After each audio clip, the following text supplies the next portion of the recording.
We're going to take one of our deep dives today for, my God, after we've got to it finally, but there was so much going on.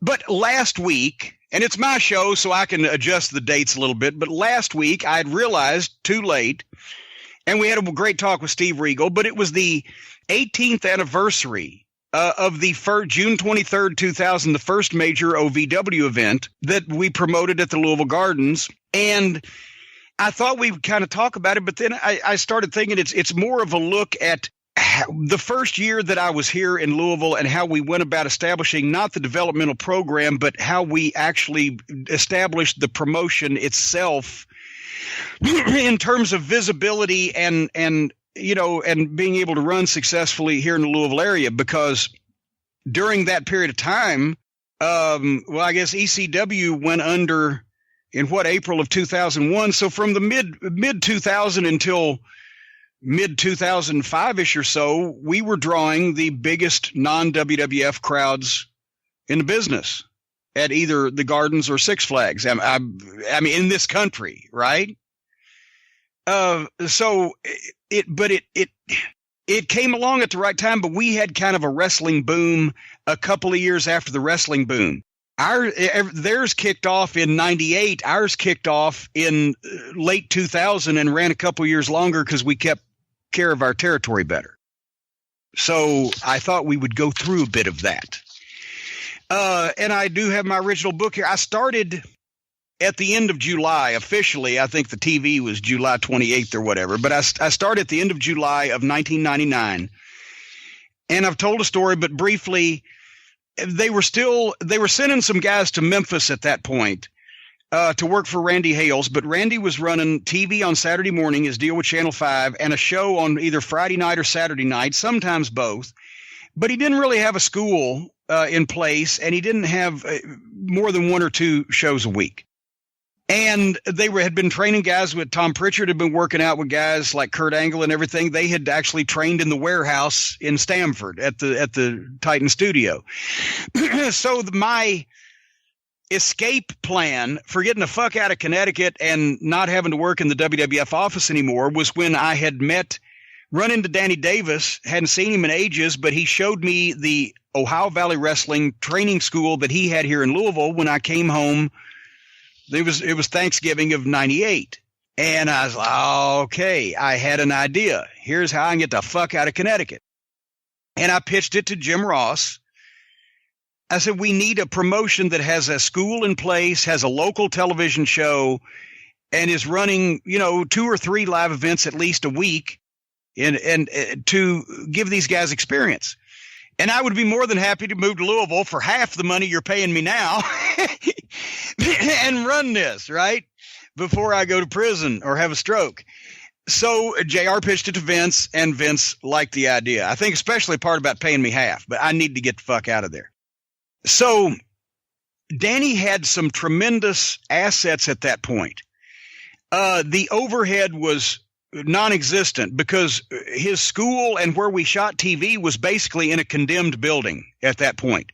We were the last tenements of this old turn of the century, like train station type of place over in Jeffersonville, Indiana, that was falling apart. And once that the last person, which was OVW, moved out, they were going to tear it down and build something over it, right? But we were like the squatters that were still there. So the overhead was non-existent. And Danny had a number of towns that he ran regularly. There was a church gym show on Tuesday night in downtown Louisville, and he'd run every Sunday at the TV building, and every Wednesday was a TV taping. And then the county fairs in Bedford, Kentucky at the community center where he'd draw 80 or 100 people. They were small shows, but they were in front of people, and they were regular, and they were close. And also, Danny had a great crew of guys that he had already trained. Nick Dinsmore, Iron Man Rob Conway, a kid named the Damager, Danny Holly, that later on became Danny Basham, and of course, and Doug Basham, who was Danny's nephew, that was his first student. They were the 4 outstanding athletes in OVW, but also Trailer Park Trash was here. And I know some people go, oh, Trailer Park Trash. Trash had worked. Frank Miller from right here in Louisville, he had worked in the dying days of the Memphis territory at the Gardens when they still had real local television, and got counted because he was local. People knew him now in the Portland neighborhood. So when he'd go to the U of L basketball games, people would start chanting if they'd see him in the stands, Trailer Park Trash, Trailer Park. And Flash Flanagan was here because he lived in Indianapolis, and he was working with Danny. And Rip Rogers was partners with Danny and teaching the classes. And a kid named Jason Lee was a good little heel. So there were guys that you could have a good show with. It's just nobody had any experience except for Rip and Flash or had been anywhere else. But there was a good crew. There was low overhead. There was towns, but there was no television presence. The TV show was on a low power station. I can't even remember the call letters of it now, WCYS 24 or something like that, but it was legitimately run by like a couple of women out of a mobile home.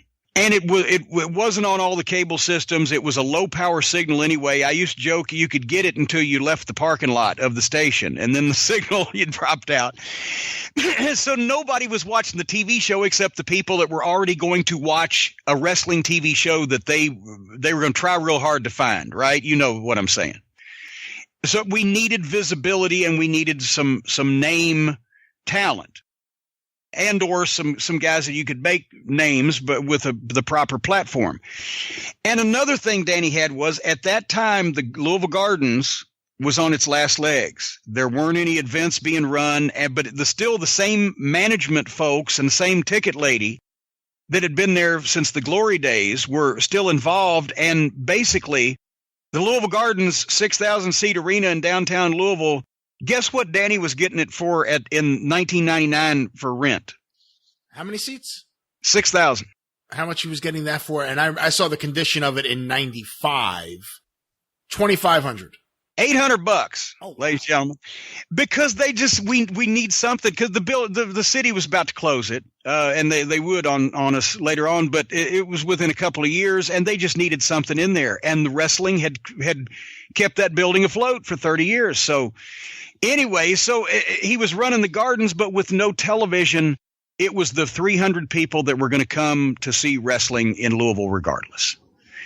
So the biggest gates at that point were when the amateur shows would go on at the Davis Arena. All the students would sell tickets to their friends. It'd be a $2,000 house. There'd be, a couple hundred people paid $10 a piece, but those were the big gates. So there was all kinds of advantages, but we needed visibility.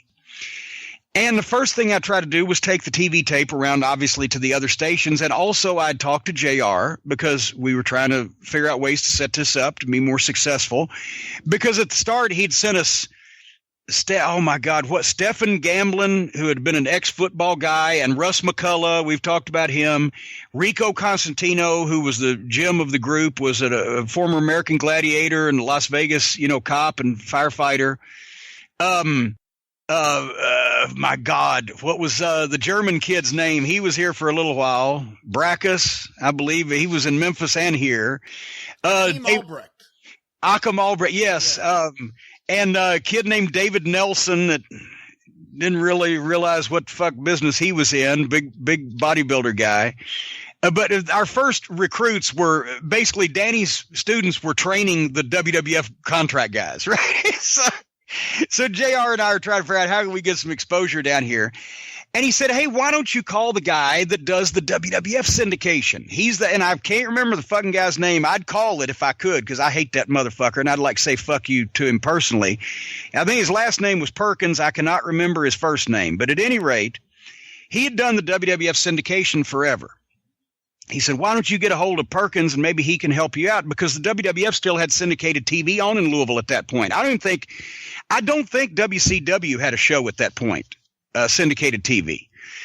But the television situation in Louisville was that the established three stations, Wave TV 3, WLKY 32, WHAS 11, ABC, CBS, NBC stations, they were not going to carry wrestling.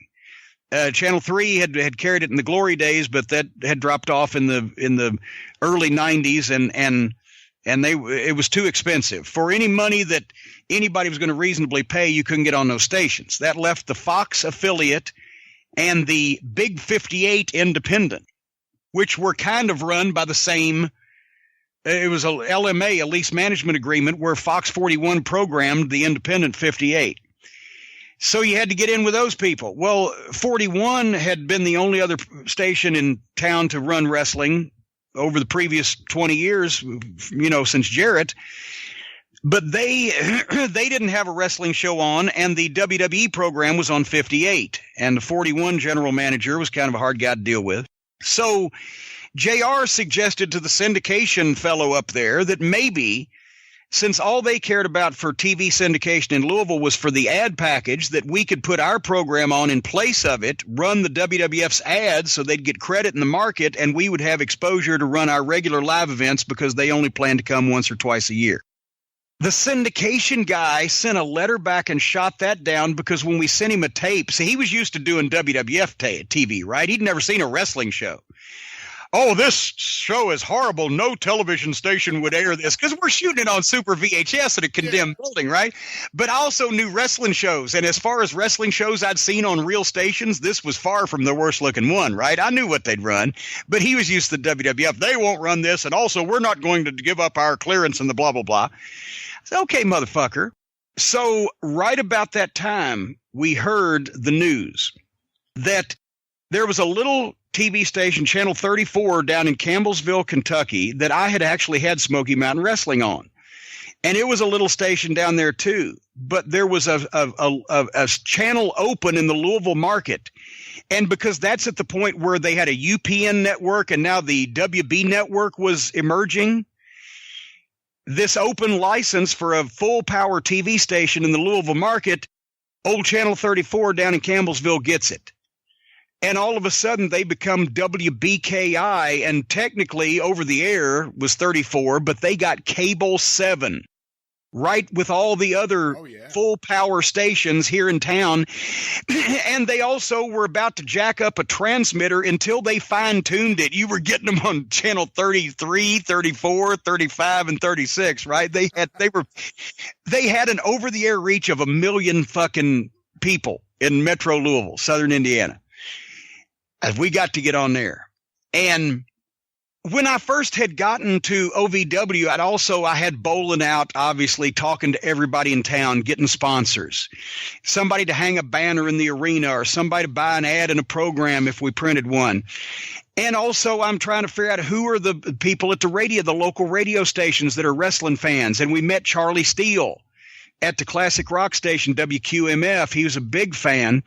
But also that was under the Clear Channel umbrella, and they owned not only the current rock station, but the classic rock station, and several other different broadcast radio stations here.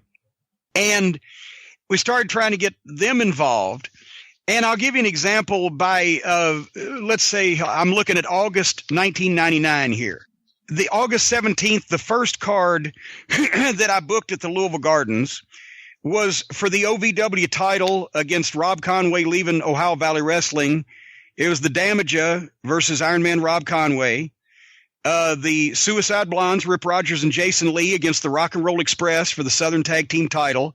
And Nick Dinsmore against Chris Candido. And then Rico Constantino against Flash in a grudge match, one of our local angles, and a few openers. But what I was doing was I was establishing the OVW title and the champion as the most important guy. Brought the Rock and Roll Express in to challenge my tag team heel champions, and got Chris Candido to come by and work with Nick Dinsmore. I would always have the guys, whether it be Chris Benoit or Chris Candido or any great technical wrestlers, I would have them work with Dinsmore because that would, be the strong point. But we did $1,980 at the gate. So basically about 220 something $8 tickets. And by the show in September, hold on, I'm flipping pages, slow developing. We were up to $2,500 with Bull Buchanan, who I'd then recently gotten, and Rob Conway against the Damaja and Jerry Lawler in a stretcher match, and Flash against Trailer Park Trash in a street fight, and Dinsmore against Buddy Landell in a bounty match. I'm still trying to bring a couple names in and still trying to establish my guys. And by putting Lawler in there as a rub with those guys, it made them seem like stars, but still Jerry Lawler did $2,500 at the Louisville Gardens because nobody knew it was happening. We didn't have anybody watching TV, and we didn't have any really any advertising budgets. And this was before we had made the radio contacts. And it even at the Gardens in October, I had Brian Christopher against Dinsmore. I had Conway and Rico, Damager and Bull Buchanan, Trash and Flash and Cage. It went back to $1,900, right? I'm thinking, what the fuck? We had everything. We could not get people in Louisville. And I'm just flipping through a couple more of these. I think we did Thanksgiving weekend. We only did 1,700. And that we brought Steve Bradley up from Memphis because also here's the thing, my schedule at that time, Randy Hales had developmental guys too. And I was going down on Fridays, me and Stacy both, she was Sen then. We were going down on Friday and doing his Friday night spot show, Saturday morning Memphis TV, and possibly a Saturday night house show.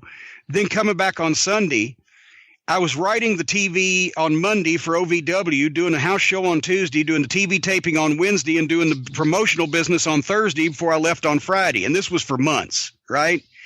So it was starting to run me thin. And I'm trying to find where, but we even by, I believe it was December, was it? Or was it January? Possibly November. The point is, we even brought the Hardys into the Gardens and had them work with the Suicide Blondes, and it still did like $2,500. Yeah, $2,500 because nobody knew they were there. And also, that's the night we did the Loser Spends the Night in Jail match between Bull Buchanan and the Damager. And Dean Hill, who was obviously a Louisville cop, took Bull Buchanan away to jail, as far as the people knew. So anyway, we were trying a lot of stuff, and nothing was working. And Memphis was in the opposite situation. Memphis had Channel 5, the strongest station in town, and the tradition of Memphis wrestling on TV behind it, right? But Randy had almost no talent and couldn't afford to keep guys because the one thing, Danny also had no overhead as far as talent because almost all the guys, except maybe Trash, were his students, and they didn't get paid. But Randy was having to pay guys, so he had the strongest TV, but he couldn't get a big building in Memphis, and the spot shows were kind of blah, just with the talent situation. So we started taking some OVW talent down to fill out the cards in Memphis, but that's when, and Randy will get mad at me if he hears this, but that's what Randy was booking him and Brandon Baxter in most of the top angles. Randy is the promoter, and Brandon, because he's the only one that could cut a promo in the whole company at that point, really. And they had Steve Bradley, and they just lost Kurt Angle, but they had a couple of the other developmental guys like Mick Tierney and Glenn Kulka. And so Bruce Pritchard calls me from the office one day and says, well, if you don't book Memphis for Randy and use the developmental guys, then we're going to pull the deal. I'm like, what the fuck? So now I was booking 2 territories. So that was by pretty much November that I was booking the one end on Memphis TV and the other end on Louisville TV. I did get a raise, by the way. And we were trying to pool the talent because I knew that these guys up here, if they got on a strong TV, could get over. And so I'll give you an example for a big radio station night in Paragould, Arkansas. This wasn't a bad card when you think about, who all would do what in the future. Rico Constantino against Steve Bradley for the Power Pro title, Trailer Park Trash and Flash in a street fight. A dog collar match with, my God, Bulldog Reigns against whatever his name was, something Jade.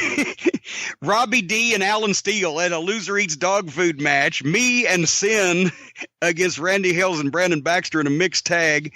Ali against the Derek King and Jason Lee, the Atomic Blondes, in a handicap match. BJ Payne against Scotty Saber and Nick Dinsmore against the Damager. So we had some good talent, but then that was January, and right about that time is when Lawler got mad at Randy and got them to pull the developmental deal anyway. So I took all my guys back to Louisville, and Randy lost the TV, and Memphis went away. What happened there? Depending on who you talk to, Lawler felt that Lawler was having the personal issues at the time that Randy set up the company, Power Pro Wrestling, and also Lawler had gotten Channel 5 involved with Larry Burton when Memphis had folded, the Memphis promotion, and he wasn't their favorite person. So Randy got the TV in Power Pro Wrestling in Randy Hales' name, but Lawler agreed to work with him when at the opportune moment, shades of Lawler and Jerry Jarrett, when at the opportune moment, Lawler felt like he needed to be made a partner when such a time came, but it never happened. And then I think Randy said, well, I never actually said that or whatever. I don't know. Maybe one or the other will correct me on this, but they were sideways with each other. And Lawler went to work with this other guy that was running Memphis at the time and got the office to switch the developmental deal to that promotion, which didn't last long at all. They really did need Jerry Jarrett to regulate. Oh yeah, no. Well, that was the common factor that everything was missing was Jerry Jarrett to just make sure that all of the lunatics in the lunatic asylum were engaged in the proper activities. Yeah. But anyway, so finally, I was out of the Memphis.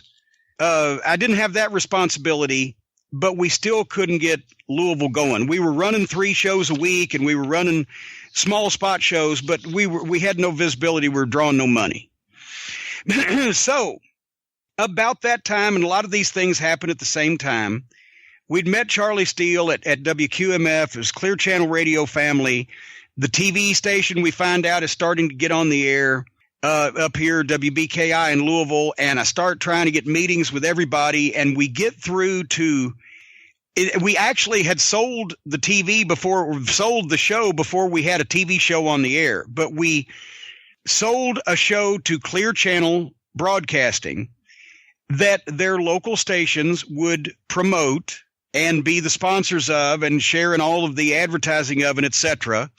And we would call it the Rock and Rumble, and we would have it at the Louisville Gardens. Because I told them, I said, they wouldn't give it to them for $800, but we had to, because we were going to draw an actual house. We had to staff the gardens with real security, not like just a regular OVW show, and ticket takers and ticket sellers in advance and everything. When we were only drawing 200 people, they just opened the door and one woman would sell a ticket. So it was higher rent, but it was a chance to get the word out. Yeah, what exactly do you get for $800? I mean, that brings up a good question. Did they just open the doors and that's it? Who's on premises that supervises? Well, old Cindy that sold tickets, and and that's when the maintenance man, my God, what was the maintenance man's name? He had been there since the days they used to let the girls down underneath the building to service the fabulous ones back in the early 80s. But what was his name? He still lived there in a cot in a room in the basement of the gardens. And he had been the maintenance. So the maintenance man lived in the basement. It was a spooky old building because it was built in 1905, right? The original building. So it was spooky down there. The maintenance man, the ticket taker, and the manager was and basically that's what you got, back in I think we almost had to put toilet paper in the fucking public bathrooms. But anyway, more on that later. But anyway, we had been running once a month, but we were running for 200 people. But then we sell the show. The concept is I will get WWF talent to come in and augment the OVW talent. We will run this show at the Gardens. They will promote it on the radio stations. And we signed that contract. And then the talks were going on with the TV station, and we managed to land a spot on WBKI on Saturday nights at 11 o'clock. A month before the Rock and Rumble show at the Gardens. So basically we've got a month to promote this show. And I consider the OVW television, or really the OVW era, to have started on Saturday night, May 20th of 2000, when we went on a real television station for the first time. And it was a make or break deal because we had gotten from Clear Channel Radio for the Rock and Rumble $32,500.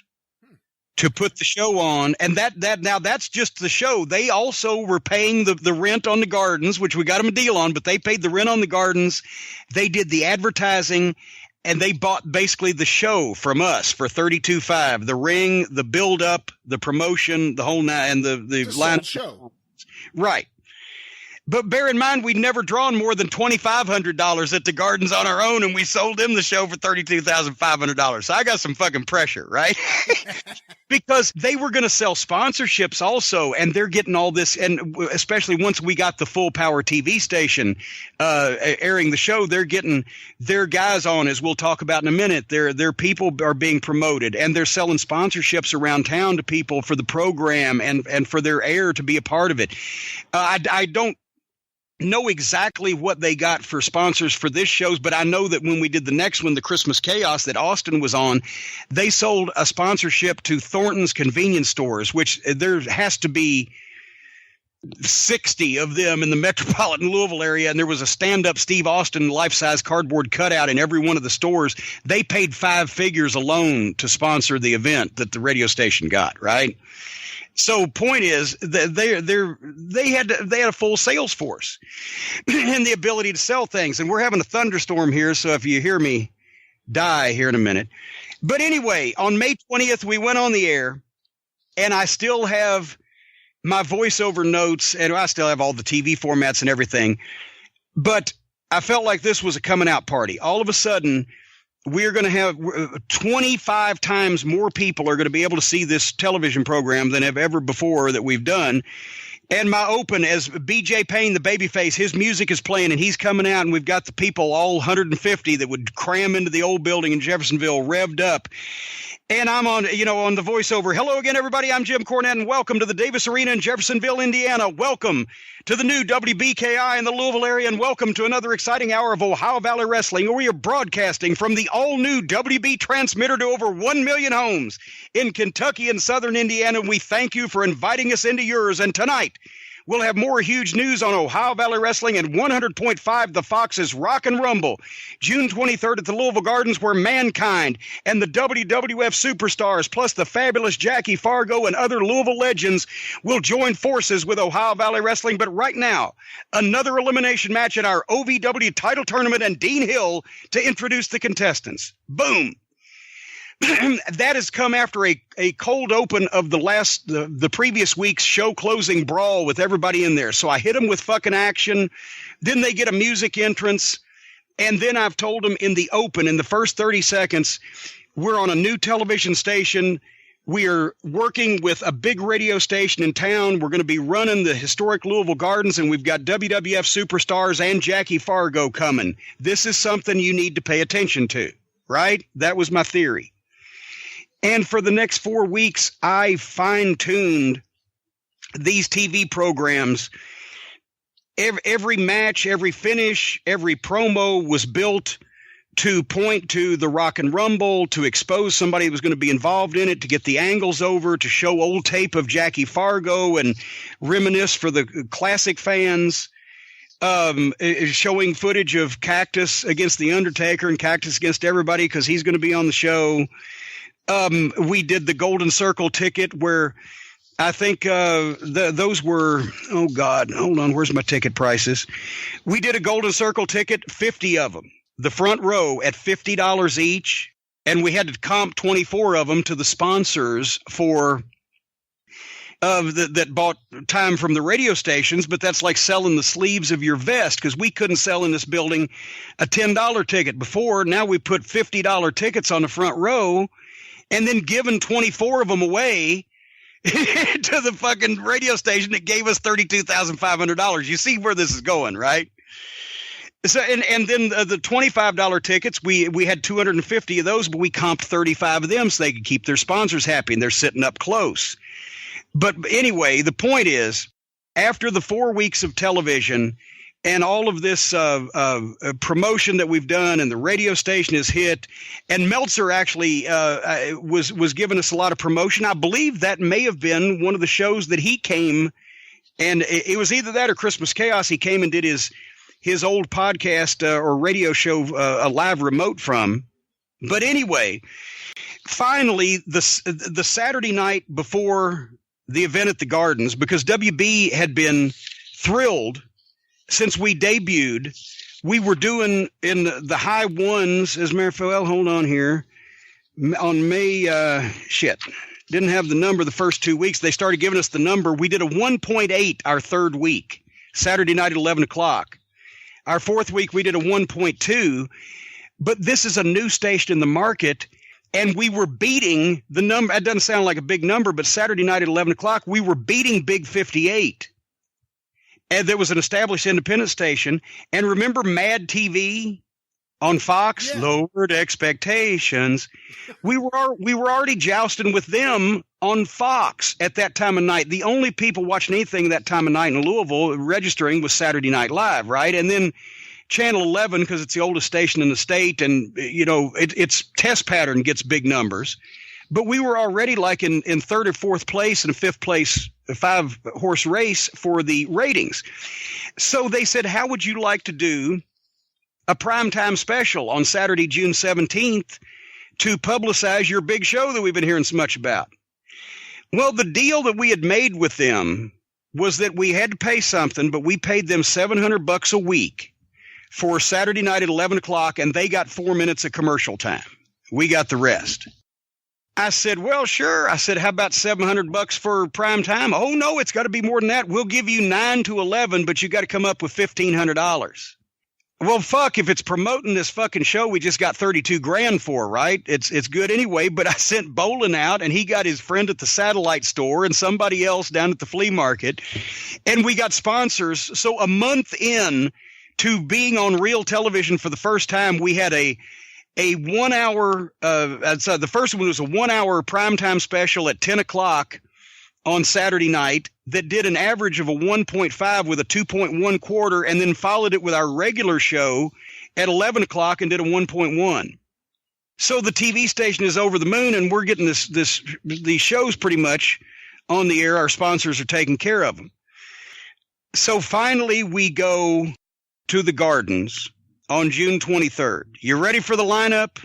Okay, and it was a busy week that week, by the way, because we had a show at the Davis Arena on Sunday, and then we did Carrollton, Kentucky at the Carroll County Fair on Tuesday for a $1,600 sold show. We did our TV taping on Wednesday, and then we did the Gardens on Friday for the Rock and Rumble.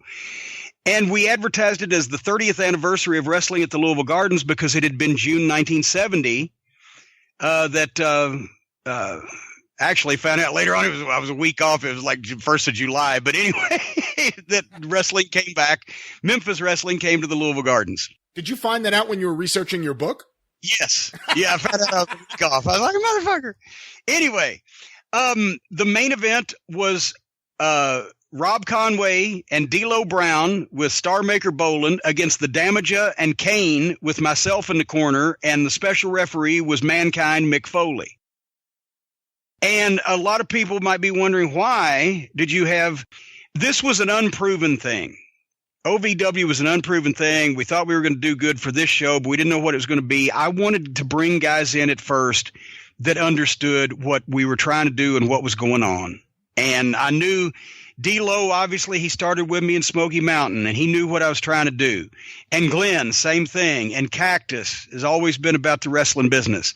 So they knew they were coming in to help these guys also be presented on the same level as they were and do programs. And D'Lo did interviews and came in and did a thing that he didn't have to do, to help juice it up a little bit and stuff. And so I knew, and also the co-main event was for the OVW title, Nick Dinsmore and Al Snow. Same thing. Al ended up 18 years later. He owns the thing now. But I wanted a great wrestler for Nick, but somebody who knew what was going on and weren't going to come in and make a personal appearance in tights, right? In a special match, we had Kurt Angle, who I'd just been working with in Memphis the previous year, and he'd just gone through the developmental thing, so he understood, against Sylvester Turkey, who everybody goes, who?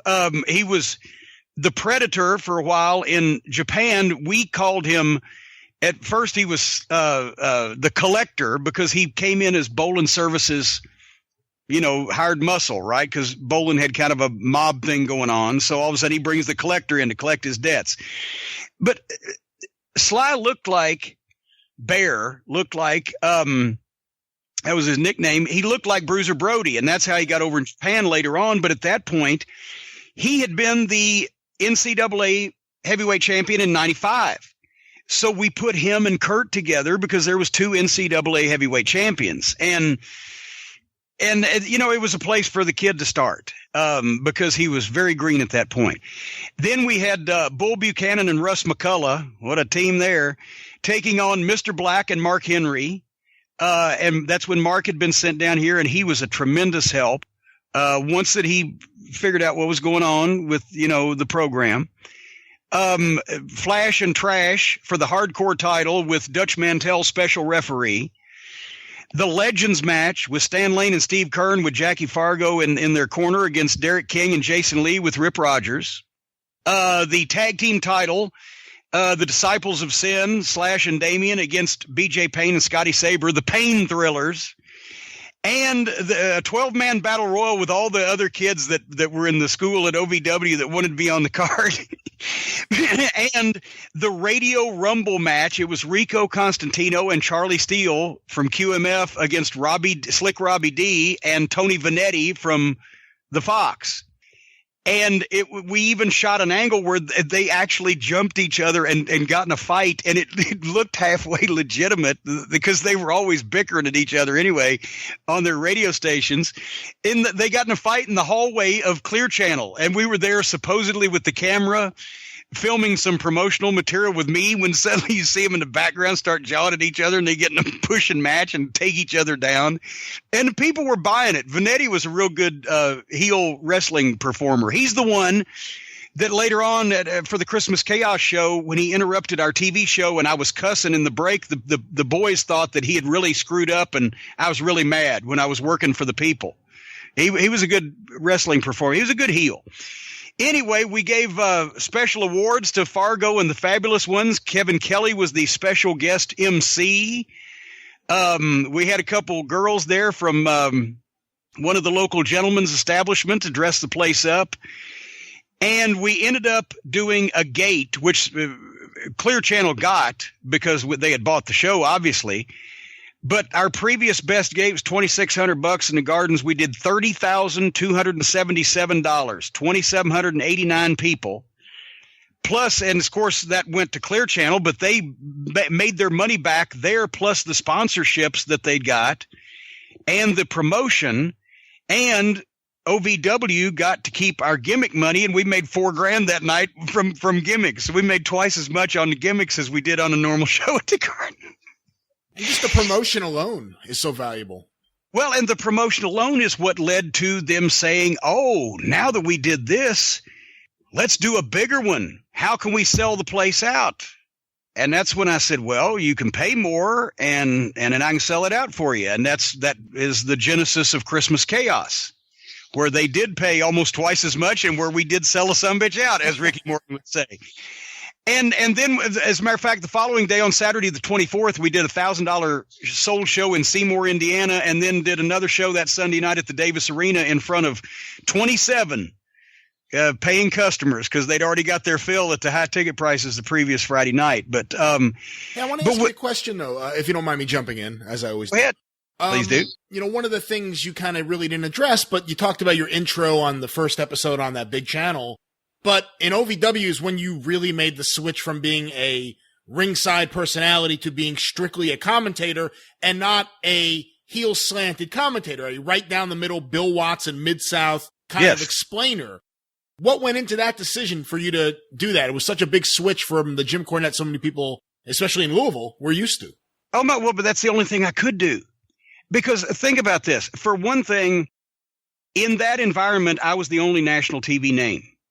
And it's my hometown. And if I am coming in as an owner of the promotion, which I am legitimately coming in as an owner of the promotion, but also the on-camera matchmaker, I had to be, and I was the only one, and bless Dean Hill, and Dean is a local institution with the fans, but he was not going to be able, nor was anybody else that was available to me much like with Bill Watts, going to be able to explain the angles and the personalities and the concepts and the things that I wanted to get over on that television program. So Dean, unfortunately, got the Boyd Pierce slot of No, it was worse, because at least Boyd got to say, hello, everyone, welcome to the show. Here's Cowboys and Watts. Dean didn't even get to say hello.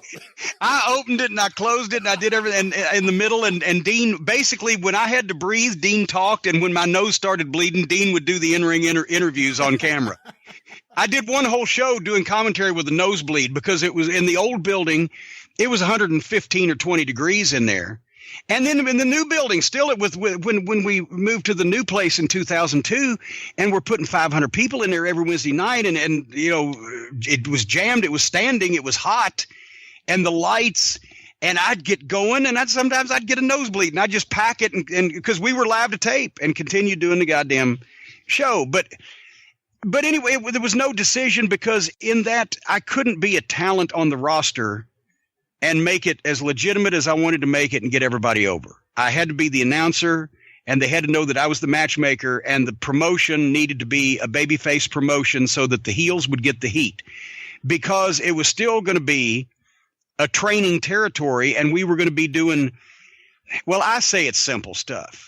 But unfortunately, apparently it's real complicated because nobody else is able to pull it off. But there's a lot of details that goes into simple stuff, and there's also a lot of training that has to be done to teach guys how to do simple wrestling. And so, for example, for the first year and a half, I would not only handwrite all the formats for Danny, who was the entire technical crew. He switched the cameras in the back from the control board. He brought the music up and down. He timed everything. He faded to black for the commercial breaks. We did everything live to tape. And he had a camera locked down, and we had 2 students doing handheld cameras, 3-camera shoot. We actually, to get around having to give the TV station a Super VHS tape, because we had these Panasonic AG 1950s Pro-Am machines that are just dynamite. I still got them in my office here. But we bought a Betacam SP used tape deck, and we would dump the Super VHS tape onto a Betacam SP and hand it to the TV station, and they never knew the difference. And they were happy with it. Ended up within the first year, we were the highest rated program on that station on their Saturday schedule. So it ended up staying at Saturday at 11 o'clock on WB for, I think it was way past after I left, I think it was 9 or 10 years. Anyway. Suck it, Perkins. Suck it, Perkins. Yeah. So no, that was I had to be a baby face, and I had to be the matchmaker. That was the only way that was going to work. And I was able to convey what people needed to know on the television program. And we put a lot of hard work into the TV program. That's what I was going to say. For the first year and a year and a half, not only did I write the TV formats by hand, but I would do a 20-page television booklet that would accompany the formats I gave to Danny. And I would basically give everybody the notes on what they needed to say for their promos, I would write it like I would say it. Right. And then I'd say, now put this in your own words, but tell this story. But it would also have the matches and the high spots or the finishes and the time cues. And I can read you one. This was an example of the stuff that the guys were expected to learn. For the OVW title, where the Damager was taken on Mr. Black, they had already done a promo that I had been conducting where Damager and Black and Bolin had gotten into it with each other. So I make the note that the promo and starting the match probably took 2 minutes. That means we've got 2 minutes left at this point, right? To fucking, well, hold on now. You'll see. Because, well, hold on. I'm trying to go see what we were doing was basically an unscheduled match with Damager and Mr. Black. That would then bridge into something with Bolin and Black that would then bridge into Dinsmore and Black. So, okay, well, let me give you the whole thing from scratch, just so you'll know. Nobody else is listening by this point anyway. Okay, so we have a VTR from LaGrange, Damager and Mr. Black in a match where there's an angle with D'Lo Brown and Rob Conway, which obviously, once again, this is building up to the Rock and Rumble. Then we have an interview with Bolin, Conway, and D'Lo. That's where D'Lo came into LaGrange, Kentucky to do an angle for me. Were you running LaGrange on your own, or is that a sold show or anything? No, LaGrange, actually, where was it? May 27th? Let me get in my book and just see here. The May 27th was the TV, which means LaGrange would have been, we did $4,000. And Walsh Park in LaGrange on May 20th, the same night that our first TV aired, we did $3,838. Wow. Outdoors at $6 and $8 tickets. So suck it. Anyway, so then. Who you say it's like it's at Louisville? Anyway, Dean's in the ring with me, and I'm saying basically, JC says he's fed up with Bolin services now more than ever. Bolin wants to get personal. I'll make it personal. Damage's knees not 100%, but it will be at the Rock and Rumble. And now that D'Lo Brown is aligned with Bolin services, Damage needs backup. And Bolin isn't the only one who can call the WWF stars, but I don't need to bribe them. So I announce at the Rock and Rumble, D'Lo Brown and Iron Man Rob Conway will team up to face Damaja and a partner of my choosing, which will be the Big Red Machine, Kane. And then we pitched a footage of Kane beating Stone Cold Steve Austin for the WWF title. Imagine that. Well, when we come out, there's Damaja music, and Damaja's in the ring with one crutch, and I'm interviewing him. And I'm telling him that, Bolin Services tried to cripple him because as OVW champion, he represents something that Bolin can't buy. And Damages says, Bolin, I swore to God that I'd fight Mr. Black and LaGrange if I had to crawl there, and you paid off D'Lo Brown to try to finish me off. It's still so full of blood that I can hardly bend it, and he actually was working on a bad knee. That's why we did this. But I'll be at the Rock and Rumble because if it's the last thing I do, I'm going to run you out of OVW and send your goons packing out. They can't stand up to me and Kane. Well, here comes Bolin and Black. And Bolin's all panicked. And he's screaming at me, and I've wrote some shit, but he never said what I said anyway, but he got the point across. But I never thought you'd stoop so low. Kane's a monster. He doesn't feel paid. He ought to be locked up. Manager shit, right? Damaja, you want to get rid of me? Put the OVW title up right now against Mr. Black. If you win, I'll leave OVW for good, right? Damaja says, what the fuck? And it's got to be a trick. No. Damaja says, trick or no, this is too good to pass up. I said, well, it's a verbal contract, and let's do it. And he says, and then Damaja says, let's do it, but don't ring the bell till Black gets his jacket off. Well, when Black turns around and takes his jacket off and throw it to the apron, when Black turns his back, Damaja hits him with the fucking crutch and knocks him fucking goofy, and we all bail out, and the referee calls for the bell, and match starts for the fucking title. Kenny's screaming at the referee, Damaja used the crutch. Briscoe says it's before the bell, so he can't do anything about it. Damaja goes in his pocket and brings out a chain. Damaja's limping on the bad leg, but he grabs Black by the tie, stands him up, and blasts him with the chain. And Mr. Black, the 400-pounder, takes another big bump, bounces over to his knees. Briscoe turns to see Black on his knees, selling his chin. Damaja tosses the chain out to the front row fans, so Briscoe never sees it. Bolin screaming at the referee about looking for the chain. Then Damaja pulls out a set of knucks out of his other pocket while Briscoe's looking at the fans for the fucking chain. Damaja nails the fucking 400-pounder with the big shot with the fucking knucks. Damaja sticks the knucks back in his pocket. Boom, boom, boom. Damaja covers Black. Briscoe, the referee, goes down to count. 1, 2, Black big kick out, boosts Damaja up, and Damaja comes down on Briscoe's back with a splash. Now we flatten the referee. Here's the 1-minute cue to go. If you haven't, go anyway. Briscoe's been flattened. Damaja's up, starting to pull Black to his feet. Bolin gets up on the apron, steps through the ropes. Damaja punches Black, spins around and grabs Bolin by the lapels. Damaja screaming in Bolin's face. Black charges from behind. Bolin gives Damaja the Iggy. Damaja sidestep. Black clotheslines Bolin. Bolin takes a bump to the floor. Damaja steps in, Russian leg sweep on Black.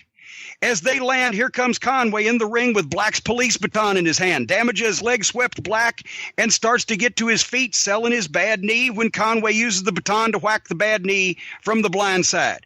Conway rolls to the floor. Damaja screams in pains on the mat, holding his bad knee, laying on his back. Black rolls to his feet. The referee's coming up. Black recovers. Hits the ropes and gives the fucking standing splash. Boom, and Briscoe counts 1, 2, 3. Black wins the fucking belt.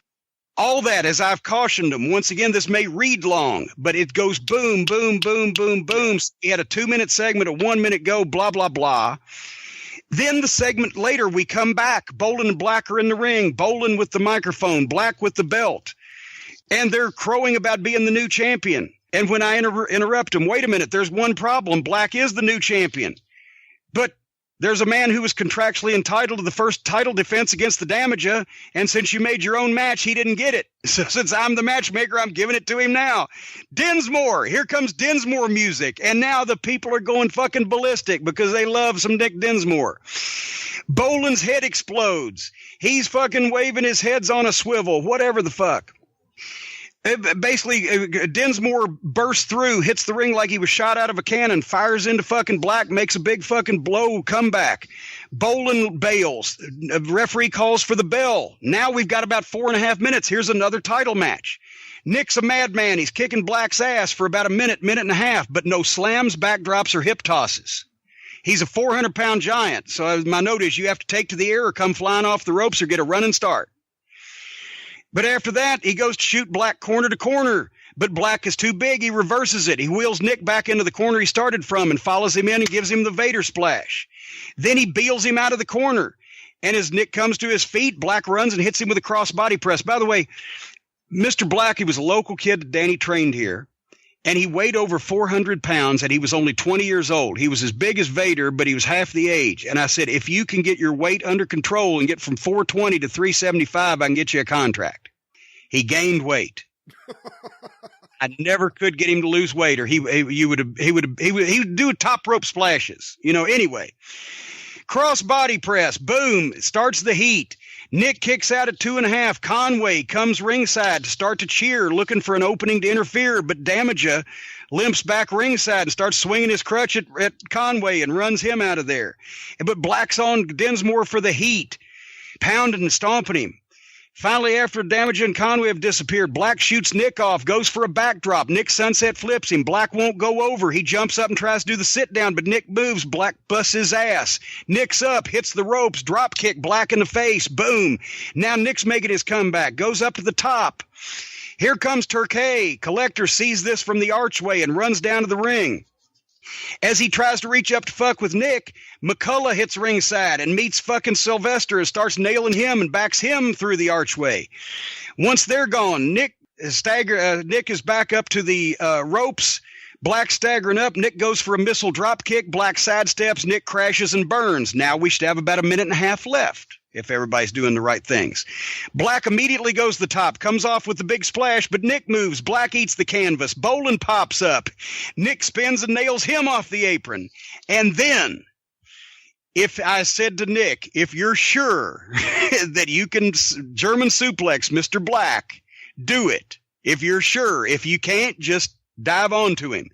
And that son of a bitch German suplexed that 400-pound motherfucker. Okay, boom, 1, 2, 3, new champion again.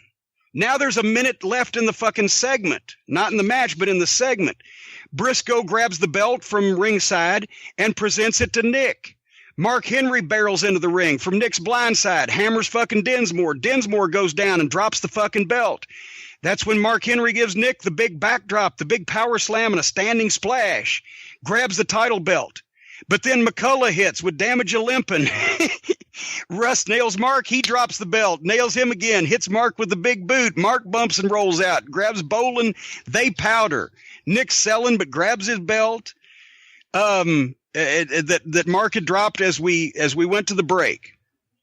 That was an average couple of segments that these guys needed to learn how to perform. Not only they need to perform, but they need to perform in the proper order and with the right timing and with the right spotlight put on each individual thing so that things didn't get glommed up and take the fans' attention away. And also they needed to hit TV time because, as I mentioned, we were live to tape. There was no possibility of good-looking post-production being done on a Super VHS Master. So Danny took the times that I had given, and except if I would call audibles from, like, if he would hear me say at the desk, folks, we're running low on time, but we're going to stay with this till the conclusion, he'd know this is too good. I'm going to let it go, and we're going to find time somewhere else. Otherwise, he'd put them off the fucking air. So they had to get their shit straight. And normally we would come out 15 to 45 seconds at the end of the show either way from where we were supposed to fucking be. Usually we had a little bit more time because it was always better to be able to have a little time than to run low and not get a finish in. But there was only one time I remember we didn't get the finish in, and that was in a coal miner's glove match at the old building when cousin Jebediah was supposed to climb the pole behind everybody's back and get the glove. And it was so hot and he was so sweaty and he never worked for the phone company. He slid up and down 5 times, couldn't get the goddamn glove. And the last time he took the big fucking leap and fucking just missed it and slid all the way down the pole so fast and landed chest first on top of the ring post and knocked himself goofy down to the floor and crawled on his hands and knees back to the locker room. And that glove was still up there and they just improvised some fucking finish. I was like, motherfucker.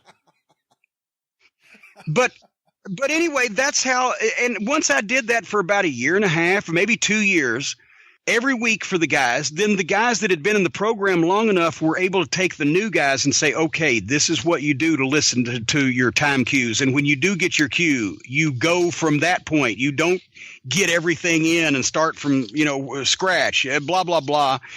And they all just knew what I wanted and what I expected out of television and out of them, out of their entrances, play into the cameras, etc. So they were able to help the new guys as they started joining, and I didn't have to write everything out for everybody.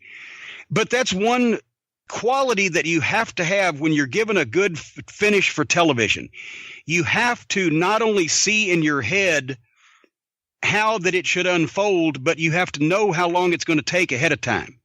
Because, and sometimes I didn't even have the finish down. I'd talk to some of the top guys and we'd come up with some things and they'd get some input and then I'd run it over and then I'd say, okay, boom, boom, boom. If you do that right, that's a 3-minute cue. If you get the go home cue at 3 minutes remaining and you do everything that you're supposed to do right, it'll come out exactly at the right time. And generally that's what it did because I was pretty good at timing finishes. Except if the guys either rushed and then they ended up with their dick in their hand for a while, or they fucking went off and went into business for themselves and they went over and then they got yelled at and then they started hitting the times better. Who did that the most? I can't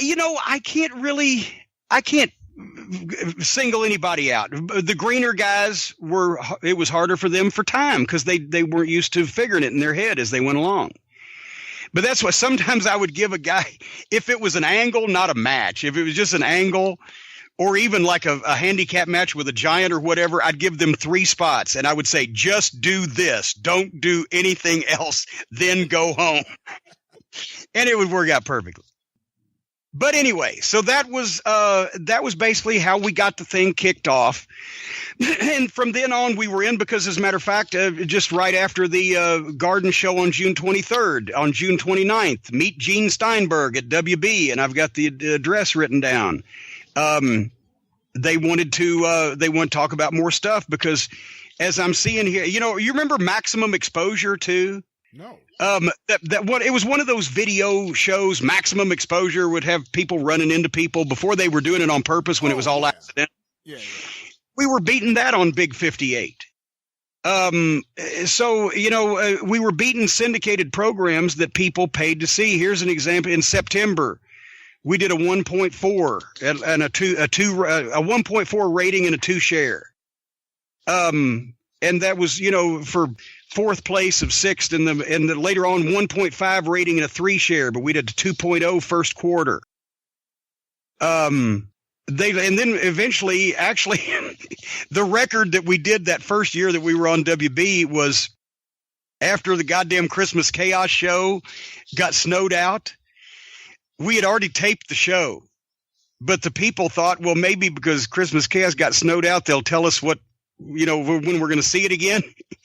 We did a 2.4 rating and a 4 share for a fucking generic canned show that was shot before Christmas Chaos but aired afterwards, and 1 quarter was a 3.1. That was like a Saturday Night Live number in those days. And all they saw was this canned show that we did before the Christmas Chaos and no news about it because we didn't know it was going to be snowed out at that point.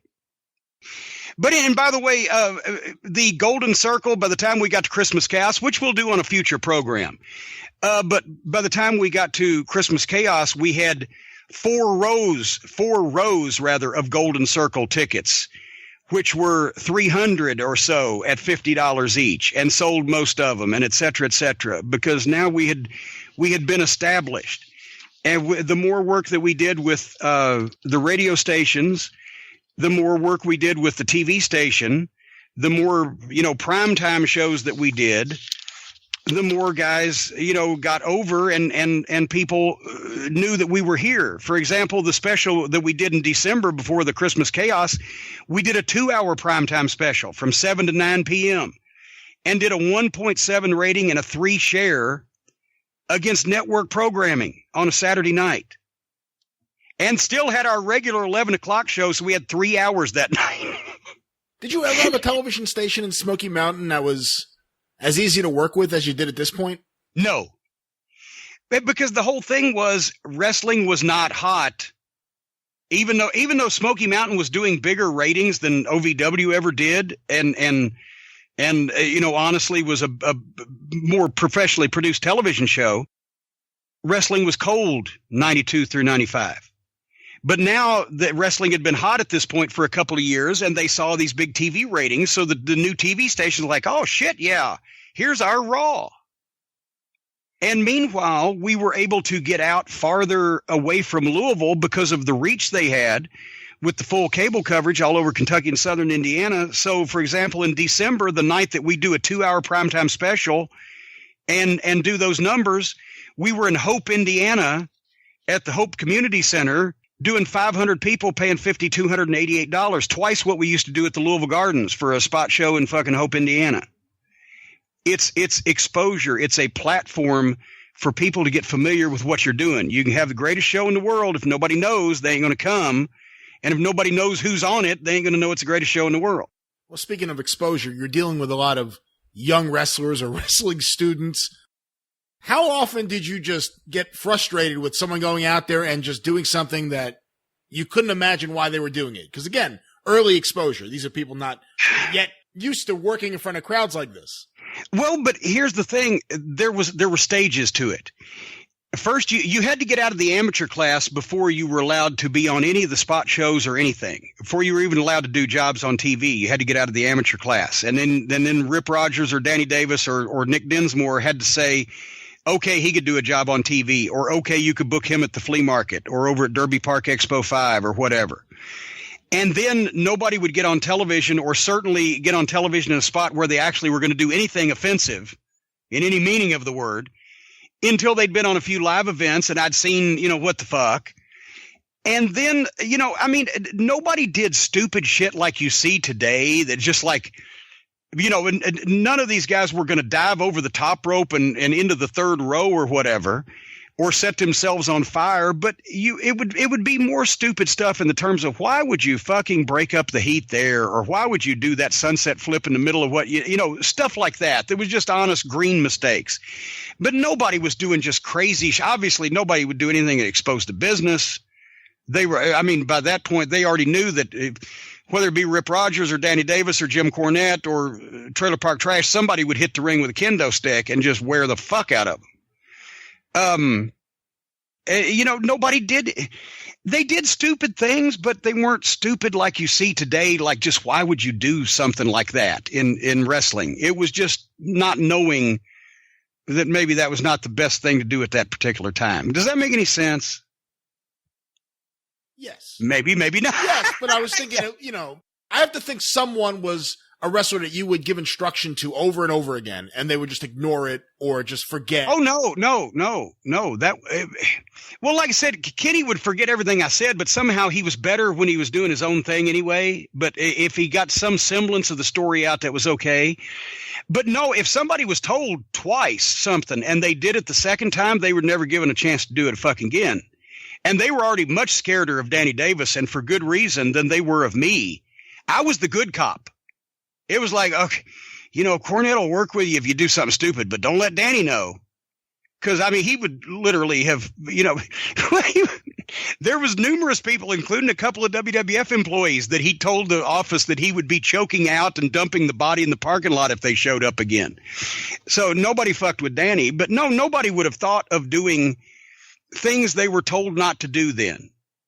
I don't know how any other clearer to explain it. I never had problem with guys doing shit. If they did something and I told them don't do that anymore, that might be one thing. But if me or Danny or anybody, It was a fucking wrestling school. It wasn't a goddamn democratic society. You do what we fucking say, when we say, how much we say, or you don't fucking be here.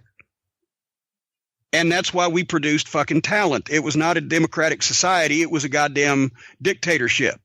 And the people that knew what the fuck we were doing knew what the fuck we were doing. Obviously. Okay, dictator? I don't know. Man, well, I mean, it's like, you know, when I have that line lately where I say, I don't know when the booker's instructions turned into the booker's suggestions. But no, it was, and I mean, it once again, when you got to be top guys like the Dinsmores and the Conways and the Damages and the Bashams, and we didn't have Doug Basham for the first year because he had a great job with Ford and he was working the wrong shift. So finally, when we got Doug in, that was a big help. But the experienced guys on top and Trash and Flash, a few guys that knew what the fuck they were doing, they would, when I would give them a finish or give them a deal, they'd say, what about if I did this? Okay, yeah, do that. Or no, let's not, and here's why. I wouldn't just say don't do that. I'd say don't do that, and here's why, to explain it to them, because it's a wrestling school. And everybody got it. And you know, none of those guys would have been asking to wrestle women competitively. They would do it in class, not in front of people, because the girls, it was easier for them to learn when they worked with guys that could lead them around and were a little stronger so they could support the weight and everything. But they would never thought of doing, stopping, doing a dance routine in the middle of the fucking match, or the invisible hand grenade, or the stuffed animals, or whatever the fuck.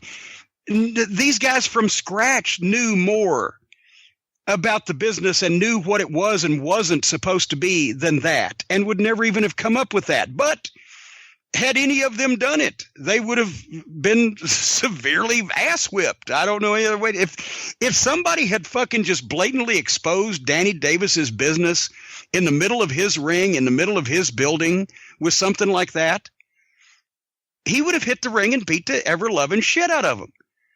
That fucking Stephen Gamblin, the football guy, I won't go into the details, but he made Danny Davis significantly angry one night.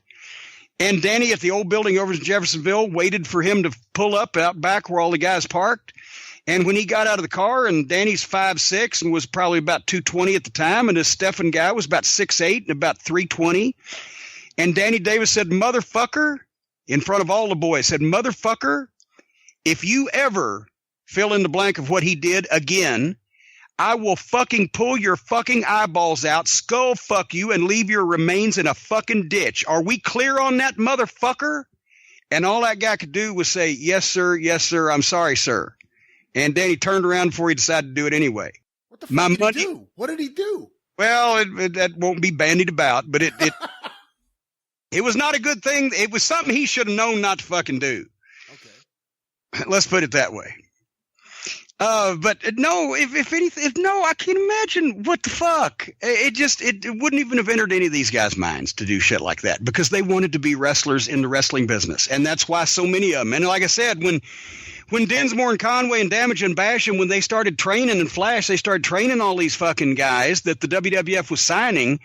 Finally, after we started drawing money, and we got the television program established, and we had a relationship with several people in the community where we were doing well, I had to go and say, hey, all these guys that Danny trained that are working for nothing are the ones that are training these fucking guys you're sending me, because they're greener than pepper trees, and these guys need contracts too.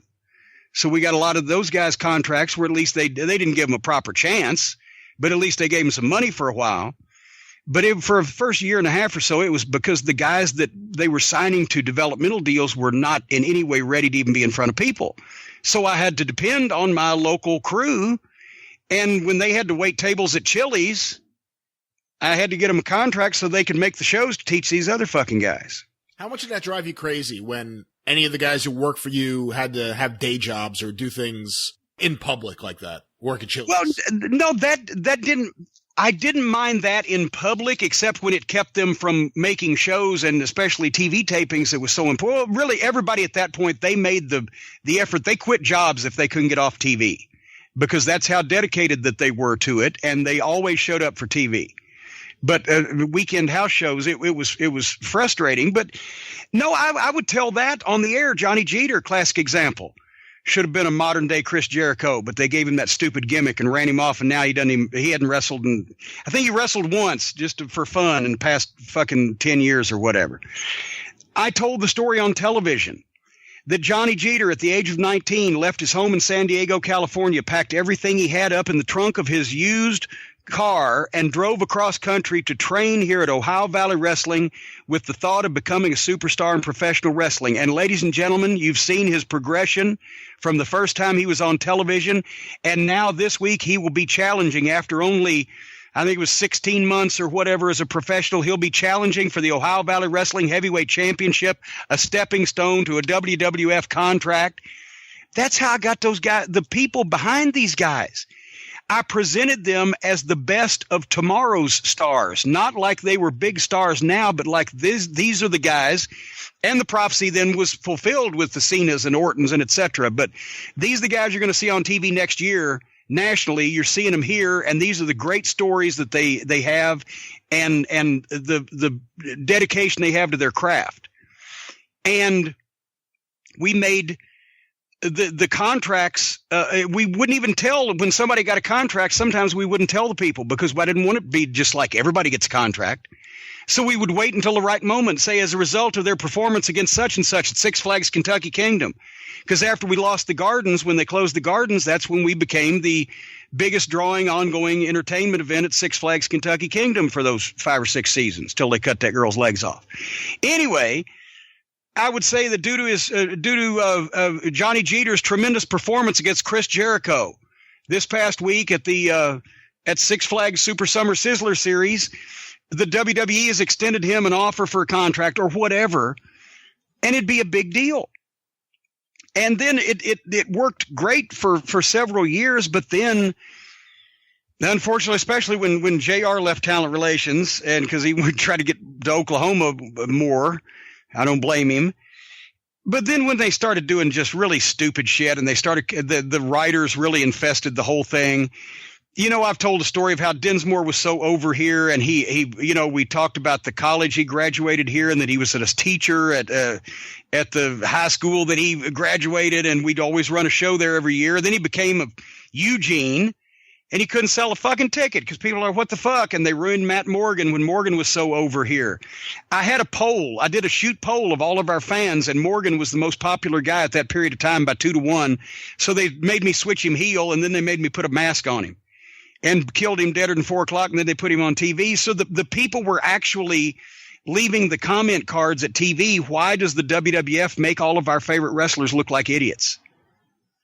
So I was producing people that their talent, that the fans were interested in their real life gimmick that they had that was really them, or their real story that we were telling, and they were over in the role that they were given.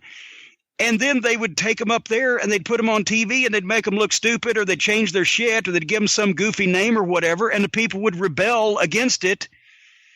And it became the carrot that I was dangling to the wrestlers became the anchor that was around my neck as far as getting the fans to because they were like, no, we don't want them to go to the WWF. We want them to stay here because they'll just ruin them.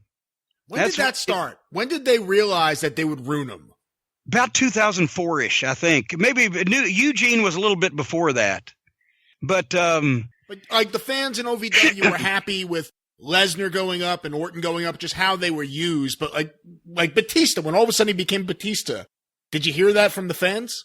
Yeah, because Leviathan was the single most over babyface or heel in terms of just monster pop and invincible aura that I had done. And it was insane. The reaction, that's why we switched him babyface, because he was the unstoppable heel that turned babyface on his own, because it was so cool. The gimmick was great. He was unbeatable, et cetera, et cetera. And then they hang a box around his neck and put him in the outfit because they didn't fucking get it. And I don't know why they didn't just use the Leviathan gimmick and work with Taker, but nevertheless. And the people are like, what the fuck? But then we brought him back for one of the primetime specials. We brought him back. I think it was when we moved into the new building in 2002, we did a 2-hour primetime special. And that's when we filled the place up because it held 500, and then the bus pulled up, and then all the other shit. We turned about 1,200 away. The fire department jurisdiction battle was a nightmare. We had to do rezoning work and everything because it attracted too much attention. But he came back that night, and that's the single loudest pop I ever heard in the building when he had been Deacon Batista or whatever the fuck he'd been on their TV, and he came back out of our curtain as Leviathan. The fucking people pissed themselves because they got attached to these guys, and they wanted to see them do well, but they wanted to see them do well seriously instead of being made fun of or like the Spirit Squad, being made a joke of or whatever. And it got to the point where I would, dread the poor guys leaving because, okay, they're going to make some more money now, but for how long? Because they're going to bury him with these stupid gimmicks because they had 25 writers that didn't know what the fuck was going on. And they had just started to be convinced, I guess, at that point that they weren't the wrestling business. Because Vince had always said that, but the creative team was always consisted of people in the wrestling business. Well, then by that point, and after Russo and Dickhead Ferrara had burned him and everything, he put Stephanie in charge, and they start finding real writers that had never been involved in wrestling. And that's when all this stuff went south. And they thought they had to just redo guys for the sake of redoing it. I don't know why. Because I would have signed the gimmicks over to them. I did that with D'Lo Brown. I did that with the Headbangers. Did that with several people that they picked up. So was this your gimmick? Yes. Here, sign this paper. Boom. Now they can have a job. There you go. Who was the first person in OVW they had you change the gimmick of? Oh, God. I can't remember the first one, to be honest. But once again, the thing with Morgan was I had him over as huge baby face. I said, we want to see him as a heel. All right. He's my most popular guy, but I'll figure out a way. So I think that's when I brought Chris Benoit down to Six Flags and had Matt fuck him up maybe or something. But anyway, he killed Bambi's mother and became a heel, and he got over as a heel because he could cut such a great promo. And he was so obnoxious. And then just put a mask on him. Like, what? Then I had to come up with a storyline reason to put him, because some idiot said, well, it'll help him learn body language when he can't rely on his facial expressions. They were just, somebody didn't like Morgan, and they were fucking with him, trying to sabotage him because nobody could be that stupid, right? And so finally, when I switched him heel and then put the mask on him and came up with a reason to explain that, then people started not caring. Then they took him up and they gave him a stuttering gimmick, which is...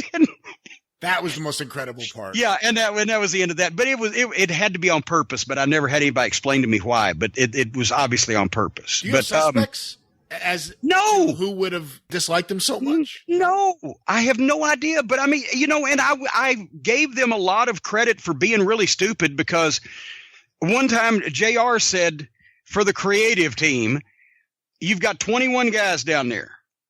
I want rank them from 1 to 21 and their strong points and their weak points, do a little report. So I did. And they immediately brought up 19 and 20, which was Sean O'Hare and Mark Jindrak. 21 was injured. 21 couldn't even walk at that point, I remember. And they passed over all the guys. I said, these guys are ready to go. They're fucking perform right now.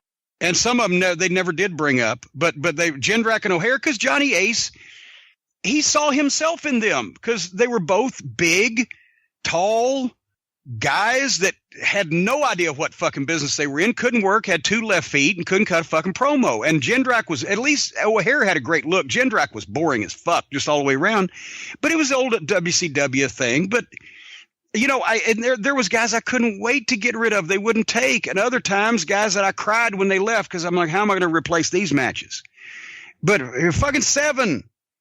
They wouldn't take him. Goddamn, I made him a heel, a babyface, a member of a tag team, back as a babyface again, whatever the fuck. They wouldn't never take him. But I couldn't. I tried to give him Rico Constantino because he was so. Me and Danny Davis both went to Freedom Hall one night. They were going to cut Rico, and we said he is by far the outstanding student, the outstanding worker of the group that we've been given, the outstanding human being, and he deserves a chance. And he has done tremendous for us, and we can count on him for anything, whether it be driving the ring truck or having the main event match or whatever. So they bring him up and they make him the fucking hairdresser for, the fucking Billy and Chuck. And he did the best he could with that, but they never gave him a chance. And she was just stunned that we would go to bat for some guy because he was 40. Is that what it was? Was that the reason they wanted to cut him, was his age? Well, who knows? Because everybody could give their opinion, right? And I would see some opinion. Bruce was in the office and he didn't have much to do, so they'd make him watch the show. Well, he didn't want to watch the fucking show, so he would write some goddamn short one line wrap up of like something I just read you, that whole big long thing. He'd write a line about it and turn it in as a report. And Bruce is.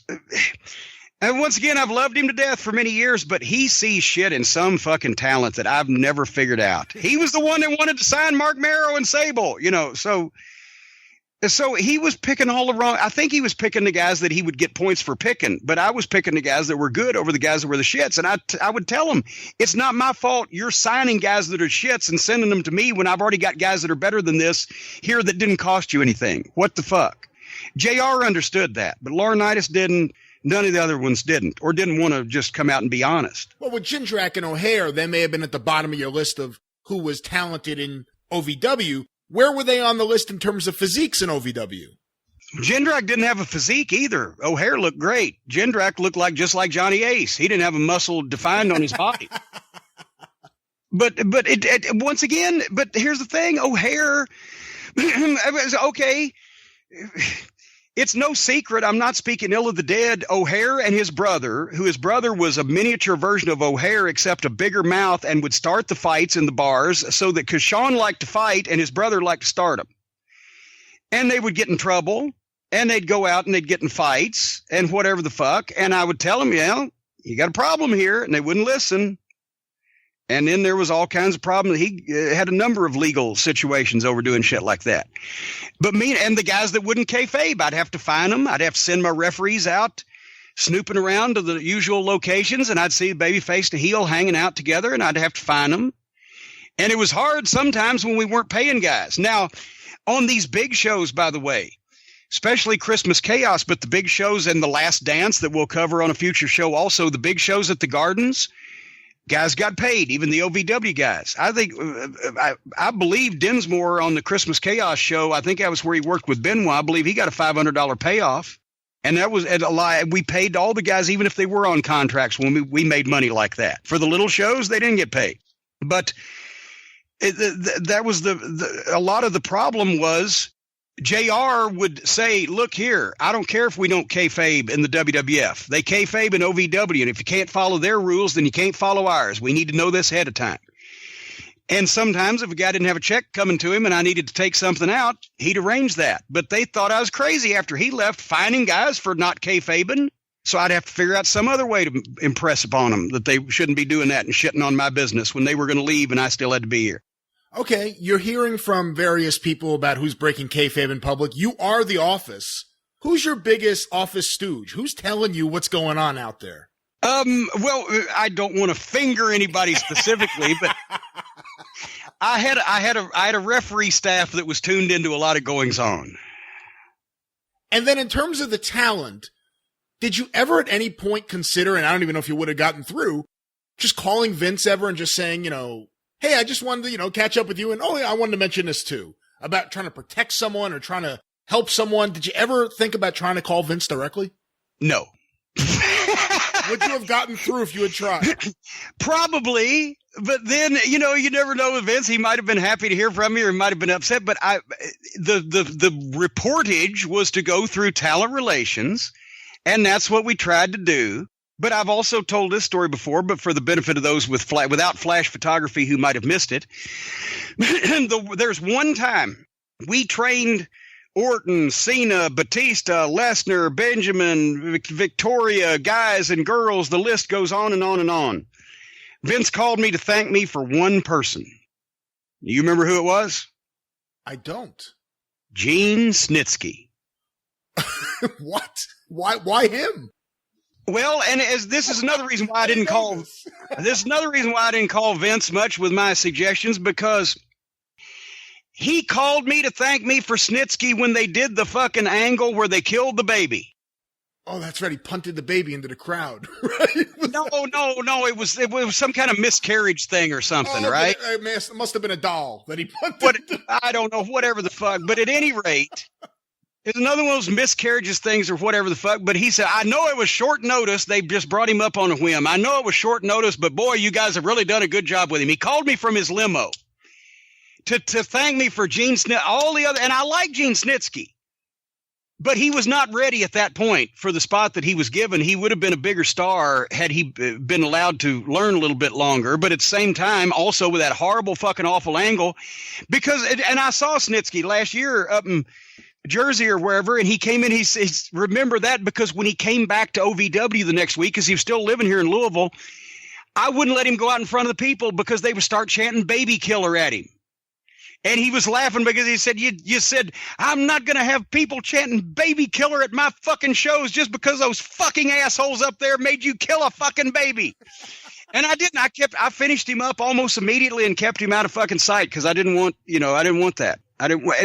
It started out, we were in 1999 and 2000, and I'll say this and we'll close up for today. But if everybody's like this, we'll do Christmas Chaos and The Last Dance because there's more stories to be told. Yeah. But in 99 and 2000 and 2001, I was trying to use the WWF as something to brag about. And we were really buddying up to them and to talk to the radio stations and TV and et cetera, right?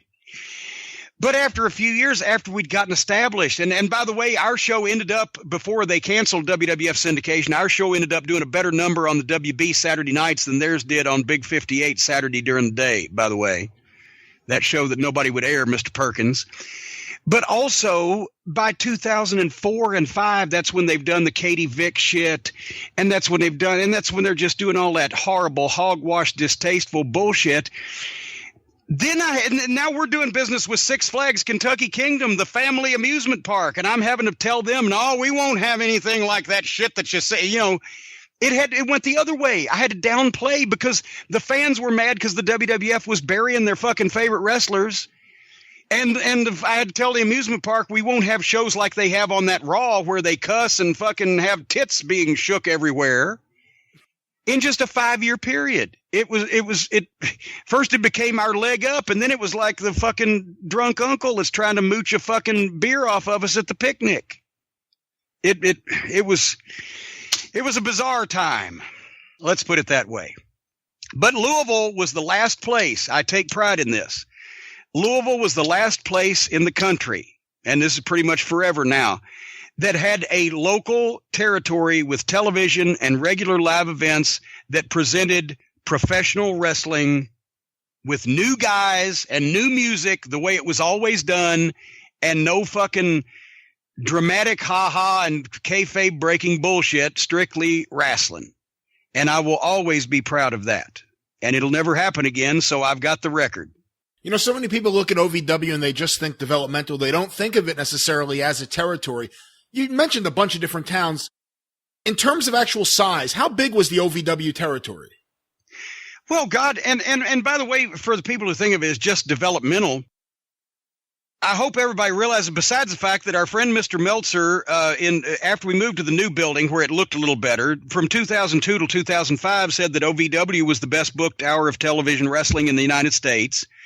Also, for most of that period of time, maybe all of it, we were the only promotion, only wrestling promotion in the United States besides the WWF making a profit. You realize that? TNA wasn't making a profit. Oh, no. Ring of Honor wasn't making a profit. Certainly not. We were a weekly, a regular territory with a wrestling school, weekly television on a legitimate broadcast affiliate, and regular house shows with a regular crew of talent and making a profit. We were the only ones besides Vince for that entire fucking period of time. And the territory was basically 140 miles in any direction of Louisville, because there's a small station down in London, Kentucky. It's about 140 miles away that picked up the show, and we would do once a month down in London. And also on and off, we never got broadcast TV in Lexington. Unfortunately, that was a goal of mine, but we never got to it. But every once in a while we'd have some cable coverage in Lexington. But literally that was the thing, is it was all spot shows except for Louisville. And Louisville's schedule depended. Once they closed the Gardens and we couldn't do the big shows there, we went to Six Flags Kentucky Kingdom and made a deal with them, because on the Christmas Chaos show, we'd done an autograph session out at Six Flags and made an extra 10 grand off of that from just taking our personalities over there, and they were interested. So we ended up selling seasonal shows from Memorial Day until Labor Day, every other Friday night, and then later on every Friday night at Six Flags at the amphitheater outside. They would have an OVW event, and that was a mid 5-figure deal for us every year alone. Plus we had sponsors not only buying I'll tell you something about the commercial time too. Remember I said the $700 a week and they kept 4 minutes? Right. Finally, about the last year, I turned on the show one night and there's a gay porn adult phone line commercial. And there's nothing, and I'm not being anti-gay. I didn't want any kind of pornography being advertised on my fucking wrestling show that we promoted Six Flags and et cetera with. And I called a station. What the fuck is, well, it's an ROS. It's a run of station spot. Because their salespeople never bothered to sell the program, because they just wanted to sell their local news and their fucking Seinfeld syndication and meet at Starbucks and drink coffee, right? We were selling our time, but they weren't selling their time in the wrestling show, so they just the computer would drop spots in random open slots. So I kind of pissed Danny off a little bit, but I said, fuck it then. We're giving you $1,000 a week. Give me that extra 4 minutes and I'll sell it, and we ain't going to have no more fucking porn on my goddamn wrestling program. So we ended up paying $1,000, but we were making a profit by that point with the banners and commercials and different things that we would sell for people around town. But yeah, I had to buy extra time from the station to keep the pornography from being aired on my show, instead of them telling me don't air fucking. That's some extreme right-wing shit right there. Well, there you go. But but hey, and I'm not anti-porn, but not on my fucking wrestling show. But anyway, that was a look. Any other questions? No. You inquisitive fellow? I'll tell you, we've gone long, so I won't hit you with more. But I got to say, we have to do this again soon. This OVW stuff is actually really, really fascinating, and I think the listeners are going to go crazy about this. Well, I this hope is a they lot don't. Of fun. This is great. But that's the thing. If you know how wrestling promotions used to work, it's not hard to start a wrestling promotion. Unfortunately, things have made it harder, but to do it right is not hard. It's hard for people who never knew how it worked.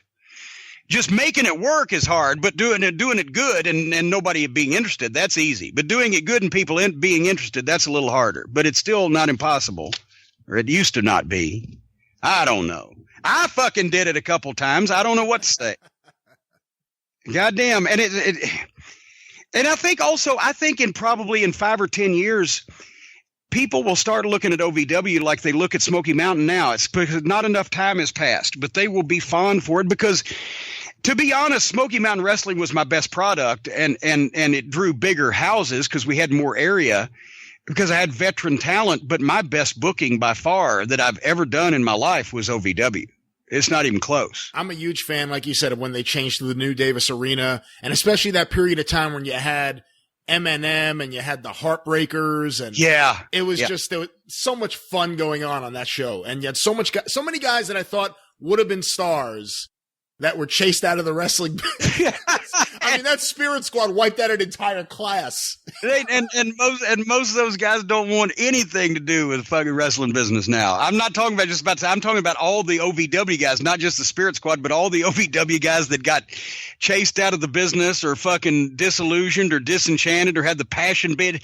The Damager, I don't think, after I tried to get him and Doug into TNA, and he had a couple of matches, and I don't think he's ever wrestled again, and he was only like 24 at that point. They didn't care after that. Jeter packed his car up and moved back to San Diego, and he's become a physical therapist and chiropractor and medical, all that shit and everything. He's done quite well. All these guys have done well, and remember,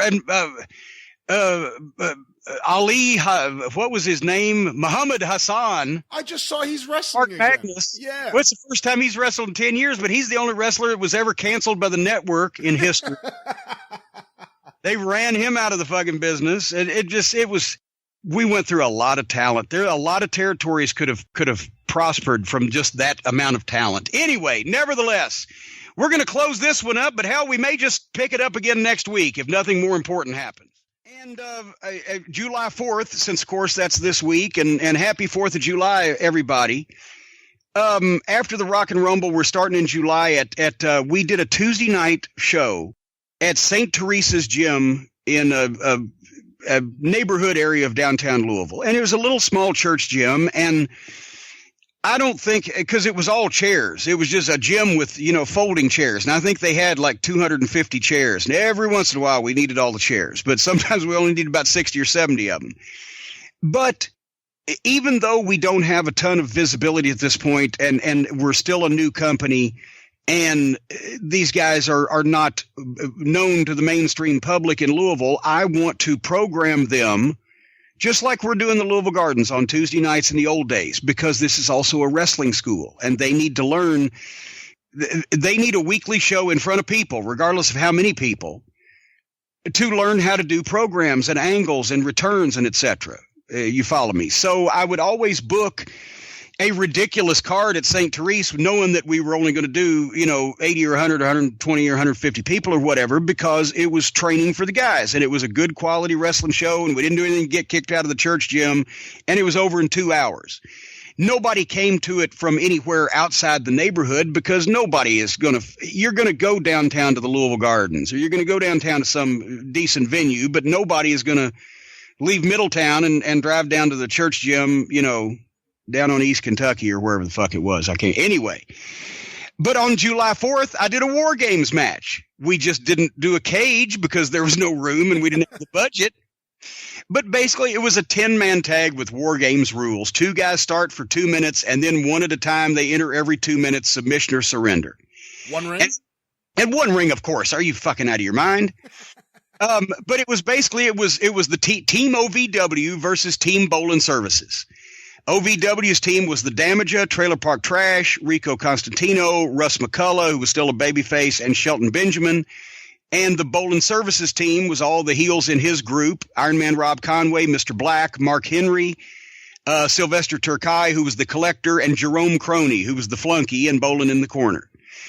And then basically I had 2 other feature matches, Flash versus Dinsmore, Nick Dinsmore for the OVW title, and the Southern Tag title, BJ Payne and Scotty Saber, who was a young kid, I didn't think a real good chance, against the Disciples of Sin, who were Slash and Damien. Slash was Wolfie D of PG-13, and Damien was Brian Logan of Brian Logan.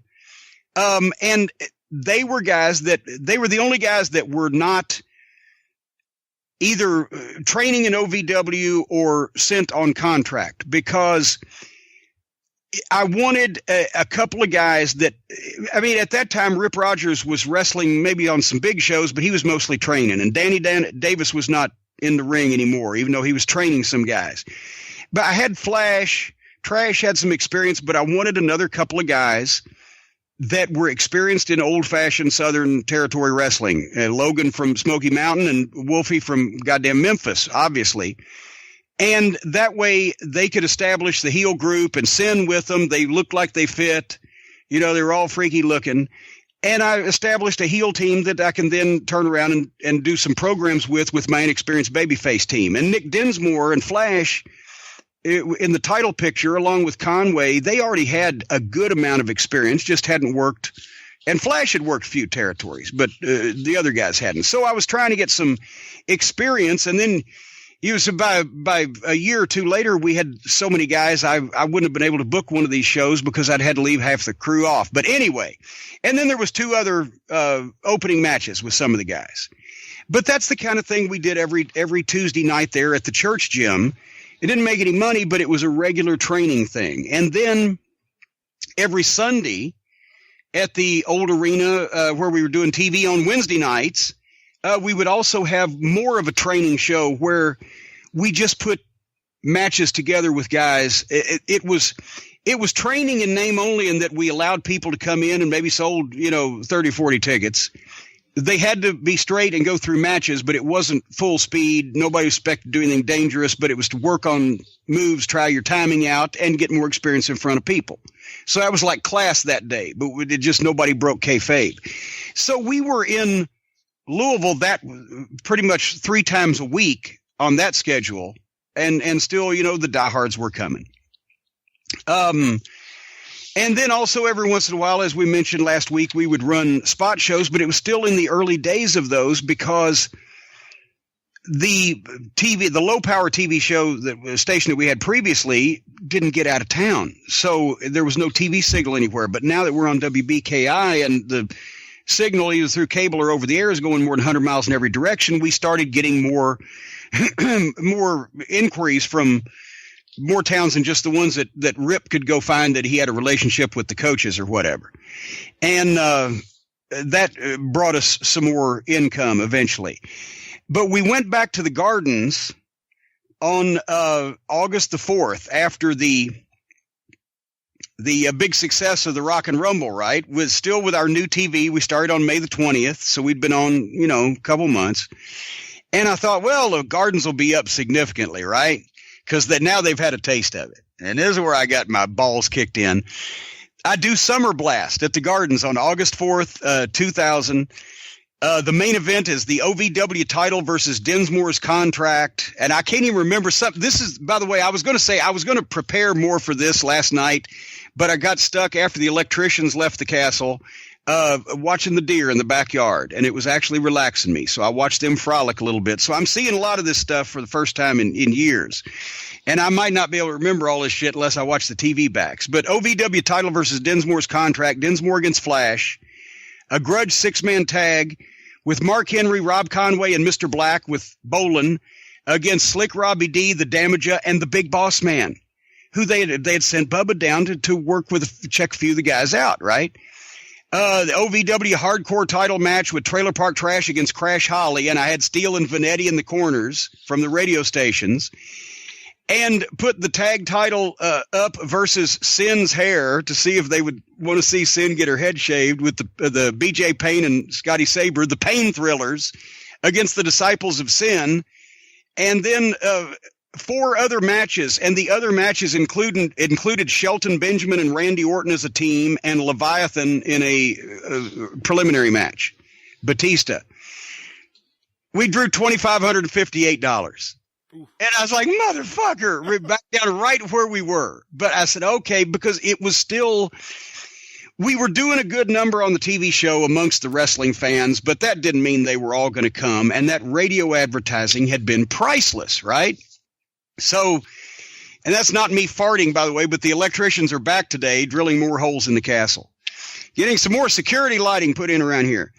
So I knew we still had some work to do, but we were trying to foster the relationships better with the TV stations and the radio station, et cetera. And then by the end of summer, we'd gotten a deal because once again, people were watching the TV now, and we were sending out Mark Henry and some of these, names to do personal appearances at our sponsors, which were getting covered by radio remotes or newspaper publicity. So it's starting to spread around.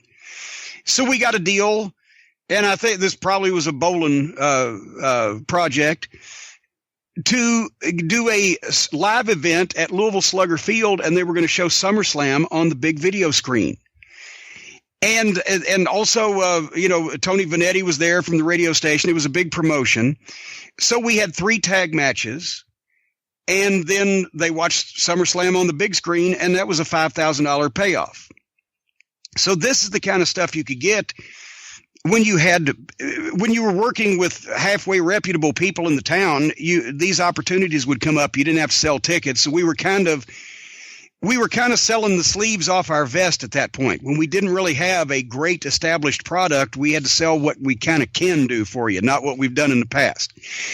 Well, then another guy came along and wanted to sponsor an Inside Wrestling 30-minute talk show to follow OVW on WBKI on Saturday night. So he bought that time and was producing the show himself, and it actually it was, people had differing opinions of the production, but the point is, it was another 30 minutes on Saturday night right after our show that was promoting our guys.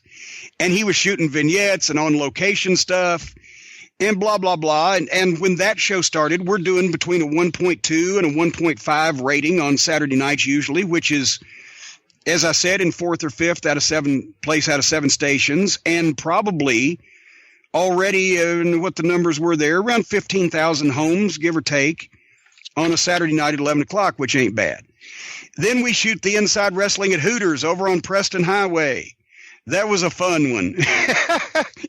And we have Dinsmore and Big Show make an appearance at the Louisville Motor Speedway, and Bolin took his guys to the Trinity St. X Pep Rally, which is the fucking hottest high school rivalry here in town for the past, I don't know how many years.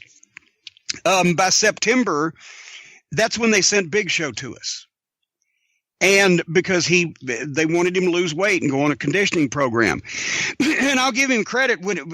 I've told a story before that it was still the old building and there was no air conditioning. And we put a Big Show bucket out back because he would get so hot in the summertime in that horrible heat, running the ropes and doing shit. He'd run out back and throw up in the bucket and then go back in and keep going. He hit the ropes so hard they had to buy us a new ring because he bent our ring posts.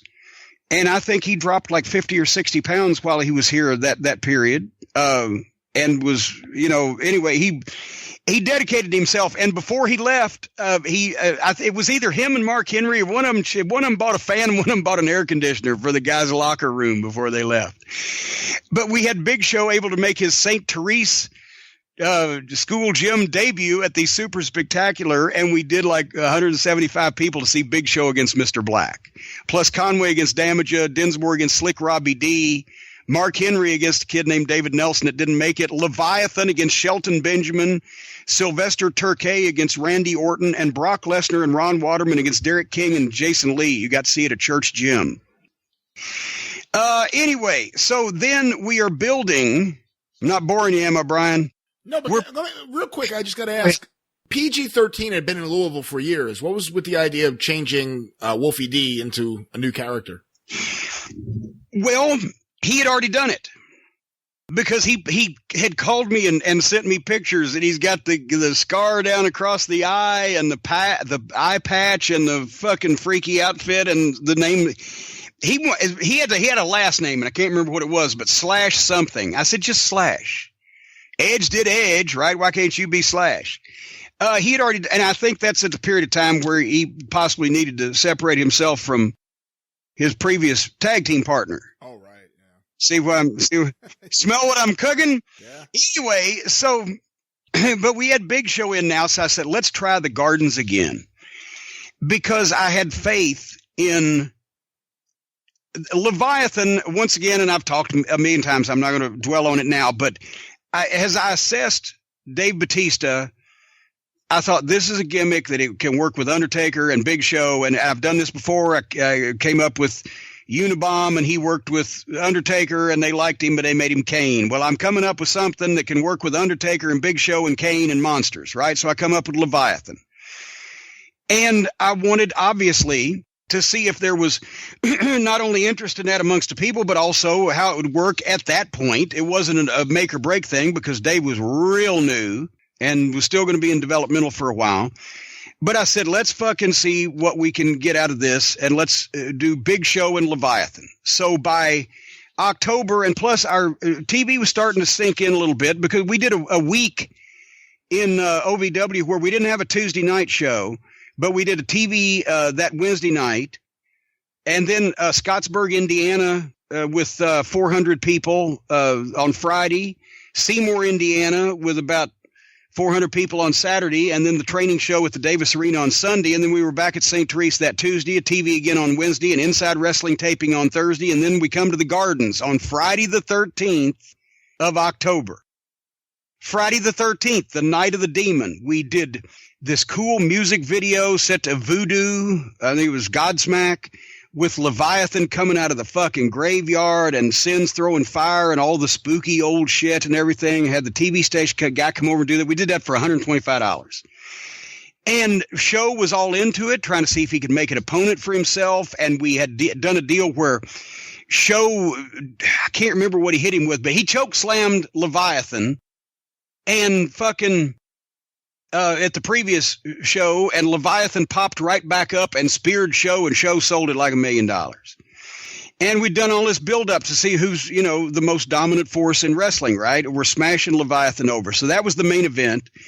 And also a coal miner's glove match for the OVW title, which now Dinsmore and Conway, which was our best, because those guys were, the best technical pro wrestlers on the card. A street fight for the tag title with the Disciples of Sin against Flash and BJ Payne, who are still partners at this point. The NWA World Tag Team title, Rick Michaels and David Young came up and worked with Chris Michaels and Sean Casey, who I was using. Russ McCullough against Bolin, Thurston Throckmorton III, and Jerome Croney, his two stooges, in a 3-on-1 handicap match. I can't remember what we did there. I need to go back and look that up. Then Damager and Slick Robbie D in an I Quit match. Sylvester Turkay against Brock Lesnar with Shoot Wrestling Rules, 2 NCAA champions, and Trailer Park Trash against Mr. Black in a hardcore title match, and Randy Orton against Johnny Spade, right? And this time we didn't do $2,500. We actually did $5,700, and we did about 500 people. So I thought, okay, there's some life in this. But once again, it's new, and the radio advertising is going to be the key in this. But that night, that was, to them, when you think about it, to those guys at that time, that was a new thing to be put in matches like this. That was a Superdome card, right? Except you couldn't have drawn in Superdome with it. But you know what I'm saying? I gave everybody different types of matches with their individual programs, and tried to really sell the main events as, and the guys got a sense of, okay, this is my spot. I'm working underneath. This is my spot. I'm the opening match. Or this is my spot. I'm the main event. I'm expected to draw, and the people are into this. They came to see this, however many of them. The guys needed to get in that mindset, because you can't have everybody on the card working at the same level, or they don't learn at all. Anyway, so then the next week we have a real nice show in Litchfield, Kentucky, down at the Grayson County Middle School, which was sponsored by the jail and the sheriff's department, and we did almost 500 people and over $4,000. And so we're starting to get a little bit of interest. There was a big show we did on November 4th in Ulitic, Indiana, at the old Ulitic High School gym. And according to my records here, we did closing in on 900 people at our ticket prices of the time, and almost $6,000, which was a hell of a, fucking house for Ulitic, Indiana. But the biggest thing was, by that point, we had already talked to Clear Channel Radio again and made some inquiries with WBKI, and that's when we got started working on Christmas Chaos, which I had several months' notice to work on, and was something that I was taking real seriously, because I basically go into Clear Channel and they said, all right, well, we did this. It was great. It was half a house in the Gardens. It was about 3,000 people. I said, how can we fill the place up? And I must say, by the way, I never approached any of Jerry Jarrett's Glory Year crowds, because the Gardens in the old days, in the 70s, when it was needed, had a different wrestling setup, a lot like the Knoxville Civic Coliseum. There were risers that were put on the end of the arena that the stage usually sat on, that held a lot more rows of folding chairs, and they used to open up the back sections in the early days, the 2 back sections of general admission seats that they often closed off in later years. So our full house was about 12 or 1,300 below what the almost 6,500 people were jammed in every chair in the fucking place Gardens was for wrestling back then. But if we could draw 5,000 people, I mean, who else was fucking doing it, right? So they said, we want to get a full house. I said, well, it's going to cost you more money, because now I'm feeling a little froggy, but also I've got a little fucking thought in my back pocket. And they said, well, what will it take? What can you fill it up for? I said, if we get, I think it was, I don't even have my records here, still in the attic, but I think it was 60 grand. I said, if you give me 60, then I can fill the place up for you. Right. He said, all right. So I immediately call, because it's a Monday, as I recall, when we finalized the meeting. I called Bruce Pritchard on his early cell phone. He always had to be in touch with, the powers that be, so you could get a hold of Bruce. And I said, are you at Raw? He said, yes. I said, are you in catering? Because I knew what time it was. He said, yes. I said, do you see Steve Austin? He said, yes. I said, ask Steve Austin if he wants to come down here on a Wednesday off to Louisville in December.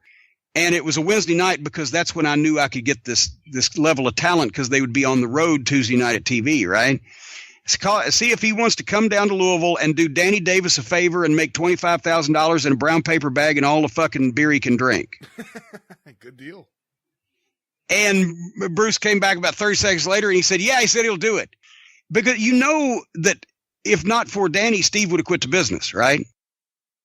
You've heard, well, has everyone else? I keep thinking just automatically know these things. When Steve had first come to Memphis from Dallas, and it was his first territory except for his home where he lived in Texas, and it was not the greatest business period, and he was green. And one of the things, Dutch Mantell gave him the name because his name was Steve Williams. We already had one of those. So Dutch gave him the name Steve Austin after the $6 million man. And Dutch is the one that told him, after his first match in the Coliseum, said, you need to take that chair and you need to go and sit in the corner and you need to watch every single one of the matches every night. And that's advice Dutch gives a lot of people, but Steve did it. But he's starving at the same time, right? And that's when they're on that bus on Friday nights where they'd go from the Sportatorium in Dallas to Memphis TV on Saturday morning. And he's eating, fucking baked potatoes because he got no money. And Danny had seen something in him, and he had shared with Danny one night that he was thinking about going back home to fucking Texas and doing something else. And Danny said, now, come on. He talked him through it. He didn't really have to browbeat him out of it, but he said, no, you got something. And Steve never forgot that, because it might have been different if it hadn't been for Danny pepping him up at that point. So Steve was ready to come and do a favor for Danny Davis, also for 25 grand and all the beer he can drink. So I immediately called Clear Channel back and said, okay, I've just filled it up for you. Now I got to put the card together, right? And we've got to go about, figuring out how we're going to promote it and et cetera, et cetera. But the good thing was that this time people had enjoyed the previous show, and definitely wanted to see more. And this time also Clear Channel had something they could really sell, because they got to make more money than they did last time to come out ahead of this. But all of a sudden, you see in the Thornton's convenience stores here in Louisville and Southern Indiana, there's got to be 60 of them. I don't know. They're everywhere, on every fucking corner, right? There's actually on Bardstown Road here in Louisville, there's a Thornton's on the same cross street on both sides of Bardstown Road, one of the biggest or the busiest streets in towns. I don't know. They make a fortune, right? There was a 6-foot-tall, life-size cardboard cutout of Steve Austin standing up in every Thornton store with the poster that says, come to Ohio Valley Wrestling Christmas Chaos at the Louisville Gardens, Wednesday night, December 13th. I mean, it was insane. The spots were being run. We were building the TV every week, like weeks out. And the programs, I was still doing the weekly St. Therese show, but I was keeping the programs going on that weekly show, but building for the big matches and peaking the guys for Christmas Chaos from way out. And as a matter of fact, when I'm trying to find the first day that Christmas Chaos tickets went on sale on November the 11th on a Friday, and by that Monday, we already had $23,466 in advance and 705 tickets sold. So that paid for Steve Austin right there. Well, there you go. And that's the first day they went on sale a month out, right? And remember, this was still kind of Southern wrestling, and you did a lot of more walk-up than advance. So then I talked to WBKI, and we decided we were going to do another 2-hour primetime special the weekend before to sell the Christmas Chaos, or the Saturday night before, rather, to sell the Christmas Chaos show. It would go from 7 to 9 p.m. the previous Saturday night, and then they'd do whatever, and then we'd come back at 11 o'clock with a package show that was specifically geared toward the show, right? So this last month in, I'm fucking monitoring this shit, and we're going crazy. We did on November 14th, we did a show at St. Therese Gym. Then we did a TV taping on Wednesday the 15th. We did a St. Barnabas Gym show, which was our Crusade Slam Fest that year, and had Big Show versus Leviathan with me refereeing in the main event. Nick Dinsmore against Mark Henry for the OVW title. Mr. Black against the Damager. Flash versus Rob Conway. Russ McCullough and Randy Orton. A couple of other matches. Two of the firefighters that had actually trained with Dinsmore in the amateur class that were on, because that was the McMahon Fire Department was our hometown fire team, and we raised at the gate alone, and merchandise and stuff too, but at the gate alone over $2,000 for the crusade that night. Then the next night we went to Columbia, Kentucky, to the Adair County High School and had a $4,000 soul show. Came back and did our Sunday training show. And then we gave the guys the week off for Thanksgiving because we were nice like that. The following week after Thanksgiving, I did a Thanksgiving Thunder at St. Teresa's Gym, and nobody came because it was the Tuesday after Thanksgiving. Hey, what percentage of you guys went home versus stayed in Louisville for Thanksgiving? Well, originally up until this year, really it had been most everybody stayed here because everybody was from here. But now that we were getting guys that were coming in on contracts, we did have a lot of guys leaving. So, for example, Mark Henry would have gone home. Sylvester Turkai would probably have gone home. Big Show would have gone home. That's that David Nelson, wherever the fuck. I got to tell you about this David Nelson. I keep just knocking him, but I got to tell you his fucking story. He is this big bodybuilder, and I mean, my God, he wasn't like a cut bodybuilder. He's like one of these fucking massive bodybuilders. He was defined, but he was like blown up like with an air tube. Big old black guy, right? And they signed him, and he'd never had any wrestling training, but he'd had obviously a ton of time in the gym, and he was a pretty good athlete. And I tried to make a big deal out of him because they wanted to. And I remember we even did some kind of press conference where we'd signed this sought after athlete and everything. And I wasn't around him long because as soon as he got in class with everybody, he was not one of those people that everybody just palled up with because they said, this fucking guy's kind of weird. And then they found out that he had done a bunch of porn because he had a giant fucking jackhammer. But it was the kind of porn where he was more or less fucking this girl and he was looking at himself in a mirror, admiring him. I don't know what the fuck it was. So anyway, he didn't last long. And then something happened. I can't remember more on that when an OVW book comes out because I don't know, but he wasn't around long. But anyway, had a few of those guys on the show there. TV that week, Vincennes, Indiana. We did a $2,500 show up in Vincennes that I think Rip Rogers set up. And then another training show. And then December starts once again hot. We do the St. Therese show, a TV taping, an amateur show in the Davis Arena. That would be 4 times that week. We were in the same building because the amateur class was not allowed to be on TV or train with the advanced guys. And the advanced guys were not just contract guys. If it was all the guys that were on TV at featured positions and on the house shows, whether they had contracts or not. I got in trouble with the WWF over that.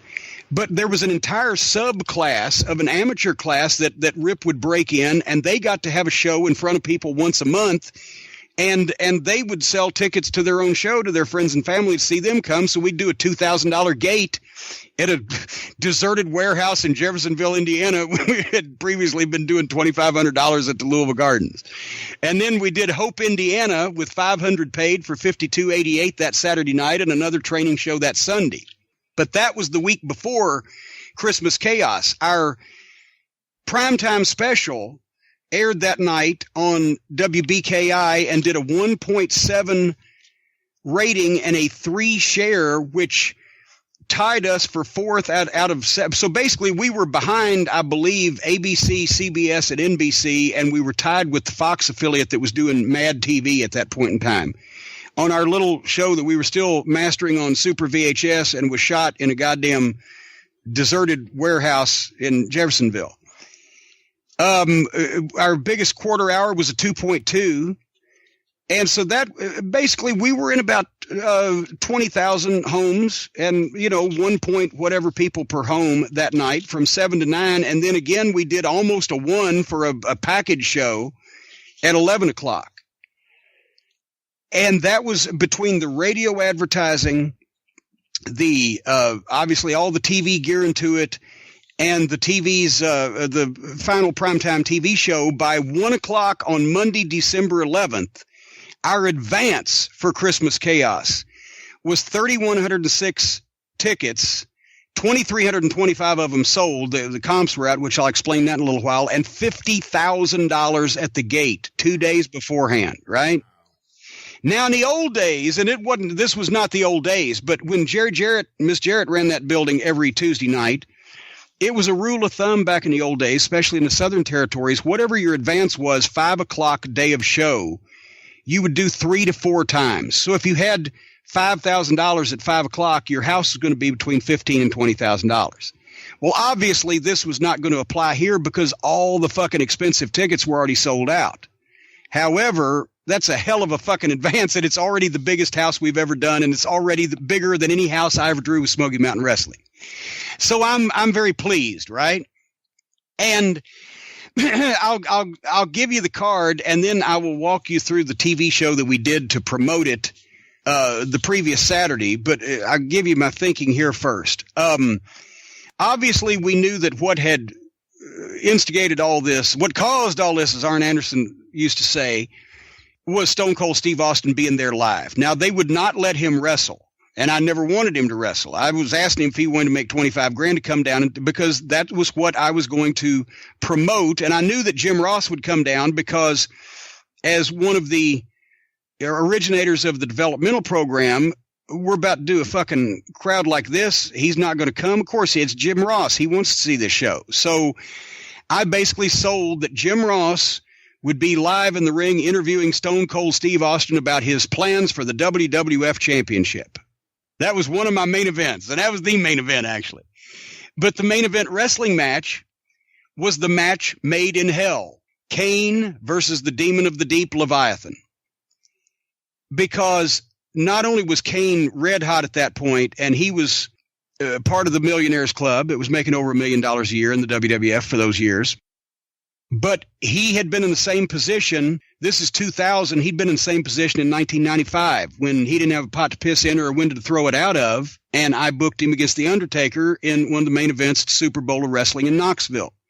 Because I said, this is the way that you give people legs up. I made Kane, in his own image, to work with The Undertaker on pay-per-view, right? I made a Unabomb back then, but I made Unabomb to be an opponent for a guy like The Undertaker. Now I've got another guy that can be an opponent for The Undertaker and Kane. It's Leviathan. So then, and plus, as far as OVW is concerned, he's the most physically impressive guy. He's been booked as dominant. He's got the Disciples of Sin all around him. You know, it's part of the package. But now I need me, that's the money main event, but I need me a wrestling match for the OVW Championship. I want to showcase Mr. Wrestling Nick Dinsmore, who's my best in-ring technician, probably at that point, all the way around, and the babyface champion. Actually, I think, was he a heel at that point? See, I told you some of these things I can't remember. I think he was still a babyface dad. But anyway, I booked him with Chris Benoit. And they tore the fucking place down with a wrestling match. Because I knew that not only would that be a master class for Nick, but also it would showcase that Nick Dinsmore, the OVW champion, hung for 20-something minutes, with obviously acknowledged as one of the best wrestlers in the world, and I knew that Chris was dedicated enough to the business that he would be more than happy to help. Now I got to have me another gimmick match, right? I've got the Big Show and Mark Henry in my territory. The Battle of the Giants. Big Show versus Mark Henry with Starmaker Bolin. That's a pay-per-view match. Now I've got a 6-person tag. And by the way, before anybody starts thinking, well, this motherfucker, right, he gets all this talent for free. No, we paid all these people, folks. We even paid our guys on the Clear Channel shows that we sold for this much money. We paid our people, and we paid, I don't know if it was going rate, but legitimate payoffs to all the WWF talent that participated. But anyway, we've got Slash and Damien, the Disciples of Sin with Sin, are a gimmick combination, heels. Who fits them on the WWF roster? The Hardys and Lita. And the fucking Hardys obviously are happy to help the next generation. They always have been. So that was a great match. Then we have Mr. Black against Rob Conway in a loser leave Bolin Services because they'd had infighting. Then Flash versus BJ Payne that had just broken up. They were a tag team combination, and now they've broken up over this thing. Damaja against Russ McCullough. And I hate that I did that to poor Damaja. Derek King, Jason Lee, and Rip Rogers, the Suicide Blondes, against Chris Michaels, Sean Casey, and their manager Phil Fair. And, of course, the opening match, as everybody remembers, Shelton Benjamin and Brock Lesnar versus Randy Orton and Ron Waterman. That's when, in front of all the agents, Brock did the shooting star perfectly. In the opening match. Well, I wasn't going to tell him he couldn't back then because, goddamn, it did look good, and I knew that the bosses were watching, and I wanted to give everybody a chance. So I actually did approve that. And also, it was the fucking finish. But anyway, and then in the interview with Austin, it ended up that Rico Constantino and Kenny Bolin came out because Rico was my smarmy chicken shit heel at that point. He had gone from a beloved babyface. I'd finally switched him, and that's where he was about to inherit John Cena, the prototype, as a partner so that he could mentor, which John just said that on one of the WWE Network programs, that Rico was his first mentor. Rico had switched heel, and he was about to be he was the good promo of the team and the experienced veteran of the team when I put him together with Cena. But anyway, that was the card. What we had done with the Golden Circle was, remember I said our first row in June was Golden Circle, and we gave half of them away to the sponsors. And they were $50 each. This time, the first 4 rows, in other words, 320 seats were the $50 seats, and we didn't give a lot of them away. Then the rest of the tickets prices were $22, $18, and $14 with the garden service charge because I wanted people to be able to get in general admission for less than $15. But the expensive tickets flew, the Golden Circle tickets, and we did have to give, which I'll get into in a second, some of those to sponsors. But the expensive tickets flew, and we were looking good, right? And we had the ratings from the TV show and all this publicity. And on Monday, I look at the weather, and, well, they're calling for some snow flurries. Fuck. I'm thinking our walk up, right? Well, by Tuesday, they're calling for more snow than flurries here in Louisville, but they're also, and a lot of people in different parts of the country may not understand this, but you even know ice storms are worse than snow, right? When you've got the ice. You guys get ice storms up there. Sure. And, well, in between Kentucky and places like in middle Georgia where it's not going to really ice all that often, in Arkansas and West Tennessee and those places, there's a band where you can snow will happen up north and it won't be too bad, but it's just solid ice. And that's what started looking like it was going to happen. And I start talking to Jim Ross on the phone because they're in Little Rock, Arkansas on Tuesday, December 12th, shooting SmackDown. They've just been in Memphis for Raw. And that's why, because everybody was going to be routed Memphis, Little Rock, Louisville, and then home, right? And that's why I was able to get this talent, and also why we're running a Wednesday fucking night. And finally, it got to the point where the weather forecast was such that JR was saying, "Don't worry, we're gonna make it regardless of what the fuck by Tuesday night." And he said, "Let's just see what happens." And on Wednesday morning, it was we're going to try to charter a plane. I get up Wednesday morning and we're going to try to charter a plane. As a matter of fact, that was the night before. We're going to try to charter a plane.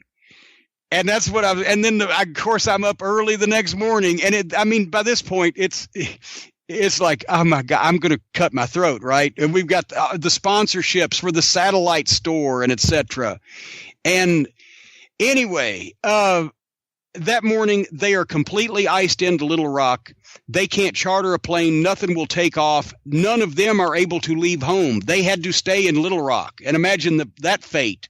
They had to stay in Little Rock on a day off because they couldn't fucking leave unless you were able to actually rent a car and drive home south or whatever. Nobody was coming through.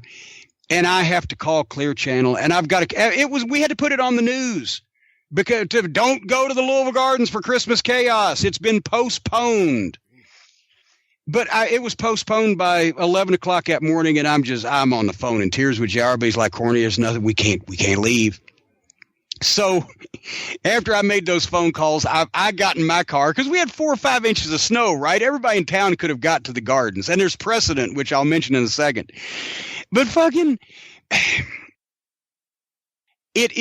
I went down and I got 2 buckets of fried chicken and side taters and everything, and went to bed. I just ate until I passed out and slept the rest of the day, because what else are you going to do, right? But Jared said, don't worry, we're going to postpone this. And I had to start working with the gardens on dates and et cetera the next day and figure out what the fuck, and with Clear Channel. So we decide that what we're going to do is we're going to postpone it to the next available day that we can possibly get the same talent, especially Steve Austin, back into Louisville, Kentucky. And after looking with JR on his book, we go from December 13th, just because the way dates and routing was, to January 31st of 2001.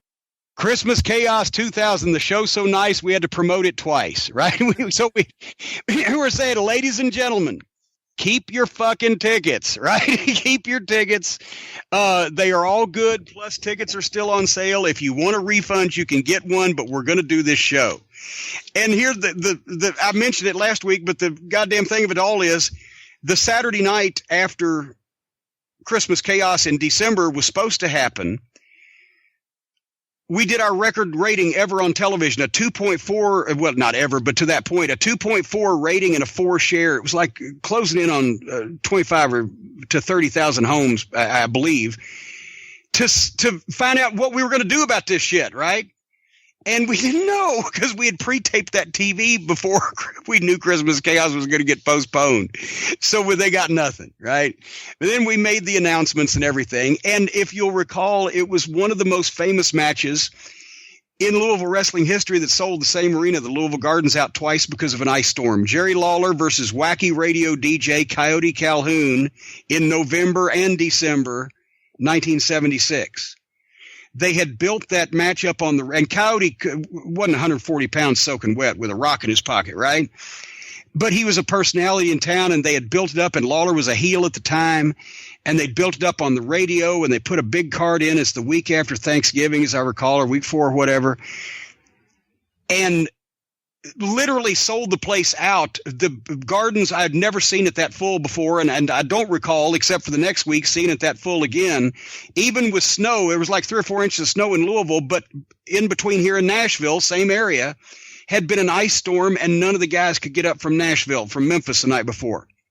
So they told everybody, at 10 o'clock, when only Danny Little Bear, Chief Thundercloud, and Ricky and Robert Gibson had showed up, they said, everybody keep your tickets and come back next week. So the next week they advertised the same card with one preliminary match, one guy was changed, and it sold the place out again. Everybody just came back and said, fuck it. And that night there were no matches, was the biggest merchandise sales in the history of Louisville Gardens. They sold everything on Teeny's table, because that's all the people had to do was sit there and buy 50-cent black and white 8x10s and $1 4x6 pictures. Anyway, so now what I was faced with was I've just peaked all this booking and all this advertising to promote the greatest show of all time, and now I've got to delay it 7 fucking weeks, but still keep it fresh with basically the same lineup, right? So bloody hell, so that's what we try to do, and we kind of took Christmas off anyway, because Christmas and New Year's was, highlight shows, and we really got started the first week of January, promoting this thing again, and nobody got any refunds. They all kept the tickets. But on January 4th, our advance was even up, 3,359 tickets and $51,978. And that would start going up as we start marketing it more. And we had a light schedule for the rest of January anyway, as far as just the normal Tuesday night shows. But we did do $4,600 in Marengo, Indiana, which was 500 people, with Big Show and Nick Dinsmore against Mark Henry and Mr. Black. We did a $3,000 bought show in Campbellsville, Kentucky on a Monday night. We started doing a OVW X-rated bar brawl at Coyote's nightclub at 2nd and Jefferson, where Well, basically, it was just the bar wanted us to do shows there, and they swore they'd market it, and we could sell to keep all the gate money. They just wanted the drinks and all this stuff. And I gave them a couple of big cards, but I don't think our fans wanted to go to that bar, and I don't think they were doing a lot of marketing. But we did get to pop Donna Daring's top off one time, and she was very amenable to that. To show that it was X-rated, she popped her tits out for a couple minutes because she was our referee, right? Double D, Donna Daring. Donna Daring. Exactly. And she was. And when we did the music video highlighting all the chaotic action at the bar, when Jason Lee, I think it was, grabs her referee's top and pops it down, I put in a 3-second clip of the 101 Dalmatians, the little puppies seeing something and fainting dead away. And it was Danny Davis's favorite part of the video. But we did some good cards there. I mean, Brock Lesnar and Shelton Benjamin against Jason Lee and Derek King. Big Show and Nick Dinsmore against Mark Henry and Rico. Mr. Black against Conway. Flash and Damage against the Disciples. Orton on the card, etc. But still would do, 300 people or whatever. And it just wasn't worth the extra setup and tear down, to be honest, after a few times. But anyway, we had that going. And another couple of things, and a casino show for Les Thatcher that we booked some talent out to that month. But pretty much, we were building up to January 31st. So I gave you the card a minute ago. The only difference in the card that we presented on January 31st and the card I gave you a minute ago was that it previously had going to be Rob Conway and Mr. Black against or Rob Conway against Mr. Black, I should say, and Flash was going to be doing something fairly immaterial. Not Flash and BJ Payne, because they had split up. Well, I just changed that to Flash and Trailer Park Trash, who was his new partner, against Rico and Mr. Black, and Rico wasn't working on the original one. And otherwise than that, it was pretty much the same card. Randy Orton versus Slick Robbie D. We were able to keep it and refocus it. And there was a change in the Disciples of Sin, because unfortunately I had to change Slash out for BJ Payne, because at that time, and even he has admitted it, Wolfie might have a drink of alcohol at inopportune circumstances, and I couldn't do that around the students. But anyway, so once again, we're going to promote this thing, and the previous Saturday night, I'd blown my 2-hour primetime special, but we put a really strong show that I thought was strong, a 1-hour show together for the previous Saturday night, and I will go over this format real quickly just to show you how we built it. And then we'll get to the final card, and we'll all be out of here free to pursue a life of religious freedom. We started out, I always like to start with a cold open, and I got that from Dusty. And a cold open in television terminology is, instead of, like all TV shows used to just start with the opening theme and credits and music and everything, so-and-so starring such and such, right? But then some more artistic shows started in the middle of a scene, just cold, out of a commercial break, and you would be drawn into what the flavor of the show was going to be by something happened that was dramatic or funny or poignant or whatever, and sets the tone for the thing. Then they go into the open and the theme and all that stuff. Dusty used to call them a hot open, because he always liked to start with action. So I started with the previous week's television program, Nick Dinsmore against Mark Henry, where Mark had been getting heat on Nick, and Big Show made the save and cut a little promo about their match coming up at Christmas Chaos. And I would put a graphic up last week on OVW so people would instantly kind of have a frame of reference where they were. Then we go into our OVW animated music open with highlights. I always like to come out of the open directly in music and with a shot of the talent entering the ring, and me and Dean Hill from the desk would do voiceover, because I started getting bored with just coming to the desk and the talking head announcers. I wanted to hook the people, right? So we've had action, going to a really action-filled animated opening, and now we come out and Damage's music was playing. It was not Sex Pistols, fucking STP, Stone Temple Pilots, or whatever the fuck. It was some hard shit, right? And he comes to the ring, and the people are screaming, because in the even in the old building, these guys were over for their audience. And I will do the open. Welcome, ladies and gentlemen, or hello, Kentuckiana, and welcome to another exciting episode of Ohio Valley Wrestling, blah, blah, blah, and do the billboard of what they're going to see. And then we would go to the introduction. In this case, Damager was entering. Slick Robbie D was already in the ring. And they had a real quick match. And as a matter of fact, in my notes, I say, guys, I apologize for giving you so little time here, but the show is jammed because this was a make-up, go-home show. So they have a brief little match, boom, boom, boom, kind of aggressive heat. And then Damager makes his comeback, goes for the brain damage. Robbie shoots a knee to the gut, break the grip, shoots Damage off. High leapfrogs him, but Damager does the forward roll underneath the leapfrog and comes to his feet. So when Robbie turns around, he thinks he's off balance, but Damage is there, catches him in his fucking hanging tree neck breaker, which was the brain damage move. Boom, 1, 2, 3. And out of that, we go straight into recap of last week with the situation with Flash and Damager to team up against Mr. Black and Rico, the footage of how it came about, and then an interview they did at the desk, brief clip of that.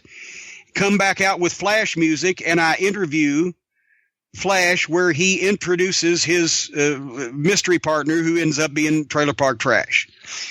Boom. As they continue the promo, here comes Bolin and his heels. They hit the ring pissed. There's a schmoz and the heels powder, and we go straight to a Christmas chaos spot. Out of our 1 minute break for the station, we come back with Minnesota Stretching Crew music, Brock and Shelton, and the Disciples of Sin music, Payne and Damien and Sin. We're going to give them a main event here on TV, by God.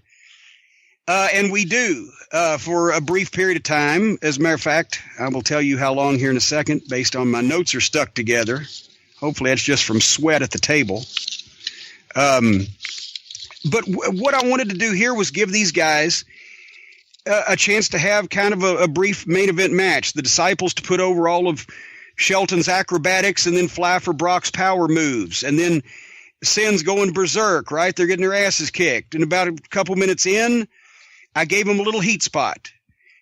BJ be legal with Shelton. Shelton gets a headlock. BJ backs him up, blind tags Damien. BJ shoots Shelton off. Damien steps in. BJ bends over for a backdrop. Shelton leapfrogs him. Damien catches Shelton's left arm, shoots him into the ropes he's headed toward, holds on, shoots him back toward BJ, who catches Shelton in the painkiller, which was his sidewalk gimmick. Boom, and as the referee steps in to put BJ out, then automatically Shelton stopped for the heat. And they've done it on the legal tag. So it's just kind of a cool little tag team move. Now they get some fucking heat. Quick tags, double teaming. And I give them a 3.5 minute cue to go. From this point on, when the referee gives them this cue, the Disciples need to make a tag. It doesn't matter who's legal or not.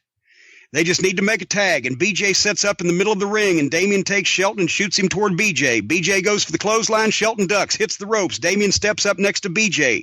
Shelton comes off the ropes with a double cross body. He does that big high-flying double cross body onto both of them. They go down. Shelton rolls off. He's in the heel corner now, away from his partner. So both heels jump up in the middle of the ring and head toward him, but he hops up to the top rope in one leap, because this is all showcasing stuff Shelton can do, and he leaps over both the heels, does a forward roll up to his feet, and dives and tags Brock Lesnar. Here comes Brock with the fucking comeback, and Disciples are suplex drunk, and then finally Brock hits BJ with a false finish, but Damien makes a save. Shelton blows back across, nails Damien, and they're in a four-way on opposite sides of the ring. The referee goes with Lesnar and BJ. Shelton's nailing Damien in the corner. Sin rolls in. Shelton turns to her to grab her, but she sprays him in the face because she carries the mace in her hand. Brock sees her do it and turns around and snatches the hand with the mace in it, and it's up in the air, and it's spraying everywhere, right? Referee sees that and calls for the bell. Sin drops the spray. Brock tucks Sin's head. I think this is what I told him to give her a power bomb, but I think it was a press slam. I can't remember. Anyway, but Damien gets the spray as he's dispatched Sin. Damien gets the spray and sprays Brock, and now Brock is blind. Sin rolls off to the side. BJ Payne shit cans the referee. Two more referees hit the ring trying to stop the thing, but BJ and Damien have leveled Brock and Shelton now because one guy's blind. As soon as the referees hit the ring, Leviathan starts down the aisle, right? And when the demon comes in and steps over the top rope, he goes berserk. He grabs everybody in the ring one after another, whichever order he gets to them, and as quickly but as possibly as he can, throws them all over the top rope, including BJ and Damien, his stablemate.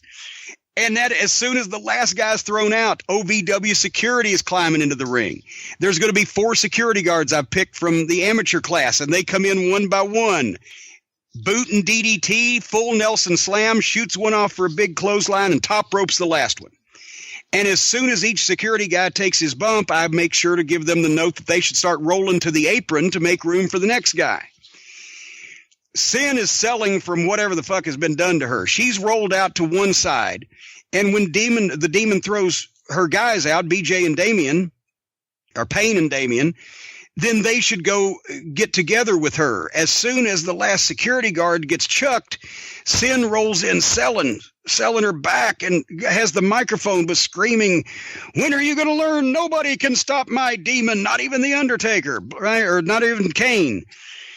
So basically what we've done is we've had a heck of a match with both guys presented as main event guys or main event teams, but they're not going to wrestle each other on the big show. So just when it looked like the Minnesota Stretching Crew was going to prevail, why, then the Dirty Heels cheated, but they got caught. There was a lot of action, but then Leviathan, who's going to take on Kane in the main event of the whole shebang, comes in and lays waste to the whole fucking territory. And that was a nice segment of television. And if they did that right, and as a matter of fact, that's when I let Leviathan speak for like the only time.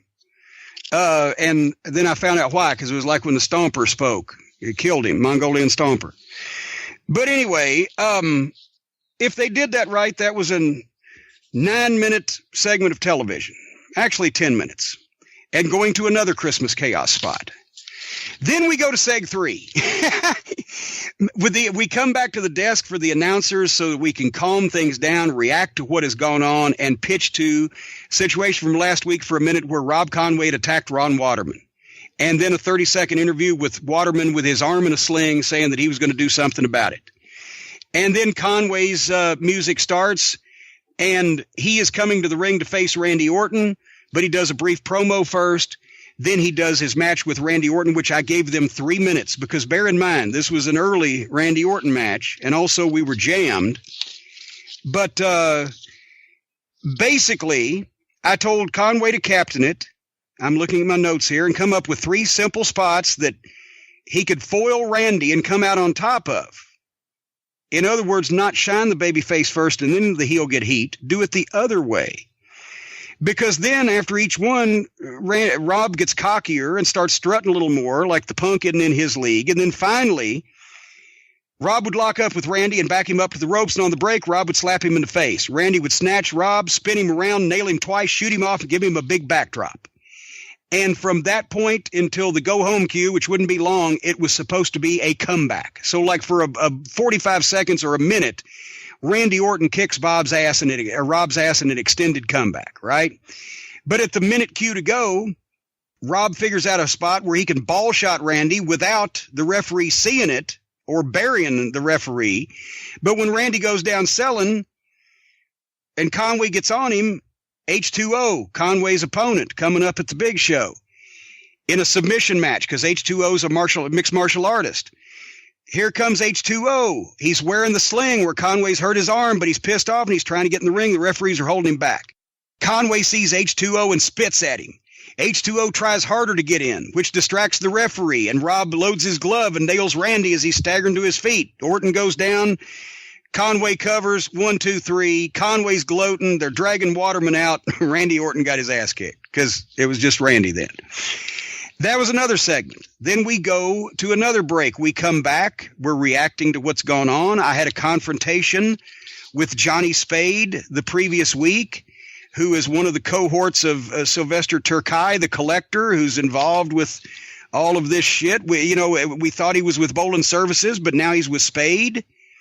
And Spade is prefacing an angle that we're going to be doing in the future, because that was when I had gotten an opportunity to put a team together to support Doug Basham. Danny's first student, I think the best worker. He reminded me of Brad Armstrong that we had available to us, but he had a great job at Ford and he couldn't work nights, but he just got his schedule changed. So I was bringing him in for a big long angle in the future. And they were doing something there with Brock Lesnar and Shelton Benjamin for the big show. So Brock and Shelton came out and made a challenge. The following week, we interview one of the he was a crooked referee, or maybe he is already a manager at that point, but Phil Fair. We come back and have a 2-minute match with Brian Keck and Russ McCullough just to get damage out there and preface their match. Very short interview with Russ McCullough, and then our main event was Trailer Park Trash against Mr. Black. And we had a schmoz with all involved, Flash, his music up, and him and Trailer Park Trash standing tall to preface their match while we resold everything after the whole schmoz had gone on. So for a 1-hour show, we got a lot of stuff in to sell the Christmas Chaos, the newly revamped Christmas Chaos. Do you have any questions before I reveal the rest of the story on January 31st? No, let's go to the reveal. All right, here's the reveal. Drum roll, please. We had good weather.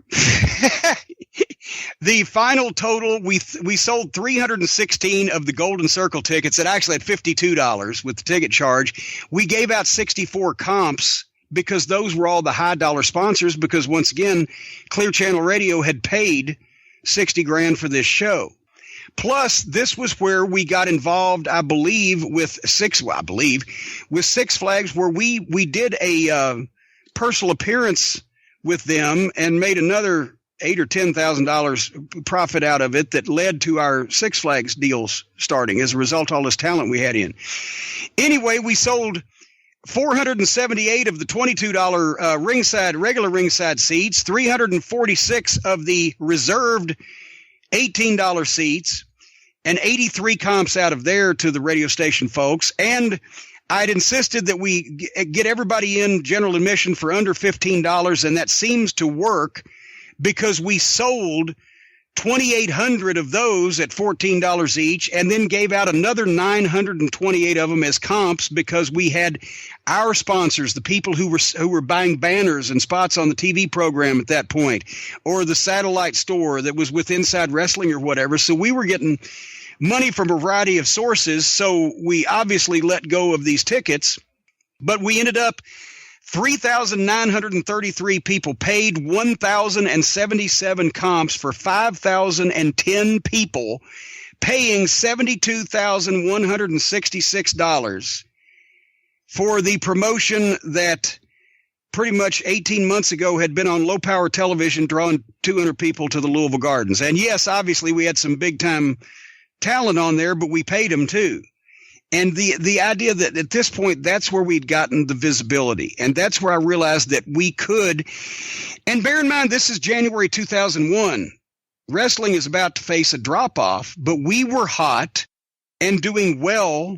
We got hot after the Attitude Era craze and did well for a couple of years after everybody else started dropping off, because we had made these new relationships in town with all the media and had great visibility. And we tried to keep it that way to where we didn't do anything really screwy, to where people wouldn't want to put us on the news or the radio or the fucking pep rally or whatever. But that, I took pride in that, because that was the biggest gate of a show that I had ever promoted up to that point in time. And also the previous WWF pay-per-view that had been in the Louisville Gardens, at least the previous one that I had worked in 1996, with Piper was there and et cetera, et cetera. The house there for their sold-out WWF pay-per-view with every star they had was $78,000. I did 72. So I didn't feel too bad. That was that Christmas Chaos, along with the Rock and Rumble, the Last Dance that we did in June of 2001. More on that later. A couple of Randy Hales's Power Pro Wrestling events in Memphis, the Legends event, and I think the one he did with Lawler versus Kane, and whatever ECW shows did more than 4,000 people, were the only ones to do gates of that size. The non, as they used to say, WWF or WCW shows in between, what was it, 1996 or 7 and 2000, whatever. I have a long period of fucking time. I don't even have my own statistic. But nobody was doing those kind of houses. Randy did a couple in the Mid-South Coliseum when he had Channel 5. We did those with Clear Channel Radio. ECW did a couple, as we've talked about, and it's taken Ring of Honor this long when they just recently set their record and did over 6,000 to exceed any of these shows. So they were pretty big fucking shows, and I was kind of proud of this one, especially. And the best part about it was, this was the one. I had my mom. She didn't want to sit on the front row, so I let her sit in the back section with Dean Hill and some of the firemen and some of the people that she'd known from years before at the Gardens. But my mom came to see this show.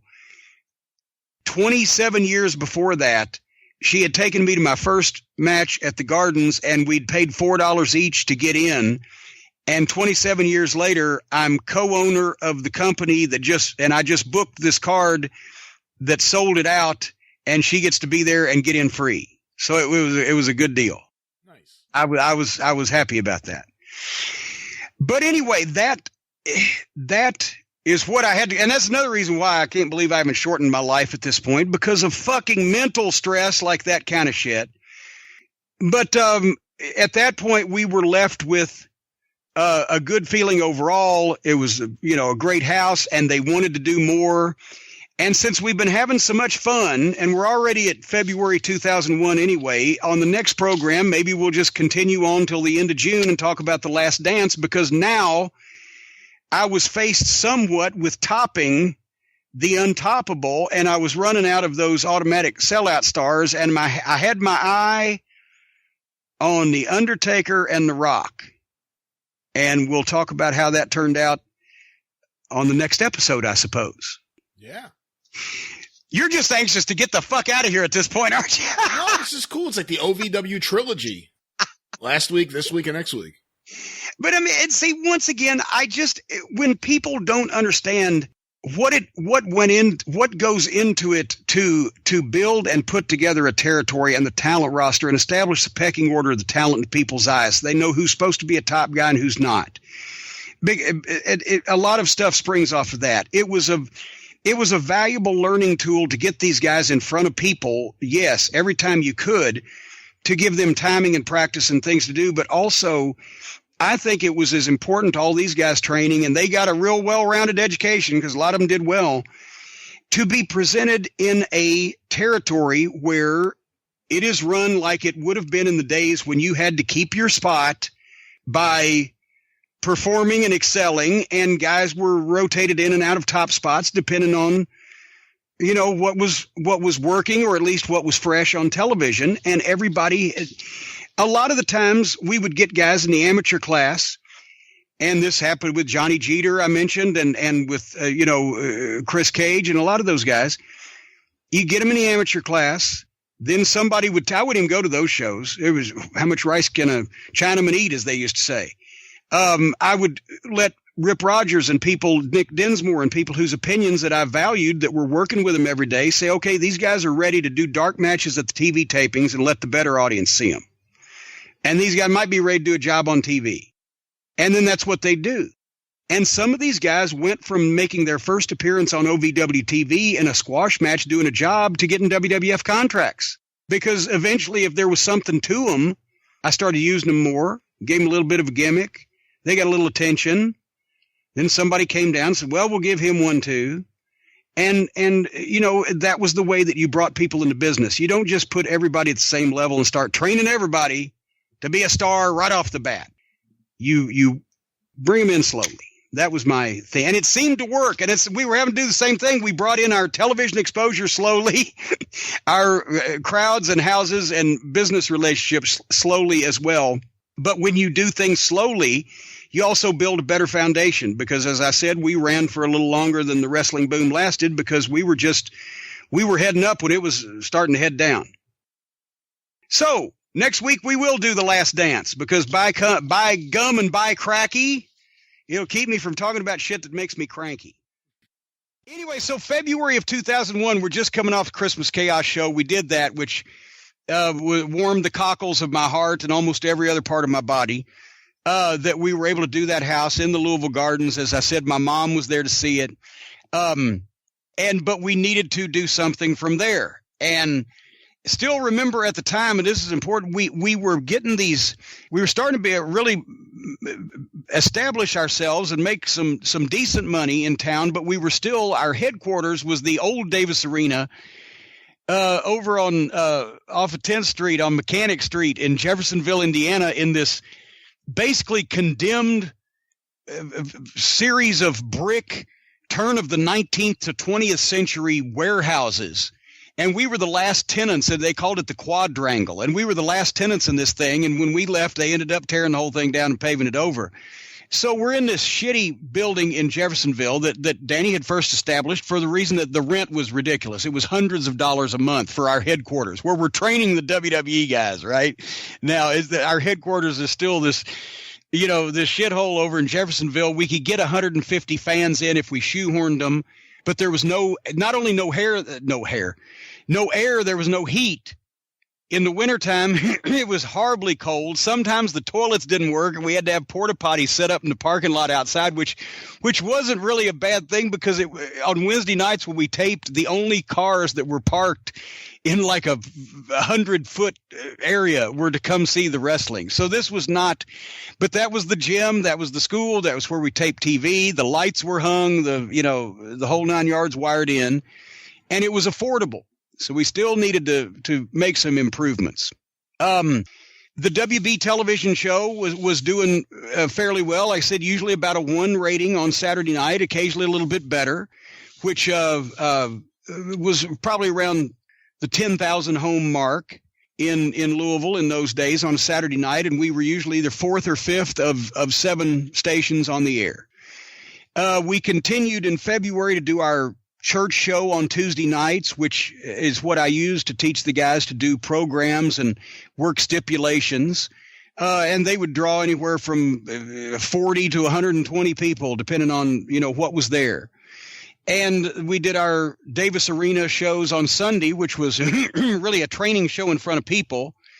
And that was, sometimes 20 people, especially on the hot or cold days.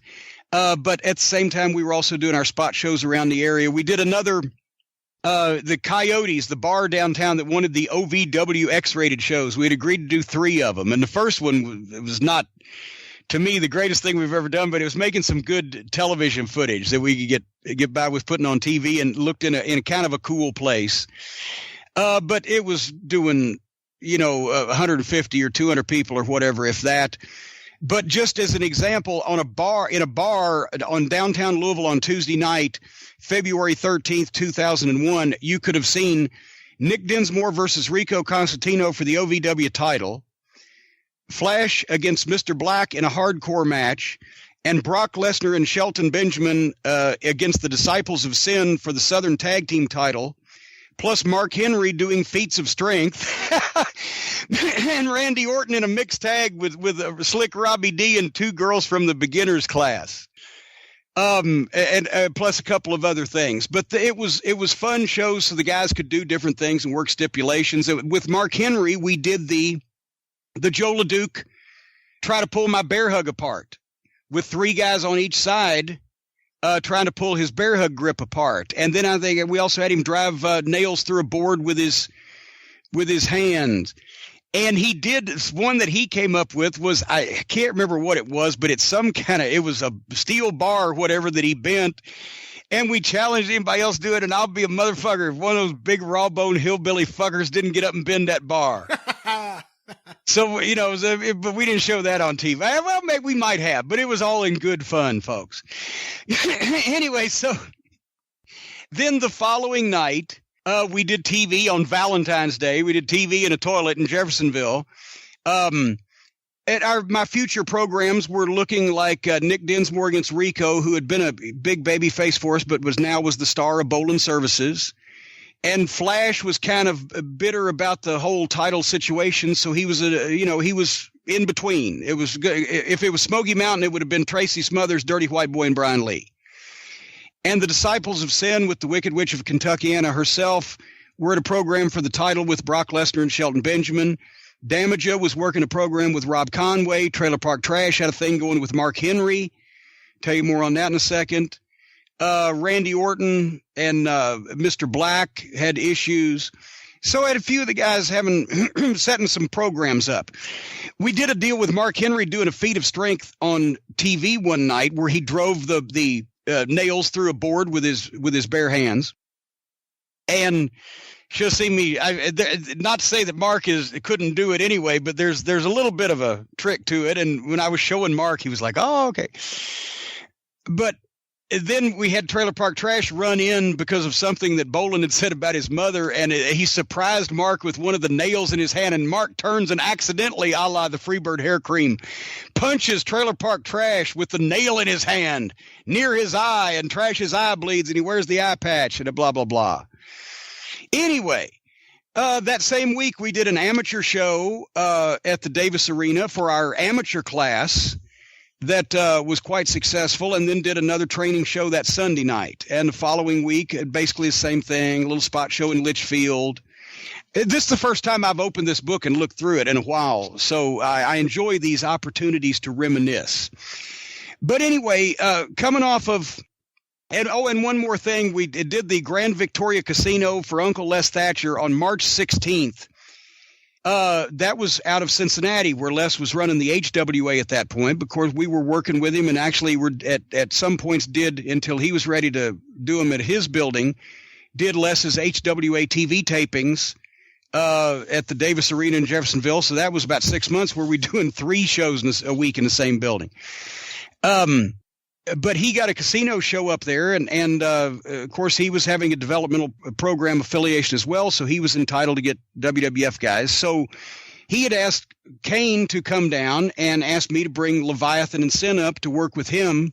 So it was another chance, once again, like we did at the Gardens of Christmas Chaos, to get Leviathan Batista in the ring with Kane for his timing, and so Kane could see how things might go and try to teach, bring him along. And then we also did the Brock and Shelton and Disciples match there.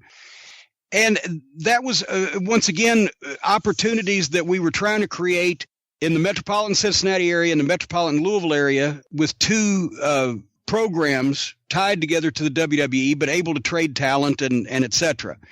And unfortunately, they didn't continue with the HWA, which would have made it easier if they were, to have close proximity to more talent. Anyway, in March, we finished up the 3rd of our OVW X-rated shows at the Coyotes Bar, because people did not want to come to a bar in downtown Louisville on Tuesday night and watch wrestling, apparently. But once again, on the card, Randy Orton, Brock Lesnar, Shelton Benjamin, Batista. For fuck's sake, if only they had known, right? But what we were able to do was get back into another meeting with Clear Channel Radio, because here's the most important thing. They wanted to do, on the success of Christmas Chaos, they wanted to do another show, and they said, can we make it bigger?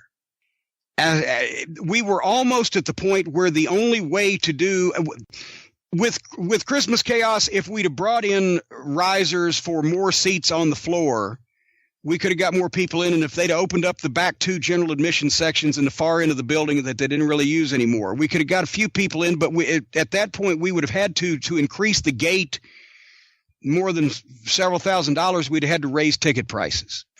Well, we've just had Stone Cold Steve Austin. So I'm thinking, what can top this? And I had my eyes on, I wanted to be able to bring The Rock to Louisville, because this was just at the point where he was just starting to, you were seeing that he was going to be wrestling less and less in the immediate future, and he's going to be doing a lot more movies. I can't remember what date the first starring role in The Scorpion King came out or what, but it had happened and was happening, and Rock was getting popular, right? But I'm thinking, if I can get this in. And I had talks with Clear Channel. I said we could raise ticket prices. We could do a meet and greet. Austin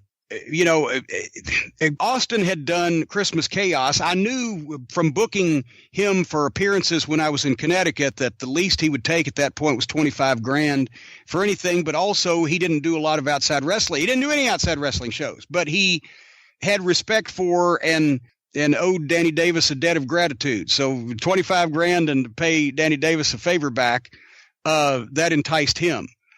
I knew that the key to the Rock was Remember, he worked Memphis in the dying days of the USWA, and they had still been running the Gardens. So my pitch was going to be The Rock, now the biggest star in wrestling.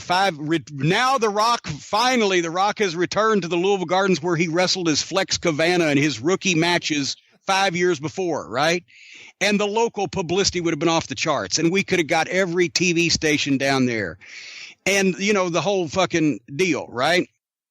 I said, how much can you go? They discussed being able to pay us enough for the show to pay Rocky $40,000 to just come and do an interview, because they would let Steve come down and do the interview. They weren't going to let him wrestle anywhere else, take a chance on injury, right? And there was a couple of guys that I thought, you know, could be worth that much money even if they didn't wrestle. Steve Austin was one. We had him, The Rock, and that might have been it, right? But trying to put it together with JR, that's when Rocky his schedule was less and less available. And they said, we can't see doing this in the foreseeable future. And I said, well, I'm not going to hold off. So I don't mean to say that Undertaker was my second choice, but at that level, at that period of time, I went back to him. I said, because we could get Undertaker and Mark would work, because Mark, once again, he understood what we were trying to do, and he was old school wrestling. And I can't say enough good about The Undertaker. A guy has never been a better member of a roster, more respected, a bigger draw, more protective of his gimmick, and more respectful of the business and the gimmick in it, even though he's done some shady shit on WWF pay-per-views. As far as finishes and stuff, that might be a little far-fetched. He made them work because of the gravitas that he had. But in the locker room, as an employee, as a wrestler, as a fucking just a figure of respect, can't say enough good about Taker. And when you think about it, Brian, what outside promotions besides the WWE has The Undertaker wrestled for in the last 25 years? Smoky Mountain, OVW, and I guess that's it. Well, there you go. Yeah. He did the same thing for me in Knoxville. And of course, he lived in Nashville then, but he was friends with some of the guys. He understood what we were trying to do, and he came over and he wanted to check out Glenn Jacobs, a future opponent for him on pay-per-view, perhaps. And that worked out well. So I'm trying to do the same things, here. So anyway, Clear Channel liked the idea of The Undertaker, but I said, why don't we leave the prices, what they were for Steve Austin, because, we're Undertaker is going to wrestle. But, still, let's not. But they wanted to do corporate from San Antonio, wanted to do a bigger gross. Said, well, let's bump everything up a little bit. All right. So we went with that and ended up. Remember, I always said that I liked people being able to get in for less than $15 general admission. So we had $14, right? Well, it increased it to $17. Then the $20 tickets became $22, and then $24, and then $52, and then a front row for $62. And that was with the ticket charges and everything. But I think, okay, now we've got a $60 front row ticket I'm going to have to make. So I started thinking ahead of time, right? As we're going through the spring, our TV numbers are good. Here's just an example. March 31st, we did a 1.4 rating and a 3 share with a 2.0 final quarter hour, which the TV station was happy with. And we ran 3 shows locally that night. We went back to the Gardens in April for the Bluegrass Brawl. And I wanted to give us a try with no radio promotion, no WWF talent, just the guys. It had been now, almost a year since we did the first Rock and Rumble. They still wouldn't come to the Gardens. For the Bluegrass Brawl, Dinsmore, Rico, and Flash with a triple threat for the OVW title. Lesnar, Benjamin, and Robert Briscoe, the referee, against Payne, Damien, and Sin in a loser gets 10 lashes match. Trailer Park Trasher Mark Henry, Leviathan versus Bull Buchanan. We now had Barry Buchanan, who was a tremendous experience level to have in the ring against some of these guys, because Barry knew what he was doing. Damaja and Doug Basham, who has just been able to start working for me. He's under the hood as Machine, because we were trying to keep secret that it was Danny Davis's nephew until we pulled the trigger on unmasking him and starting the fight for ownership of OVW, which was a year-long program. Randy Orton versus Rob Conway, and the debut of Kurt Angle's brother, Eric Angle, and Ron Waterman against Mr. Black and Jerome Croney, and 2 preliminaries. And we did about 300 people. And I think, okay, the days of going downtown to the Gardens on the weeknight, except for the big event, paying for parking or whatever, even with good TV ratings, they may have been over with. Anyway, we moved through April, still doing our normal schedule. And then finally, we put the tickets for the what we called the Last Dance on sale. I'm trying to find the day. Hold on. Good Lord. Where'd they go? And we did another show the following month for less at the Grand Victoria Casino, where his top guy, because see, my top guy got to work with a WWF talent. So his top guy, Ray Steele, who was a really talented fucking guy, got to work with a WWF talent, Chris Benoit. And I got to manage Benoit. So that's the one time I got to manage Chris Benoit. And once again, and I know everybody will say everything else, but Chris knew exactly what was going on. He had worked with young guys before and did everything he could in that match to teach this guy timing and et cetera, and how to up his game. And he was into helping young talent. And that's my footnote. I got to manage him that night. Then we did, here we go. The Last Dance went on sale the day after, because we got a date at the Gardens for the end of June, which was agreeable to the radio station. And then I got obviously the date cleared with JR and Talent Relations for the talent. But they were running SmackDown on a Tuesday night at Freedom Hall on May 15th, 6 weeks out in front of my show, right?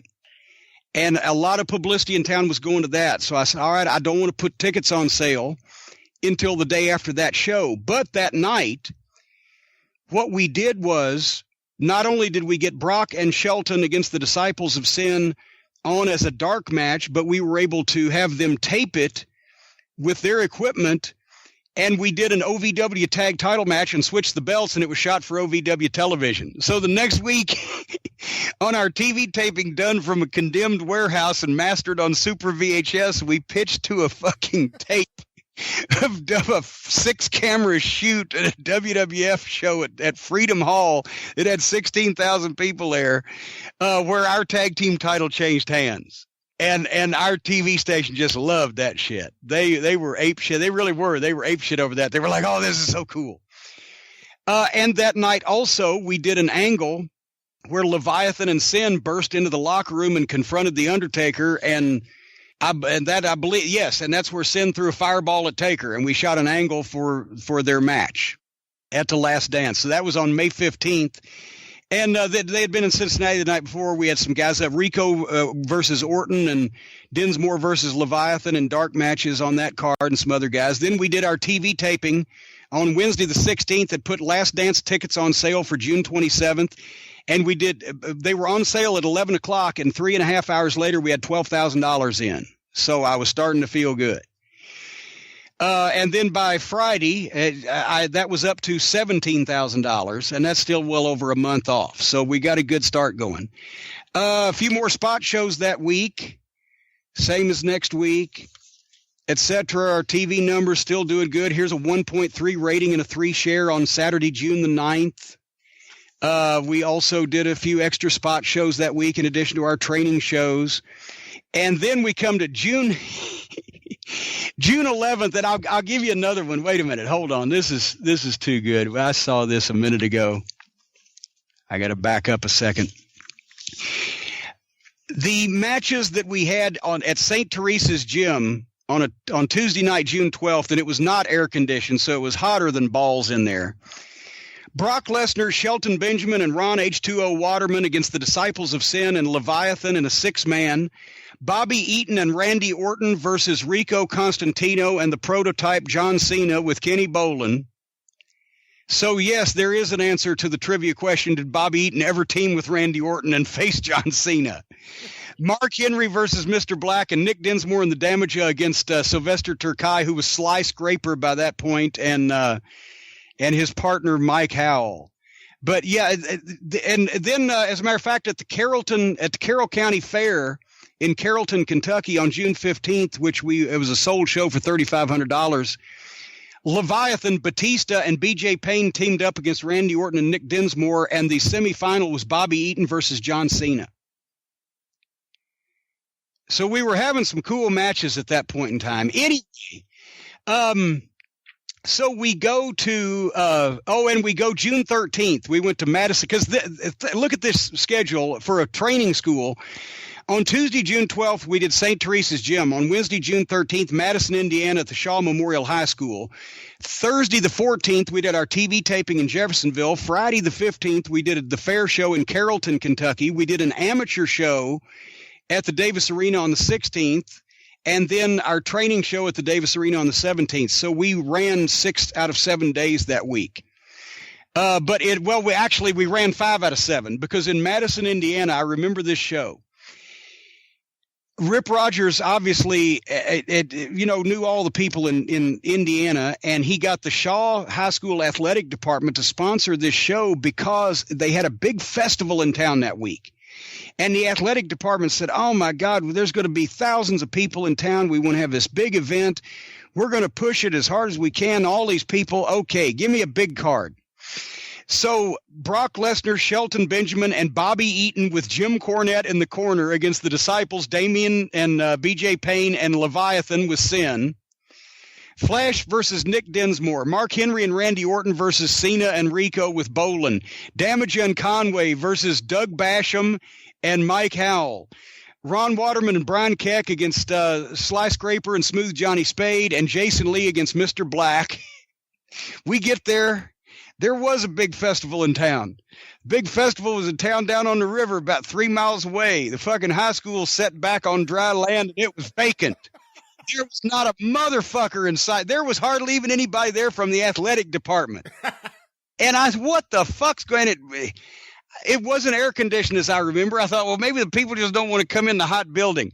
At 5 minutes to fucking bell time, I sent my referee, Robert Briscoe, out to count. Because I'm on this card too, right? Everything, right? There's 12 people sitting out there. I said, where's all the people? Well, they're down at the festival at the river and the games and the puzzles and the food and the fireworks and the things to do. And puzzles. Yeah, whatever the fuck, right? So I said, God damn it. I said, all right. I said, tickets were $10 ringside, and they were all ringside. I said, that's $120. It costs $80 of gas to get the ring up. Here's $200 out of my wallet. I bought this show. Give everybody their money back. I'm part owner of this fucking fiasco. Give everybody their money back. We're all going home. And we left. I bought the show back. Hey, it was my right as an owner. I could make these executive decisions. That's a first. I bought the show back because fuck. Anyway, next week we're going to have fun, right? So the following week, we do our Tuesday night show at St. Teresa's Gym. Two of the matches, Rico Constantino and John Cena against Brock Lesnar and Shelton Benjamin for the Southern Tag title, and Bobby Eaton versus Leviathan. And then that Wednesday night, we taped another 2-hour special. We did the same thing this time as we'd done previously. The Satellite Store presents the OVW Saturday Night Slam, where we would get one of our sponsors or a few of our sponsors to team up, and we'd get 2 hours, either prime time or some prime and some adjacent. We had done one 7 to 9 p.m. We'd done one 9 to 11. And this time it was 10 to midnight. Instead of taking our regular slot from 11 to 1 and putting in a recap show as we had been doing and putting all our eggs in the 2-hour basket that night, we decided to split the difference.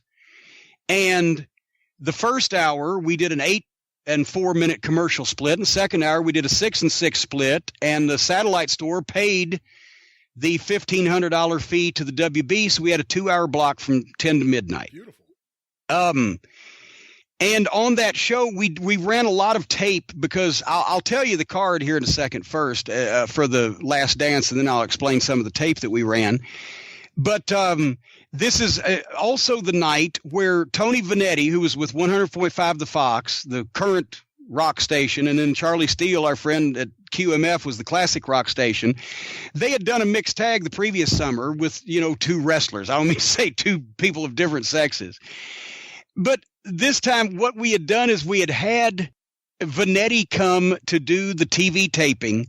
And I didn't clue the wrestlers in on what he was going to be doing, but Tony was a pretty good heel wrestling performer, and he kind of had a little Andy Kaufman-ish thing to him.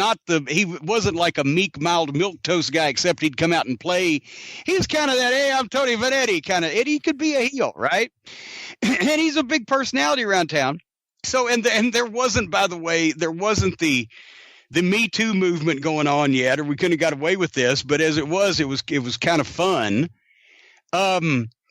Vanetti's on the program one night, and we had Donna Daring was our referee. Donna had trained as a wrestler, but she was not a great wrestling performer, but she was a great personality, and she was a great referee to be a personality and go to appearances. And she had blonde hair, and she's vivacious and voluptuous, and she just was fun to be around. So she'd do a lot of our personal appearances and stuff. And so anyway, I put the situation where Vanetti was in the ring and was kind of looking sideways. And I told Vanetti, just me and him, I said, just go try to pick Donna up like you might try to pick her up if you were at the Phoenix Hill. And she'll kind of start blowing you off and then kind of get a little rude with her. And we extrapolated it. And he's trying to hit on her and she's blowing him off and everything. And I got to go back and watch the TVs to what we actually finally ended up doing. But I think she smacked the shit out of him. And also he had taken over the segment. And he starts trying to make a date with her and everything. And I'm the announcer trying to go, oh, this is not on the format. So anyway, when finally she's blown him off and slapped him and we get referees out there, whatever the case may be, and we go to break, I'm at the announce desk out in front of the fans where they can see and hear me. We're just feet away, right? And they've seen what's gone on, and they've seen me being upset about it at the desk when everybody's trying to get Vanetti out of the ring. So I'm continuing to work the deal, right? That this Vanetti screwed up the whole show. Where are we, Dean, on the format? I don't even know what segment we're in, like that kind of stuff, right? Like Lance. Yeah.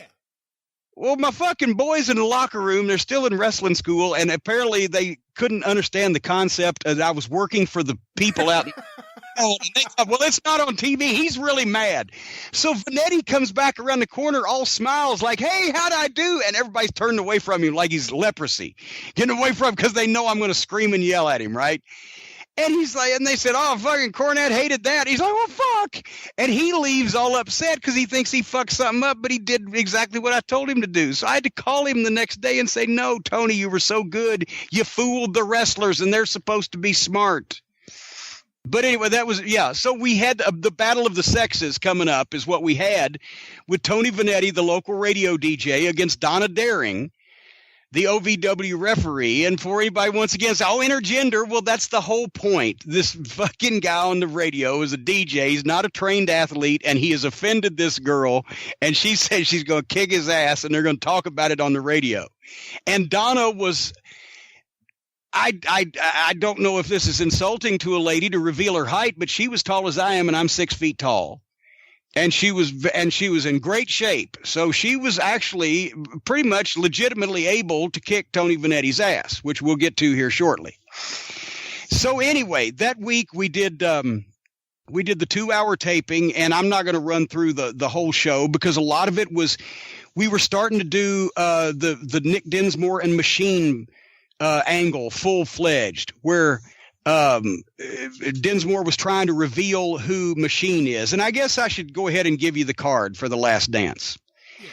Yeah. The main event with Mick Foley as referee was booked as The Undertaker versus Leviathan. However, as it got the week of the show, they did me a bonus because I think Taker was either dealing with a knee or something, or maybe it might have been they just weren't sure about Batista yet, because they sent Kane and Diamond Dallas Page down and turned it into a tag match. So I got Kane and Page for free. The office paid them because it was at the time Page was doing that thing where he had, I don't know, surveilled the Undertaker or whatever. It was a TV angle, right? But Undertaker and Kane, the Brothers of Destruction, took on Leviathan and Diamond Dallas Page in my main event. For the OVW title, Flash against Chris Jericho. Kurt and Eric Angle, the only time they ever teamed against and then Eric got an injury and unfortunately was done against the Disciples of Sin in a grudge match from what they'd done to Eric. The Minnesota stretching crew, it was supposed to be Brock and Shelton, but Shelton got hurt and it had to be Brock and Brian Keck. Bless Brian, no neck Brian Keck. But Shelton was in the corner against Perry Saturn and Dean Malenko. Mask versus Leave OVW, Nick Dinsmore versus Machine. Big Show and Mark Henry versus Mr. Black and John Cena, the Prototype. Randy Orton with Bob Orton Jr. in his corner versus Rico Constantino with Star Maker Bolin. Rob Conway and the Damaja against Sly Scraper and Mike Howell. And the Battle of the Sexes, Donna Daring with Charlie Steele versus Tony Vanetti with Star Maker Bolin. A special referee from 100.5 The Fox, and a Legends ceremony with beautiful Bobby Eaton, Rocky Soulman Johnson, Bill Superstar Dundee, handsome Jimmy Valiant, and the fabulous Jackie Fargo. By cracky, we dropped the cow on them that night. And because here was the deal going up and down the card. Undertaker was my ticket seller, right? And Mick had done such a great job before with working the Rock and Rumble, and he's such a name. I wanted him to come back and put a little icing on this. I believe Undertaker, I'm going to say we paid him $15,000. And it was, still, you just ran over the list of people he's worked for, so that was still a favor. And obviously all the guys got paid on a show like this. I'm about to tell you here in a second. But, so that was the main event. And then same thing with Jericho versus Flash. I wanted somebody to see how good Flash was. And I just, for whatever reason, I could never sell Flash to the WWF. And I don't know why, because his work most of the time was a standout on the roster. Kurt came in to do a favor for his brother and try to get him started off right. And it wasn't long before Eric got an injury to his elbow that required surgery, got a horrible infection, nearly died, lawsuits, never wrestled again. I wanted to have Brock Lesnar and Shelton Benjamin against a top WWF tag team and got Saturn and Malenko. And then, of course, Shelton got hurt. So that set that back a little bit. The Dinsmore and Machine angle was my favorite because Machine was Doug Basham, Danny's nephew. And he had been Danny's first student and had also was really overall at that point was the smoothest, where he reminded me of a young Brad Armstrong. He was in shape. His body looked great. His work was just flawless. And he had finally gotten his Ford shift changed so that he could work nights and come wrestle. Because he had a job making ridiculous money and benefits and everything at Ford.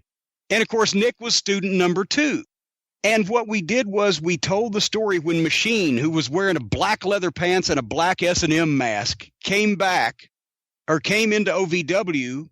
The story we told was that the fans weren't supposed to know who he was, and some of them had been around long enough and remembered Doug, kind of did, but our new TV audience. But all the wrestlers admitted to knowing who it was, but they wouldn't say because they didn't want to get involved, because it was family business, the stuff like that, right? And we slowly draw out the story that Danny Davis, years ago when he'd started OVW, had promised his nephew Doug Basham like 25% of the company. But then Doug didn't, did an old thing, the fabulous Fargo split off from me, and I'd washed my hand of him, and he went to work for Ford or whatever the fuck, right? Now that OVW's making all this fucking noise and getting to be a big business, he's come back, and because Danny won't give him his piece, he's trying to take over from within. And the boys themselves would not reveal who the guys that was the name that was under the mask. It sounds like an Abbott and Costello routine. Just that they were going to take care of it for Danny. And the guy under the mask was trying to ruin OVW. We knew that much.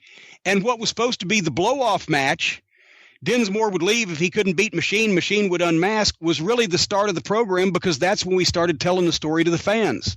So we'd done 6 months of backstory, making people wonder, and then involving Damaja and involving Conway, all of whom were personal friends and all in on it, and people switching sides.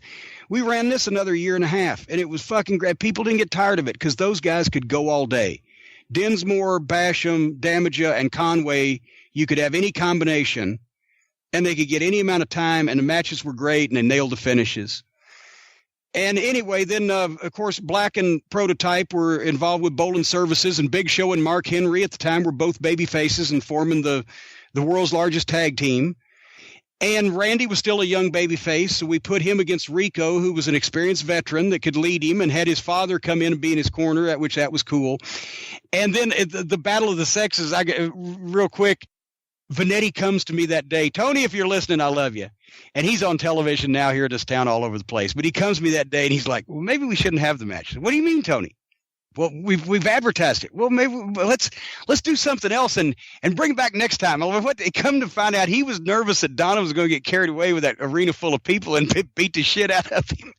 And I had to promise him no, because they didn't have a match where you grabbed headlocks and dropped down and leapfrog and etc. They had the old manager/valet match, and we worked out a few things. The people were happy, and Tony didn't get beat up and he didn't get hurt. And I think Bolin and Steele got into it a little bit more. But that was what we had for the entertainment that evening. And the TV show the week before basically illustrated that. We did a Dinsmore Machine package and gave Machine a win. We did a Jericho promo and showed Jericho beating Triple H, right, to come and face Flash. We have Mark Henry and Randy Orton faced Mr. Black and Prototype, so we could do an angle where Mark needed the Big Show to come in. We did an Undertaker Leviathan package and interviews with those guys. And Bobby Eaton versus Rico Constantino on television, which was fun for me to call, and the Louisville Legends package. And then finally had Nick Dinsmore against Flash in an OVW title match at the end where we could run Machine in and do that whole 9 yards. It was not a ball buster primetime show like we'd done before. It was more of a maintenance show to get across the big event. But we thought, well, with our numbers, the numbers came in. The 2-hour special did a 0.4 rating and a 1 share. I'm like, what the fuck?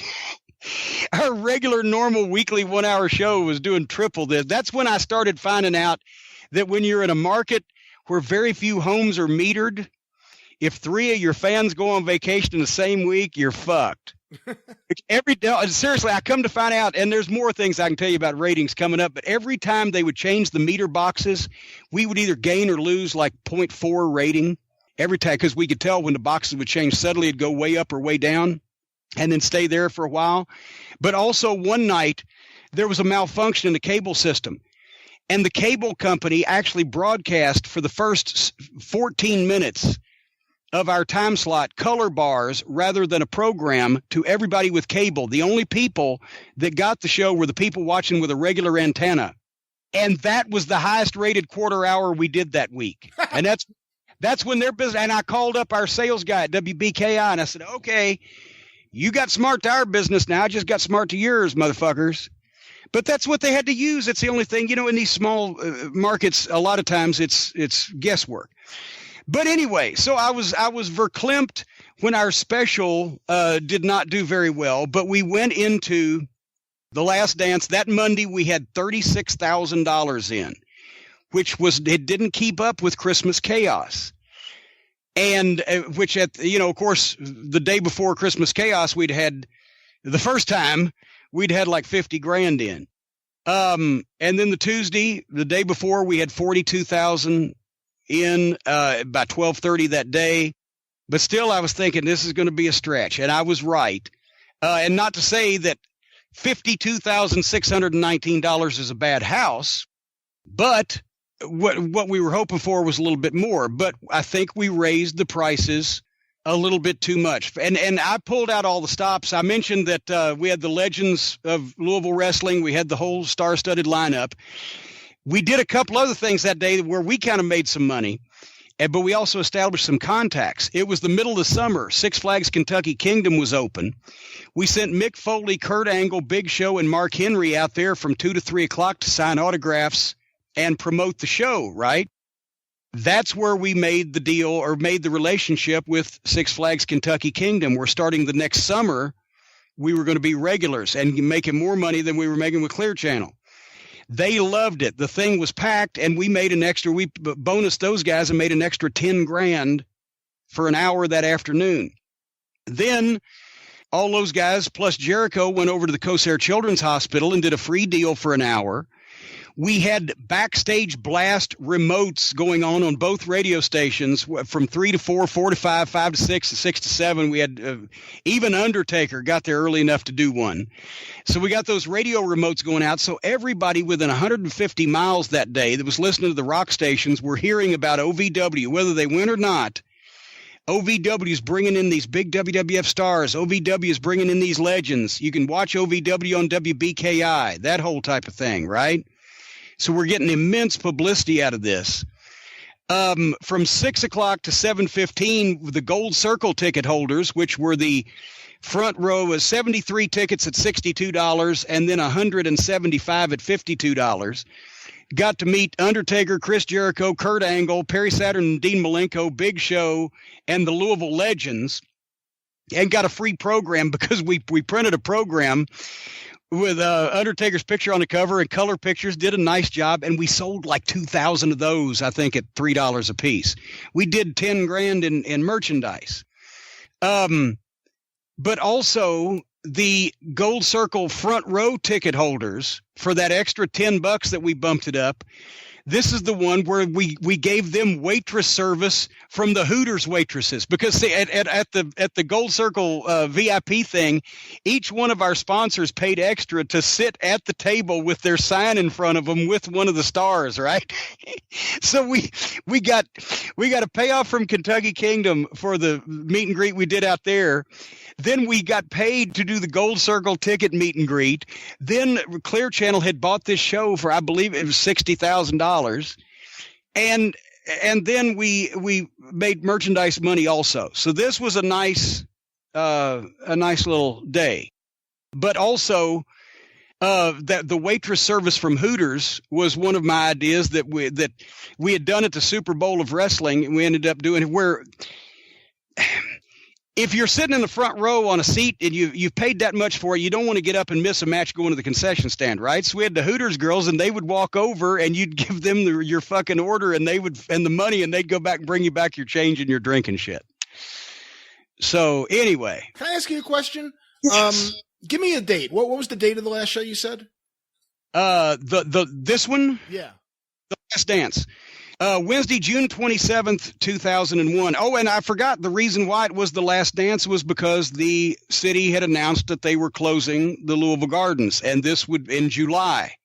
So this would be not only the last pro wrestling event, but I think the last event. Of course, they opened it up a couple times, a couple years later, and screwed that up. But this was because June 1970, I thought, had been Jarrett's original show in the Gardens when he brought wrestling back. I come to find out I was off by a week, and it was July 7th, but the end of June is what I thought. So this was literally 31 years later. We were saying goodbye, and it actually made the front page of Section C of the Louisville Courier Journal that week to say goodbye to wrestling in the Louisville Gardens. What was your question? This is a couple months after WCW was absorbed by the WWE. How did you think it would affect developmental and OVW, and how did it affect OVW buying WCW?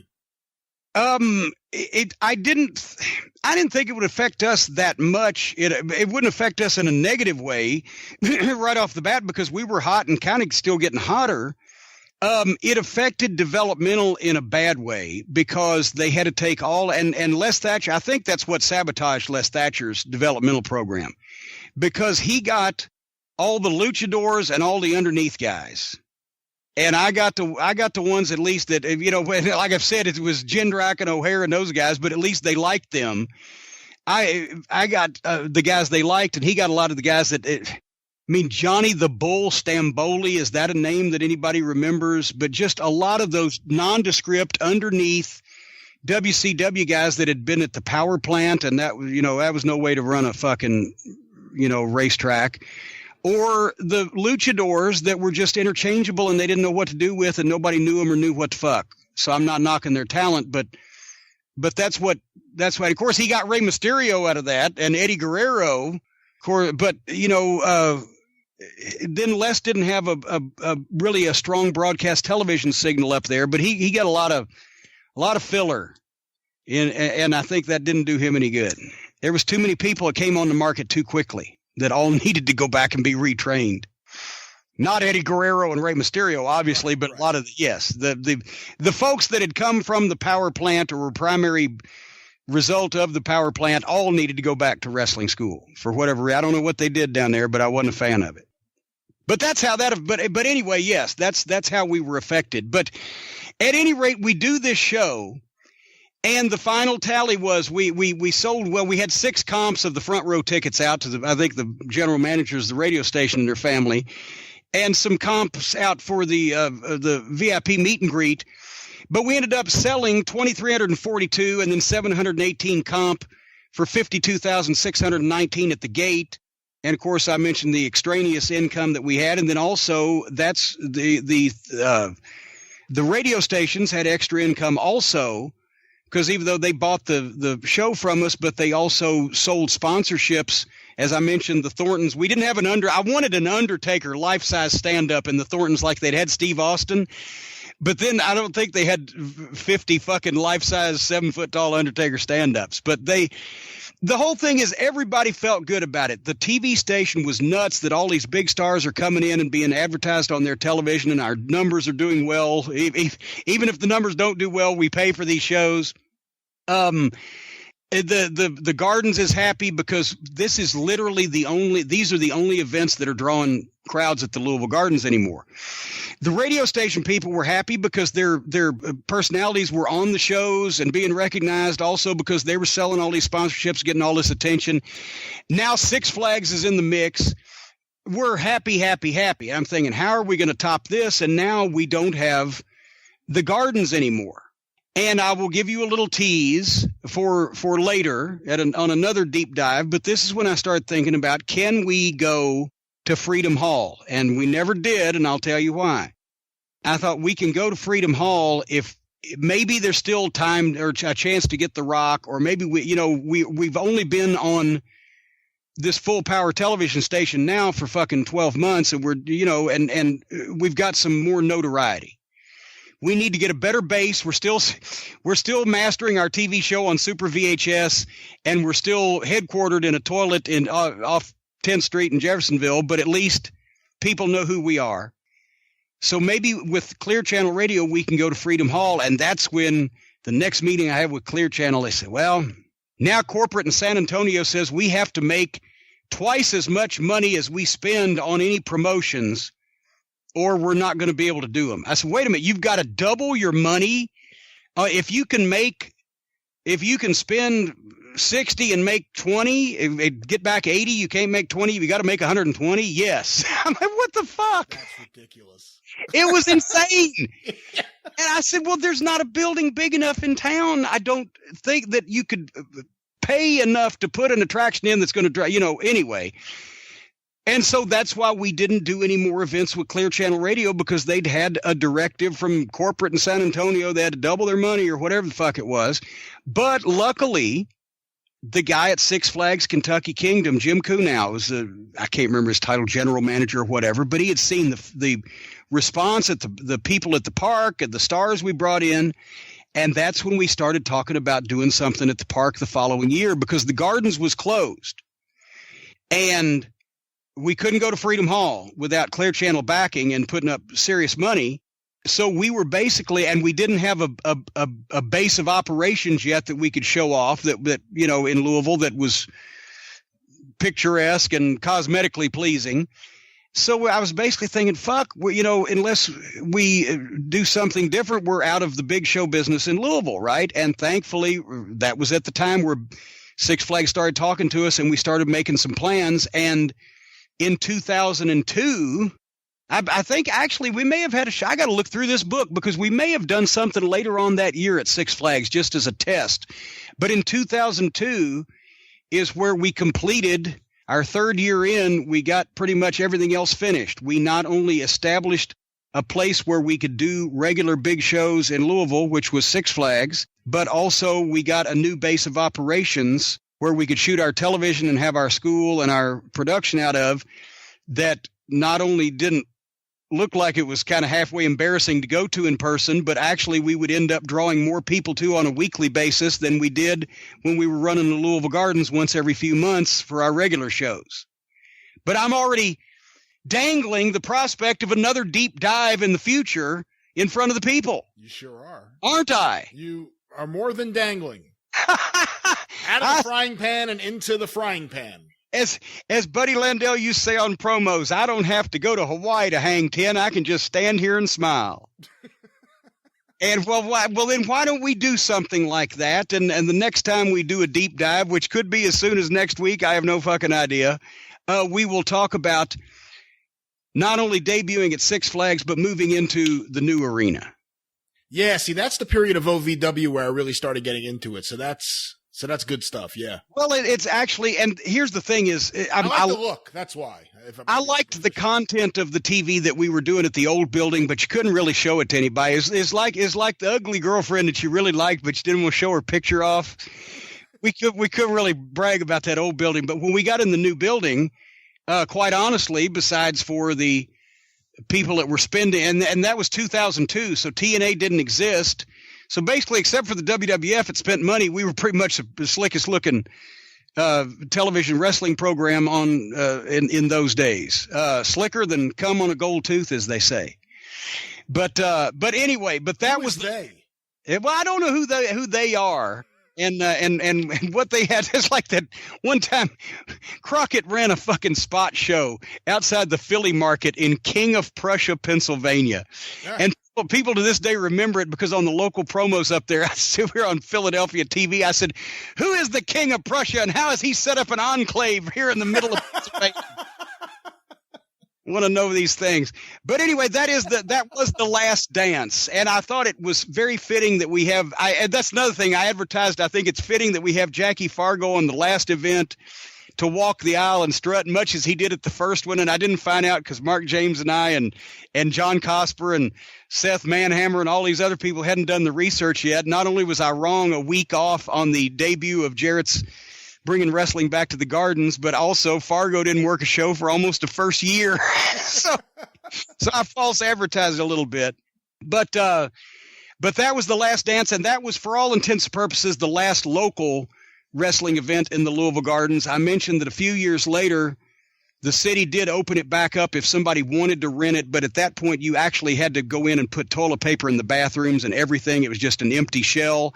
And we did one of the first TNA house shows when they had not run a house show really at all, maybe a one or two, and decided they were going to. Jeff said, do you think we can run Louisville? I said, I think they're letting people into the Gardens, and I checked it out, and we made the arrangements. And when they were drawing 400 people or whatever for their initial inaugural TNA house shows, I promoted their show at the fucking Louisville Gardens in 2006, I believe it was, and they did a $33,000 house and 20-something hundred people, which I think may still be the biggest house show they've ever fucking run. But they didn't like, somebody didn't like something. Jeff said, go out and say thanks for the great response and the great turnout, and we'll definitely be back by the end of the year. This was in the summertime, 2006, right? They didn't come back for 2 fucking years. When they did, it was to Paraquat Springs Convention Center down the road in Shepherdsville. So, how come Fargo didn't work the first year for Jarrett in Louisville? You know, I've not asked him that specific question, but I think it may just have been that they kept Fargo at that point to Memphis, Nashville, Birmingham, Chattanooga, which were the established towns. Because you got to remember, in those days, if you couldn't go to Memphis, you went to Birmingham. It was the difference between 8,000 or 10,000 people in Memphis and 5,000 or 6,000 in Birmingham. But when Louisville first started, Jarrett himself even admitted that he lost money the first several weeks, and they didn't really start coming for the first couple of months. And then Tojo and Jarrett against the interns, I believe, is what popped it. No, it may have been well, shit, I refer to my own book, but also Lynn Rossi and Bearcat Brown had a lot to do with it also. But anyway, Fargo worked mostly Knicks towns in those days, except for Memphis, which was Chattanooga, Nashville, Birmingham, which were drawing 4,000 and 5,000 people a week. So it may have been just finally that it took him that long to get Fargo to come up here. Where did Fargo live? Well, everybody in those days lived in Nashville. See, that's the thing. The guys, even when the guys worked Memphis and Nick was running the Nashville territory and Jarrett was running the Memphis end, everybody still, for the most part, lived in Nashville because it was centrally located. So you had guys from two different territories living in the same city that never worked on the same shows or saw each other. So on Tuesday night, how long a drive from Nashville would that be for Fargo to go to Louisville? Only 180 miles, but okay. But depending on what they were doing at the other end of the territory on Tuesday, it could have been either closer or a bigger payoff. So remember, that's why Jerry Jarrett also told the story why Saul Weingroff and the Von Brauners ended up going opposition to him in 1973, because working for Phil Golden, when Jarrett had opened up the northern end, Louisville and Evansville and Lexington. In Lexington, in those years, the early 70s, they used to run the Henry Clay High School gym instead of Rupp Arena. Hadn't been built yet. And Lexington was, once again, a startup town, but Bowling Green was also every Thursday, and it had been established since the dawn of time for Nick, and that was only 60 miles from Nashville versus 210. So Jerry Jarrett got wind, according to the way he tells it, as they say in show business, he got wind that Saul Weingroff had gone to Nick Gulas on behalf of himself and the Germans, Von Brauners, saying, hey, now, Nick, don't let that boy, because that boy, there was resentment amongst the boys with Jerry Jarrett because he's still in his 20s and he's not only promoting and booking now, but he owns part of the towns, and here they are, right? You can hear that a mile away. So Saul says to Nick, boy, don't let that boy book us up in Lexington all that way up there. Nothing. I want to go to Bowling Green where we can make some money. Nick said, okay, Saul. So then when Lexington started outdrawing Bowling Green and then the payoff started going up, Saul went to Jerry Jarrett one time and said, when are we going to get booked in Lexington? And Jarrett said, you're not. I understand you didn't want to be, and I have no plans to violate your wishes in the near future. And because I asked him that when I was preparing the Louisville history book, Tuesday Night at the Gardens, I asked him, I said, why did the Von Brauners and Saul go from being a main event team for Nick for so many years to work in opposition on those outlaw shows? He said, Saul never worked for me after that. So there you have it. There you go. Spite in the wrestling industry. Spite in wrestling. Who would think of it? Any last dance questions that I didn't cover? I think that would be hard. No, I think you covered everything. I think we covered everything. You have no more curiosity whatsoever about that. I am not curious at all. Well, in that case, then we'll take a shallow dive. Maybe we'll just dip our toe in the pool next time. No, we can't do that. No, we'll do it. But that was basically in 2 summers. We've tried to, and it took 3 years, as I said, of our 3-year plan. I wanted to get in. I wanted to make sure we got on broadcast television. That took about 10 months. I want to make sure that I figured that I could draw a $10,000 house in the Gardens in a year, and I wishful thought I could sell it out in 2, and I did 30,000 in 10 months and sold it out in a year and a half. We had lost our building now, but we still have yet to get our biggest venue, which was Six Flags, on a regular basis, and we're about to move into a new building. But so far, 2 summers in, we'd made pretty much of a stir. And for those 3 shows, think about this. Go back and look in United States wrestling from the period of 1999, 2000, 2001, 2002. We ran 3 shows in the Louisville Gardens over a 12-month period that drew over almost 12,000 people and $160,000 at the gate. Find somebody else that did that. I'll kiss your ass on Broadway. On Broadway. What was your relationship with WWF at this point? Well, it was good because JR was still in the chair and he knew what we were trying to do. It was our idea to begin with. And, it was very amenable. I mean, I didn't have to, at that point, apologize, as I mentioned, I think, on last week's show. I didn't have to apologize to some of the people around town and explain, no, we're not going to be doing stuff like they do on TV. It was like, oh, yeah. We could crow our WWF affiliation because it was still something that they weren't taking our wrestlers and giving them stupid gimmicks and putting them on TV and pissing off our fans. They weren't, I don't think the necrophilia had happened yet. So it wasn't like we had to go to Six Flags and say, now remember, we're just going to bring in the wrestlers. We're not going to do necrophilia and stuff like they're doing on TV. So it was a great relationship, and they didn't want too much pull. As long as we trained wrestlers in the manner in which God intended, they didn't need to micromanage. And by the way, I will say this also, still 2 summers in, I told you some of the figures we were making and drawing as a wrestling school. The WWF was paying me and Danny Davis weekly as consultants to operate this fiasco, right?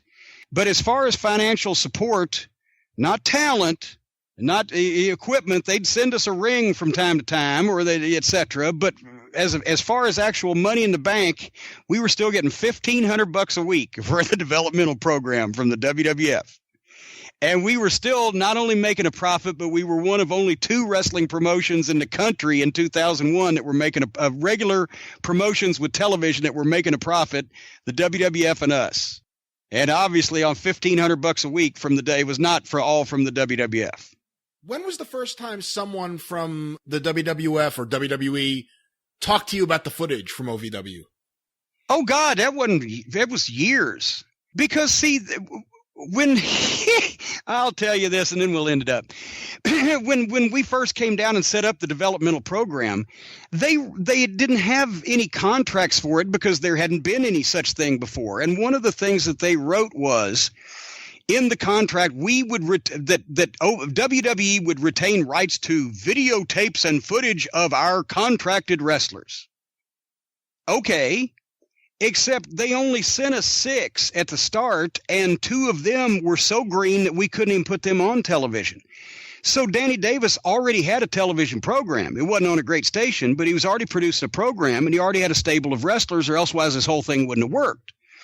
What we did was we integrated the WWE trainees into his already existing territory and put them on the television. And then we set about getting the television on better places, which, as I mentioned 2 weeks ago, the WWF was absolutely no help whatsoever. Mr. Perkins, Joe Perkins was his fucking name. Fuck you, Perkins.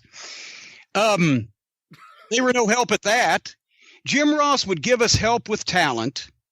But it used to be even trouble getting, they couldn't even understand when I would say, I need videotape of these stars we're bringing in. Send me a couple of matches to show, to promote them on television. The studio would send them, but they were trained never to send the finishes out. So they would send me matches with no finishes on them because they didn't understand wrestling. They thought we're just using it for clips. And no, I need to see this motherfucker beating somebody. If this guy's on the fucking main event at the Louisville Gardens on Tuesday night and he just beat the WWF champion last month, I'm going to show it on fucking television because it gets him over. So I'd tape the fucking Raw and SmackDown on VHS, and we'd have Super VHS, and we just fucking roll those tapes. But anyway, I digress. As far as the OVW TVs, it wasn't until years later when I got sideways with them that they started acting like they owned all these OVW television programs.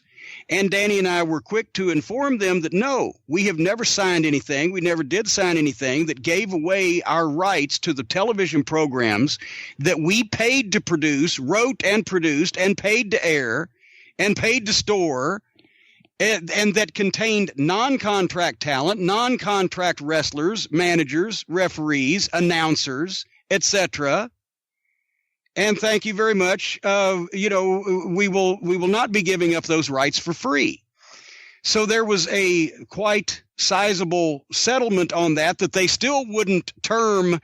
They were buying the OVW TV rights. It was like, well, we'll give you this money for fucking flowers. I don't know, whatever. And then we signed more specific paperwork. But it was ridiculous. I thought because they sent us fucking 2 ex-football players, a fucking, a porn star, Enrico Constantino, who was the only, jewel in that rough originally, that we were going to give up our rights to our television show ongoing for free forever. Plus it was $1,500 a week.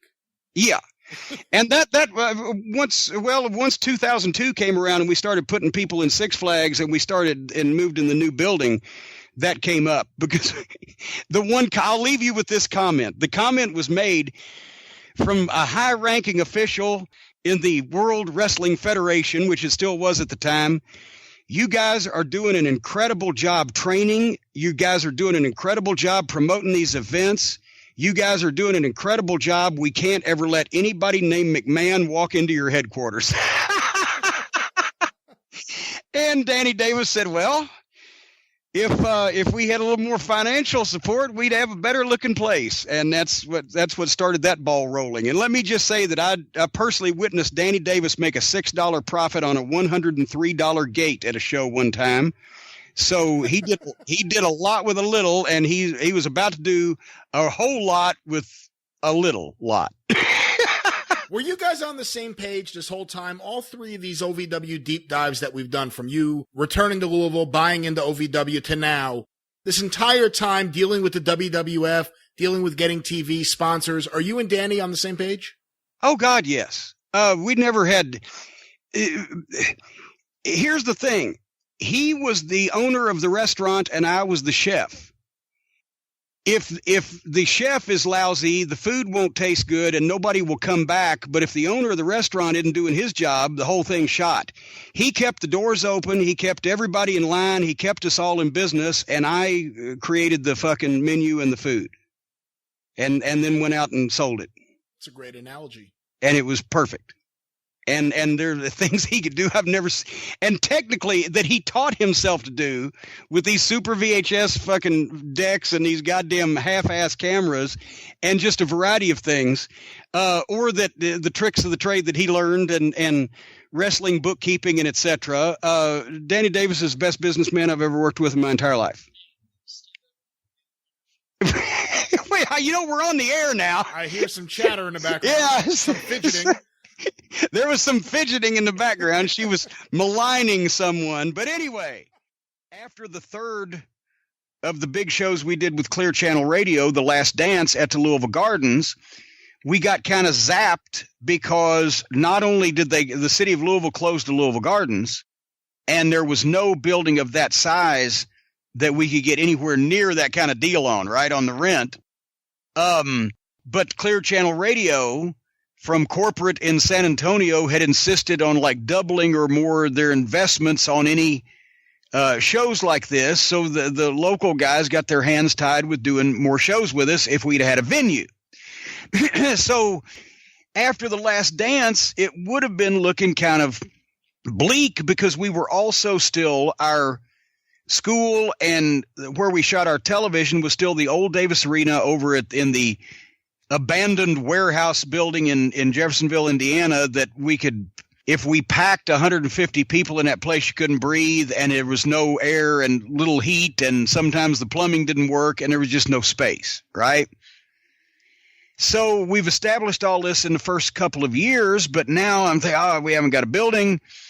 Our TV still doesn't, we're doing good ratings on the station, but it's not a big venue to have a show in, and it doesn't look great.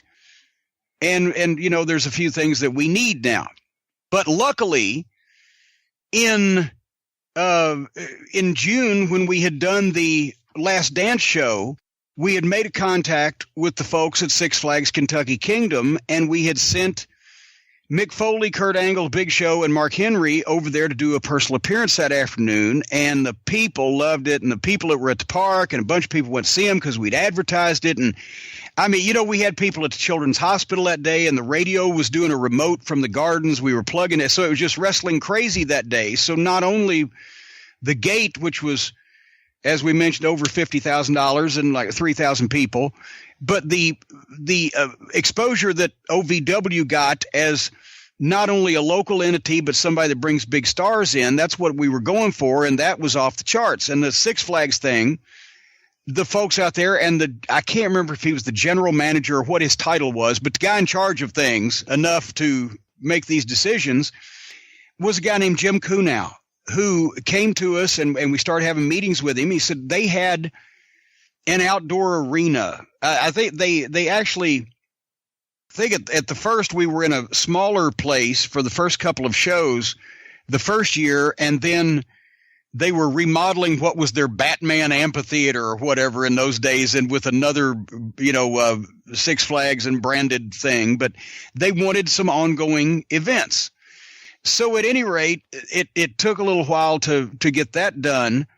And at the same time, that gave us a venue, but also over the next year between June 2001 and June 2002, because we'd drawn those houses at the Gardens, and a bunch more of the bigger names started coming and working our shows. And the office in Stamford had said, well, you guys are doing a great job, but nobody named McMahon can ever come in this building over in Jeffersonville. I mean, when I get mad when the TV would fuck up some kind of way, I just go out the back door, and in the back parking lot, which was gravel, wasn't even paved, the rest of the building was this giant, long brick structure with all these windows was vacant, and half the windows were broke out. So I just go pitch a couple of chairs through the fucking windows, let off steam, because we were in just it was horrible, right? But at the same time, it was cheap, and Danny Davis had made that fucker work. But we needed to start figuring out a new base of operations to expand into, right? And so if we're going to do it, we're going to do it right. So that took a while. So at any rate, today I've pretty much brought us up to date, right, on the basic gist of the thing. Is there any loose ends I've left, my boy? Well, no, I guess just for everyone at home, give the actual time frame we're talking about. Well, and it was the end of June 27th, 2001 was the last Dance at the Gardens event. And we had mentioned that had been the last pro wrestling event in the Gardens. Also the last event that we did with Clear Channel Radio, and The Undertaker had been our big star and special guest.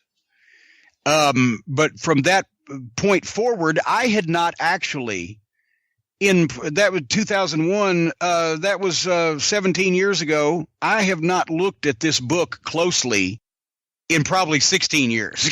Maybe I might have, as I was writing TV, I'd look back several months at our cards or whatever we'd done or whatever.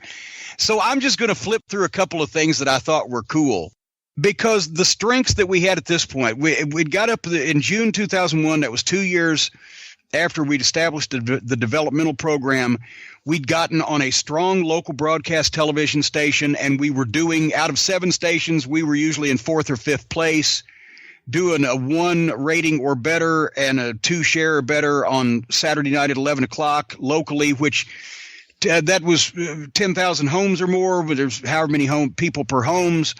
To give you an example, in Louisville at the time, syndicated TV, Seinfeld, or a hot syndicated show in the 7 to 8 p.m. network adjacency on an independent station, was doing a 2 or a 2.2 or whatever. So we were doing, a legitimate number on this fledgling station.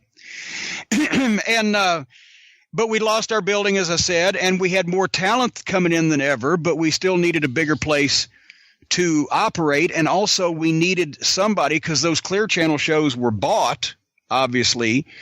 We needed a big contract locally to present these big shows so that we could monetize all of our talent contacts and et cetera in the WWF.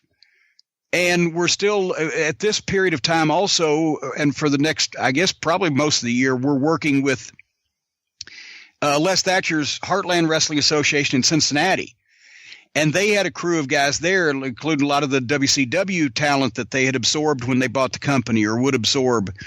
So we were running, even though they weren't major events, we were starting to run just a lot more events numerically, and getting the guys in front of people, but we still needed a big regular venue.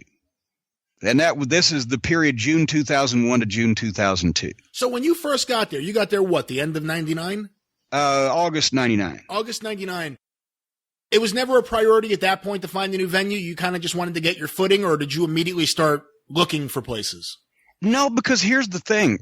First of all, they were supporting us on a very meager basis financially in the early days of the developmental program. Secondly, Danny had it established to where we could get something off the ground there. But if we had taken on, before we had an established contract with the WWE, before we had sponsors, before we had a television station that actually people could get in the market, because we were still on a low power station, the way that we were able to do all those things for the first year and a year and a half is because we had absolutely no overhead, and we worked out of a toilet in Jeffersonville. But it was an attractive looking enough toilet to do a television show to get to where we needed to get, right? He had made that work. So he wired the whole building up himself. He hung the lights, you flipped a switch, and on they became. There was only one manned camera. The other two were locked down, one on the announce desk and one on the play-by-play. It was the Rube Goldberg-dist setup that he had, but it worked. And we actually, that was the whole reason. If we had been spending tons of money on a location and trying to look good until we got ways to recoup that money, we would have fucking submerged before we got to run these shows. Danny Davis was the smartest businessman I've ever worked with in the wrestling business. Did any of the WWE talent, or I guess more specifically any of the high-priced guys like a Lesnar, who they pay a lot of money to train and become a wrestler, did they ever complain about it? Oh, God. Well, Brock, in his book, he admitted he didn't want to be in Louisville. He whined about it all the time, and he pleaded with Johnny Ace to let him out early so he could go back to Minneapolis because his girlfriend at the time was pregnant or whatever. And so he trained for about 4 to 6 months up there with Brad Ringens in a barn, but at least he was home, right? So, yeah, some of those guys whined. But at the same time, a lot of guys just appreciated the opportunity. And John Cena just said here lately, in that old fucking building, when you walked in there, he says like walking in that scene on The Matrix, because there's fucking Brock Lesnar, an NCAA champion. Shelton Benjamin is fucking walking around the top rope like a tightrope from corner to corner, at 230 pounds and doing flips. Goddamn, there's Rico Constantino, was an American Gladiator, who's doing all this fucking shit. Batista, who's, the size of a wall. Most of them got it. And Big Show came in and worked harder there in that old building with no air conditioning to get in shape than I've ever seen him work when they were paying him, $500,000 a year. Because they either said we're going to make the best out of it and we're going to get better, or we're not. And from that little toilet we did TV in, I'm putting him in front of 5,000 people in the Louisville Gardens 6 miles down the road. So some of them got it. Even though you have to upgrade, does a part of you worry that you're messing with the chemistry of the show, going from one small building, a studio in a sense, to another? Well, no, because that's the thing. We had to find and figure out the right way to do it. And we had to find the right location to do it, which we're prefacing ourselves here. But I knew it would be better in the long run. It's just that the transition was ridiculous. And also the summer of 2002, which I'm jumping ahead, but the summer of 2002 is not only when we made the transition, and because we had to move all our equipment from one place to the other, we did 2 or 3 weeks of best of TV shows and weren't really running a lot of shows, but that's also from May to July is when my mom got sick and then passed away. So I have to finish up at the old building with the TV. We have to tape TV shows to air in their place over that month transition period. We have to launch a new building and do a primetime special and launch a new look and a new schedule all at the same time as I'm dealing with all that stuff. So some of my records may be a little incomplete. That's where I'm prefacing with that. But I knew it was once I saw what we found and what we were going to do with the place, and I'll tell you why in detail later on, I knew this is going to fucking rock, right? So anyway, nevertheless, having said that, I want to start with a couple of things, because the last 6 months, with a couple of exceptions, the last 6 months of 2001, there was really not a lot going on because, as I said, it was another building period. But they had liked so much their appearance, Six Flags, at the end of June, that we tried a couple of shows at the end of July and 1st of August. So our first 2 shows were July 27th and then the following week, August 3rd, at Six Flags. Once again, I think it was a smaller outdoor venue there, but listen to some of these matches.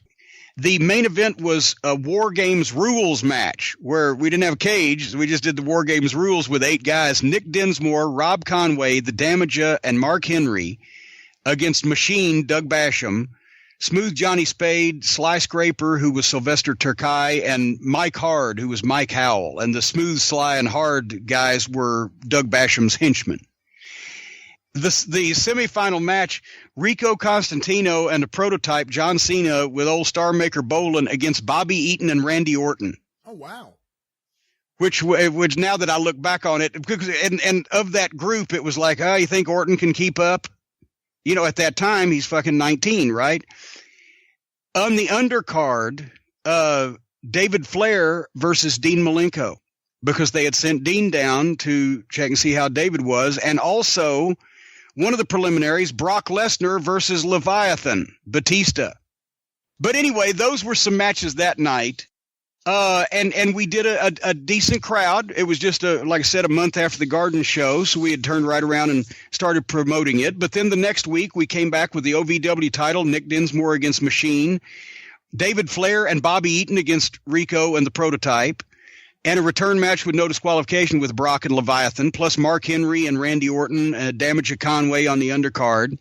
And those were the two shows that Six Flags made the decision that the following year they were going to buy a package from us. And that's when we started negotiating price. And that ended up, starting with 2002, became OVW, except for the WWE developmental program, became our single biggest source of income. And actually, per capita, when you looked at it, it was much better than the developmental program, because they paid us between $30,000 and $50,000 a year for between 6 and 10 shows over the next several years. So, and plus gave us tons of publicity, as you will find out shortly. Anyway, the following week, August 9th, was the 2001 Brian Pillman Memorial Show, and the OVW guys were Machine, Conway, Ron H2O Waterman, BJ Payne, Damien, Randy Orton, Flash, Brock Lesnar, Shelton Benjamin, Rico Constantino, Kenny Bolin, Mark Henry, David Flair, and Cena.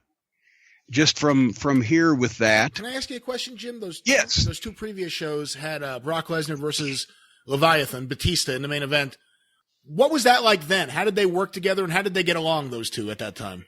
Well, I mean, I think they got along fine. I think it was basically short matches, a lot of power moves, just to get them in front of people and give them the flavor. Brock was not a natural seller. And I don't mean that he didn't want to sell. I mean, it's just boring. That's why I actually teamed him up with Shelton, because Shelton was a natural worker from the start and such an athlete, and plus smaller than Brock, even though he still, was a great sized guy, but he was smaller than Brock. So he could be the baby face that sold, and he could tag the big man. In singles matches, Brock could do his big moves, but when you try to get him to sell but keep the people in it in a manner selling, it was just, oh, fuck, because it's just, he's down. I don't know whether he didn't enjoy doing it or he just didn't get it or whatever. But with Leviathan was starting to get, or had gotten, so over at that point as a heel that they kind of started liking him, and we just kept it short because they were the two physical specimens. Just a couple week program to see what the fuck would happen. But later on, I'd end up switching Leviathan babyface before they called him up, simply because he got over so fucking strong. Just because we made him a monster. Brock, you couldn't do it with every guy on the card. So Brock, we were expecting to have competitive matches with guys and do things, and I kept Leviathan as the only monster.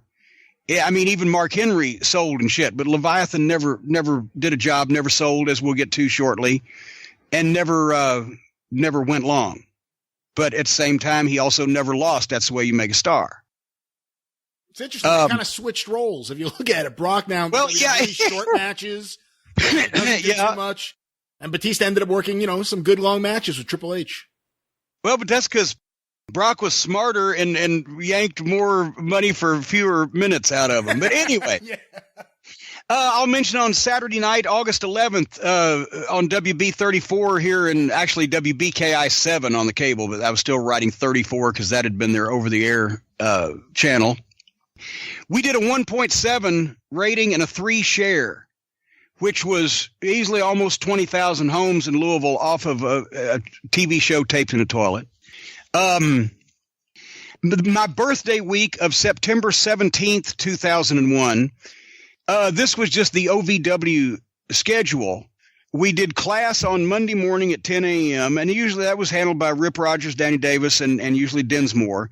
But then we did our St. Therese Gym church show on Tuesday night, which was the main event was the Bowling Services versus the Disciples of Sin program, which I had a hoot with. Rico, Cena, and Mr. Black with Star Maker against Payne and Damien, and Leviathan with Sin. And then Bobby Eaton for the OVW title with me in his corner so I could manage Bobby one more time against Machine with Smooth Johnny Spade and others.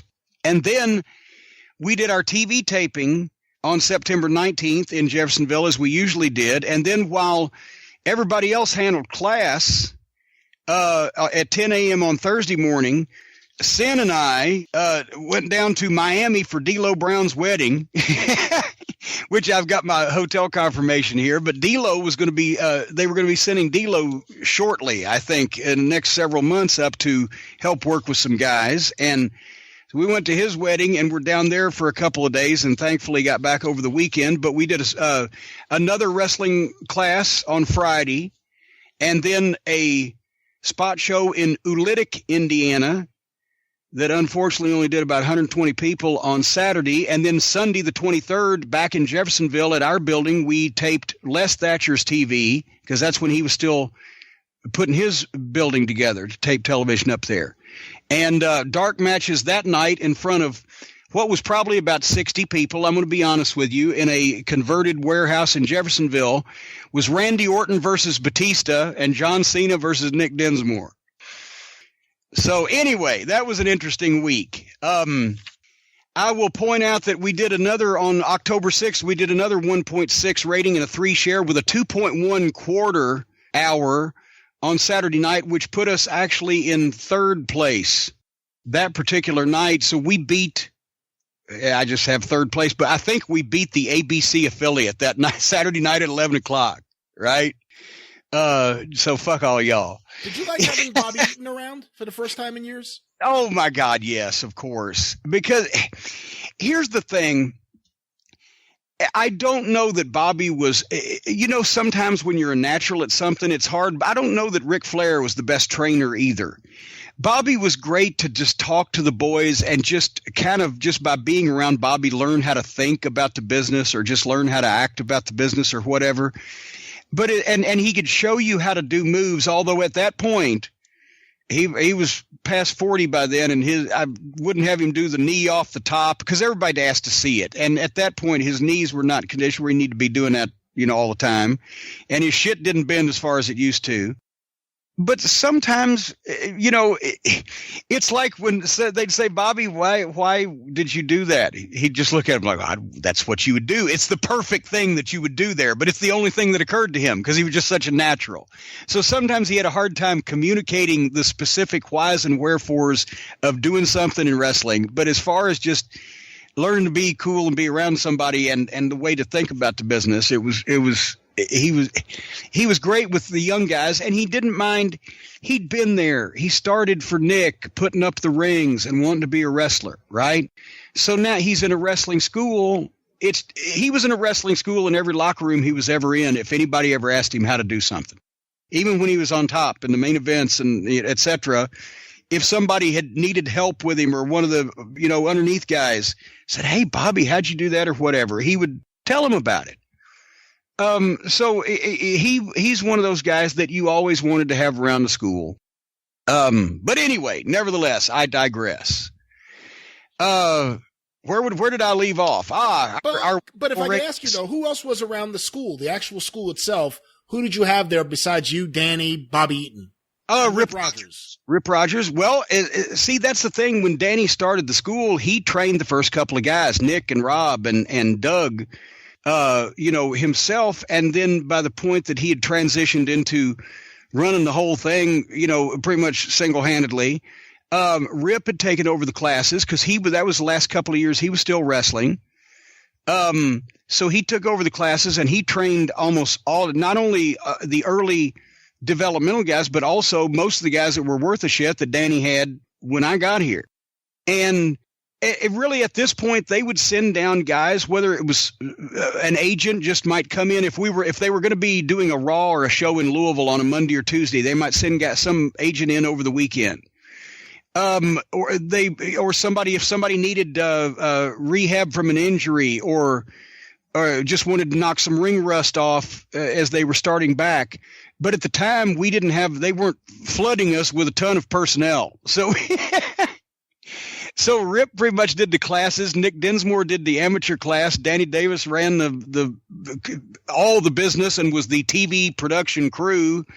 And I was the announcer, matchmaker, booker, and going out and hustling these fucking, deals. And of course, Star Maker was eminently integral in conning anybody that had $250 to put a banner up on our TV show. And as a matter of fact, just for an example, on this, the end of October, this is what was going on in Louisville. Not only did we have class on Monday, Thursday, and Friday, we had a church gym show on Tuesday that week. We had our TV taping on Wednesday. We had a Saturday night spot show in Litchfield, Kentucky, which is literally, if it's 40 miles, I don't think. Where all the guys were working. Our TV show that night locally did a 1.6 rating and a 3 share. And on Sunday, we did an HWA TV taping in our building, while some of our guys, including Conway, Dinsmore, Damaja, Rico, Cena, Leviathan, Mark Henry, Randy Orton, H2O, Steve Bradley, and the Flash and BJ Payne, were at the WWF events that same day in Lexington, Kentucky at 7 p.m. or Evansville at 2 p.m. And then the Monday, Raw was in Louisville, where they sold out Freedom Hall, and we did an angle with the Minnesota Stretching Crew, Brock and Shelton, and Rico and Cena with Star Maker for the Southern Tag Team title that we shot and aired back on our TV, where I believe we switched the belts there. And then they had some of our talent working in Cincinnati for SmackDown the next night. And then they had to hustle back down to Louisville because we did our TV in Jeffersonville on Wednesday. So these guys were getting a lot of various experience doing a lot of shit in a small geographical area. And we would run these shows.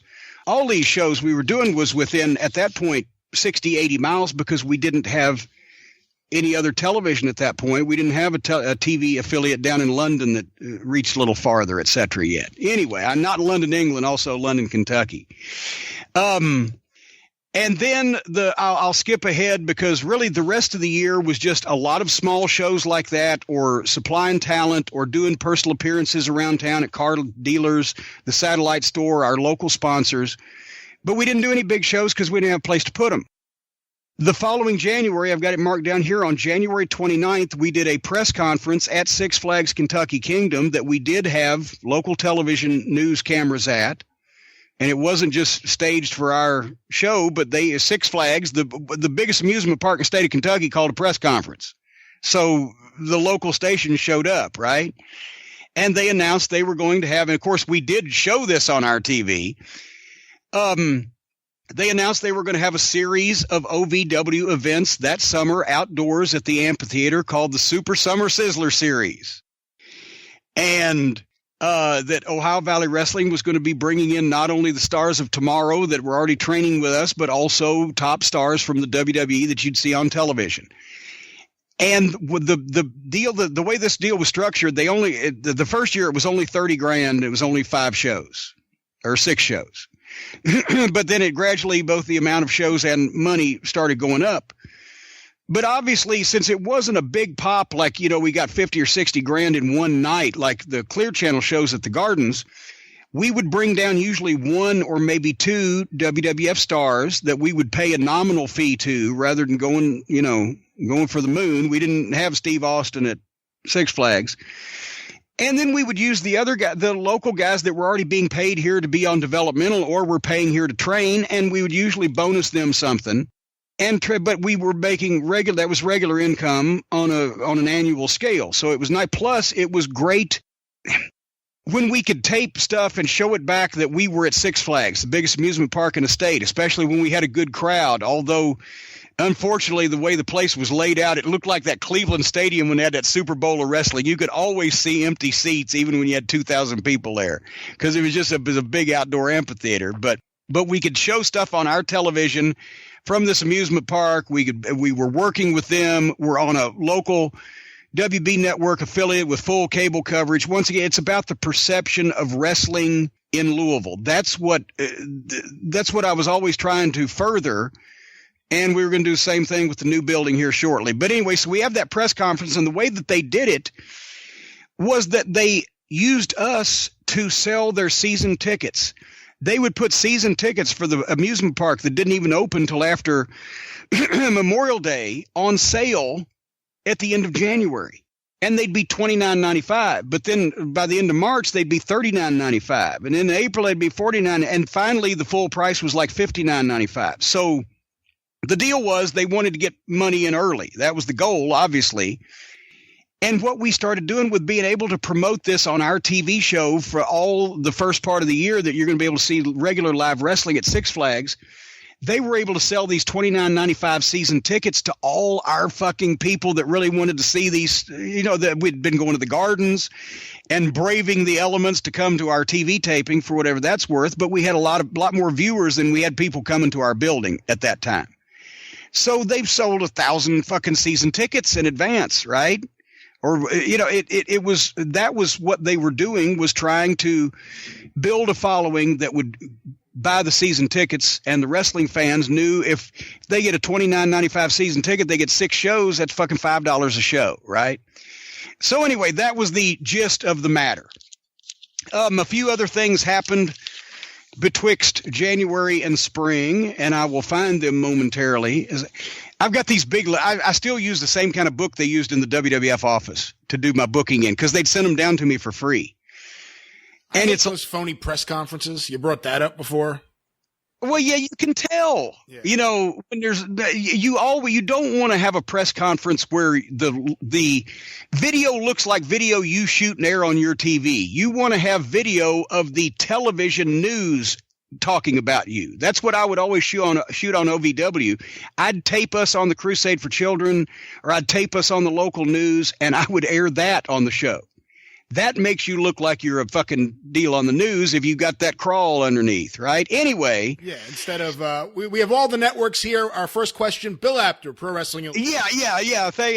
Bill's over on top of it. Sorry, Bill, but I think they'd go for ABC News first. Anyway, a thing we did in February was Cox Radio, who was the opponents of Clear Channel, because see, Cox Radio now, that 107.7 SFR, they found out we weren't working with Clear Channel anymore, and Chrissy Sizemore is one of the sales ladies over there, and some of the other people. So it was the second, like the number Avis, they try harder.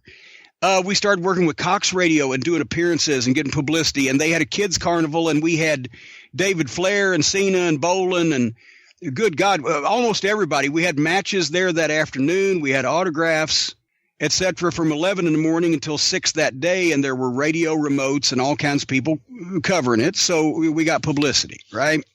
And one of the deals that we were able to do, we didn't do another 2-hour special, but we got a primetime special on March 2nd where we announced our first event at Six Flags and who was going to be there. And that's why I said you might pop a little earlier. But basically, at 9 o'clock on Saturday night, primetime network slots on our WB affiliate, we did a 1.0 rating and almost a 2 share from 9 to 10 p.m. for a 1-hour show. And I'd be honest, except for the network affiliates, we pretty much, that's a goddamn pretty decent thing for a show coming from a fucking toilet to do a 1 in prime time against all the networks. Anyway, for a regular show, but we got the sponsor to cover the time change because we wanted as many people as possible in prime time to see this announcement. But basically, the card for our debut event at Six Flags, entitled Spring Breakout, I can't get my Post-it off the thing. The main event was John Cena and Sean O'Hare with Star Maker Bolin, because they had become a tag team, against David Flair and his partner, Nature Boy Ric Flair. When I had gone, when they signed David from WCW, they wanted to send him to developmental. When I heard David was coming, that's when I had gone to Charlotte, and Stace and I had gone down there to visit with Rick. And I saw his big house on the big side of town. My God, oh, Jesus Christ, I don't even want to go into it. Holy fuck, what a place. But anyway, I'd said, hey, as a rib, hey, David's coming and we're going to take care of him. We'll do the best we can, do right by him and everything. I said, if he gets over, you got to come and be his partner sometime. He said, just let me know. Just let me know, brother. Okay. Holy shit. All right. So we built up a deal where Bowling Services fucked him around long enough that finally he said, well, my dad's coming. And when I had first seen Cena as a heel talking, I said, this guy could be the next century version of Flair because he had the athletic ability, but he had the promo and the personality. Not same as Rick, but that much, right? And I figured he'd be a flashy heel. I didn't know he was going to be the babyface. So I thought this is great to have Rick across a ring from him, right? It's a great training exercise, and we get Ric Flair. This is going to be fucking great to kick off Six Flags, right? So we did the primetime special, and we kicked that off in the whole 9 yards. And the only thing is, sometimes in the spring in Louisville, it doesn't make it to the average temperature that they say it's supposed to be. And I felt like I'd put Rick in Three Rivers Stadium again, only temperature-wise instead of with rain. It was Friday night, April 5th, in Six Flags Kentucky Kingdom. And by the time that the match went in the ring, because, we started early, too. I think it was like 5 or 6 o'clock. But by the time the match went in the ring, it was getting dark, and I think it was about 45 degrees. And Flair didn't fucking complain once. And he went out there and had a goddamn Ric Flair match with obviously guys that had every bit of the dedication but did not have the experience of what he was used to, and had a fucking ball. And that same night we had Machine and Damaja and Victoria, because Damaja had now switched heel and aligned himself with Machine, and I was fixing to make them my top heel tag team, or already actually had pretty much, against Rob Conway, Nick Dinsmore, and Danny Davis.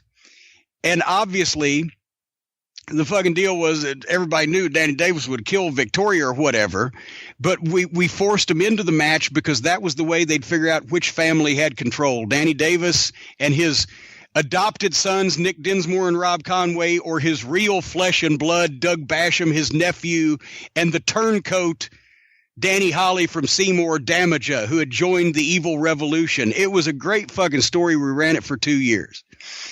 And then Shelton Benjamin, Red Dog, and Nydia from Tough Enough in Nydia's wrestling debut against Payne and Damien and Sin, and that's where Nydia nailed the moonsault on Sin.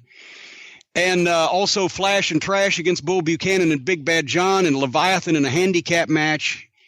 And we did 1,600 people, even in that weather, to see Ric Flair, and Six Flags was ecstatic. So that show kicked us off there, and then our regular series was to begin after Memorial Day.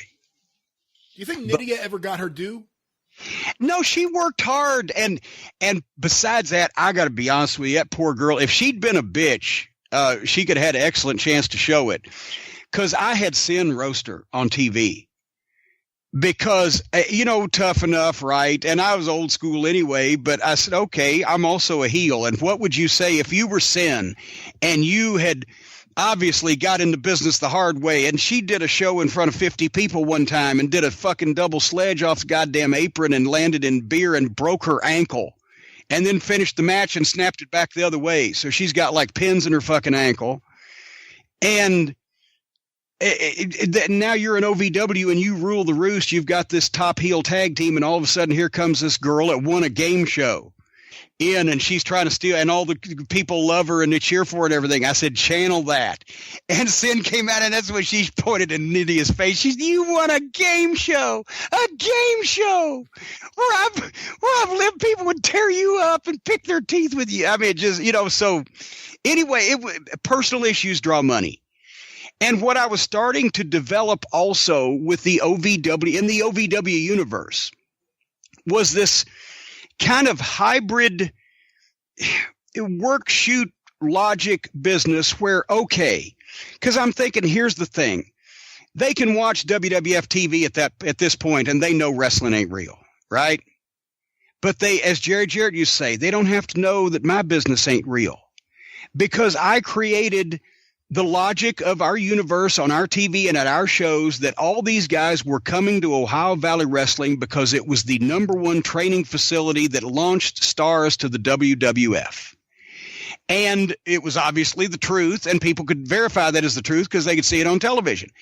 And not only that, but we brought huge wrestling stars in under our promotional banner from the WWF and from around the world, and the legends and et cetera, into Louisville, and promoted these big events. And we were on TV. It was all about, that's what we do.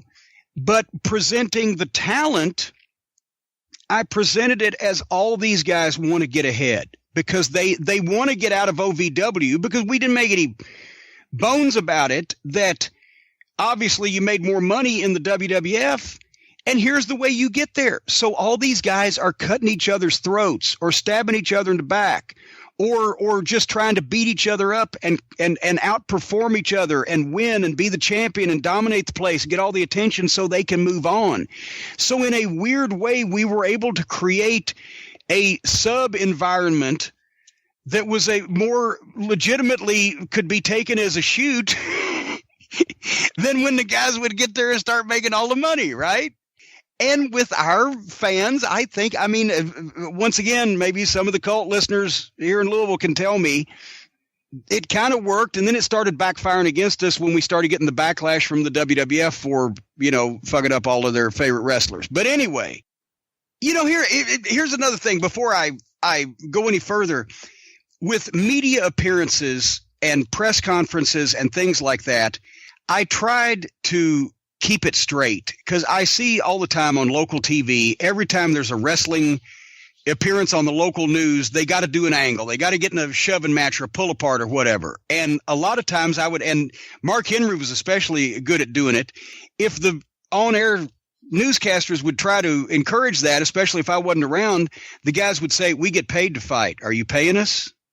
And that would put an end to it because I didn't want them jacking around and being stereotype silly wrestling, right? We were trying to build an image here, which would later bite me in the ass when we're working with a company that's doing necrophilia on national TV. But anyway, just this week, here's another week in May 2002. We did our classes on Monday, Thursday. We did a church gym show on Tuesday night, TV taping on Wednesday night. We were in Spencer, Indiana, before about looks like 120 or 30 screaming fans on Friday night. And then on Saturday, we were down in Mount Washington at Bullitt East High School. Advanced tickets at the Real Deal Market in Delhi on Highway 44 East in Mount Washington, or any Bullitt East Lady Charger soccer member, by the way. Tim Gunnerman, our Kentucky athletic commissioner, that's his hometown down there. And he was there, and I think is a big booster of Bullitt East. But anyway, we did a show there in conjunction with a festival that they had in town, and David Flair and Nydia were in the parade at 9 that morning, while at 8 o'clock, Dinsmore, Conway, Machine, Damaja, and Victoria were on WHAS television on the news that morning. That's where when I saw that, I thought about the news conferences. Yeah. And we did about 300 people down there, and that was the night that they'd already said, okay, we're bringing up Batista, Leviathan. I said, okay. So he had only done, the only job he had done was at Christmas Chaos when Austin stunnered him and then Kane hit him with his finish. So I booked for the OVW title with no disqualification. Leviathan was Sin against the Prototype with Bolin, because that they had been working a program, two heel factions against each other, and that's where Prototype used the ether and put the demon Leviathan out unconscious, and that's the only other job he ever did in OVW. And also Dinsmore, Conway, and Nydia against Machine, Damage, and Victoria. Those matches were so fucking good because Dinsmore and Conway and Basham and Damaja, all for any combination, any partnership, single matches, you could get any amount of time. Their shit was smooth. I've said Basham reminded me of Brad Armstrong. Dinsmore was a technical wizard. Damaja had a great promo and unbelievable cardio. Conway looked like $1 million physically and was just so smooth. And Victoria was such an athlete at that point, and she really did well even early in her training. And Nydia was keeping up there, but that was the backbone of my in-ring workers. And, of course, on that night also, I refereed an arm wrestling match between Bolin and the assistant basketball coach, Dan Clemens, down there. So anyway, then we did an HWA TV taping back at our building on Sunday. So these guys were doing shit every fucking day, right? And that was the week before that the WWF came to Freedom Hall for a house show on May 17th and did a hell of a house. And we had Dinsmore and Conway against Machine and Damager for the OVW Southern Tag title there. Shot that for TV, but also so the guys could be seen. I put those guys in, but this was the problem. This was the era where it just started becoming the comedy writers were being hired from television and major motion pictures and sitcoms instead of wrestling people. And they were trying to bring up all of the guys they'd absorbed from WCW because they were paying them more money, and the guys that they had sent to developmental, even though they'd started from scratch, and they were ignoring all these guys that could fucking work and were ready to go. And because I don't know why, but anyway, so that held a lot of these guys back. However, Friday, May 31st, the Super Summer Sizzler Series starts at Six Flags Kentucky Kingdom with the main event for the OVW title, Prototype John Cena against Nova, who was my new top babyface, and Mick Foley was the special referee. And we also had Leviathan against the Disciples of Sin in a handicap match because Leviathan now, after the ethering, had turned full-fledged babyface because he was on his way out. And Dinsmore and Conway against Trailer Park Trash and Flash for the Southern Tag Team title. And others on the Canyon came up for that card because Canyon at the time was coming up quite a bit. He was trying to get a spot there, and they wouldn't use him, but they had him under contract. And he was brilliant working with the young guys, not only in class in school, but also on TV and just having matches at house shows. So he worked there that night with Shelton Benjamin. And you know, he had great matches with Jeter, guys like that he really brought them along. Canyon was a huge help at that point. Anyway, so that was the debut at Six Flags, and we would go every other Saturday or every other Friday night through the summer. On June 14th, it was a grudge match with Prototype and Sean O'Hare with Bolin against Nova and Jerry the King Lawler. Oh, and I forgot to mention, on that Six Flags event, with Prototype and Nova, with Mick Foley special referee, we did over 1,000 people. And we followed it up with Lawler there 2 weeks later with 1,226. And also Big Boss Man, who they had sent down. Now they were starting to send us some trainers. I used him as a ringside enforcer for Trash and Flash against Dinsmore and Conway. You knew Donnie B, obviously, from all those years in Dennis's shows. Had you met Nova before you had him in OVW?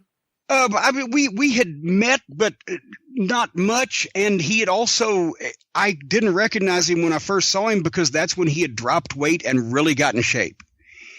And I will say, and there have been some issues since then between Nova and folks in Louisville, including me. But he did a fantastic job. His work was off the charts because he had so much experience. He had gotten in such shape. He was about 190 pounds, and he could fucking move, and he could do anything.